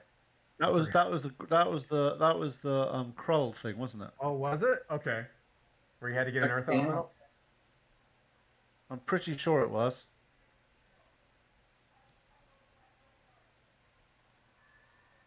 $16. 16. Okay. Cliff, you can assist if you want. He's kind of looking around, looking at this situation. You get the idea that that was demonic in nature, and what you're gathering is you've been dealing with devils, and this is your first. You guys were talking about the pit fiend being a demon at first, like don't mess with this guy, he's a demon, and then you guys kind of worked it out. You're like, no, no, no, no, no, it's not a demon, that's a devil, and let me explain how this works. That is your first interaction with a demon, and it was somehow in cahoots. You know what I mean? Like with this red dragon that just appeared in somehow, you know. But Cliff, you can help him out with a perception check as well. But that one was like you see Henry down there trying to like piece things together and not fully tracking. I can But help out with perception we can check. pick up further investigation on the. Actually, it's probably a better idea to pick it up on the next go because you guys are gassed from combat. Me too. My brain is smoking. But I just want to say thanks for everybody for sticking around. That was a long one. There was about another monster that I was may or may not going to introduce, but my time management was poor.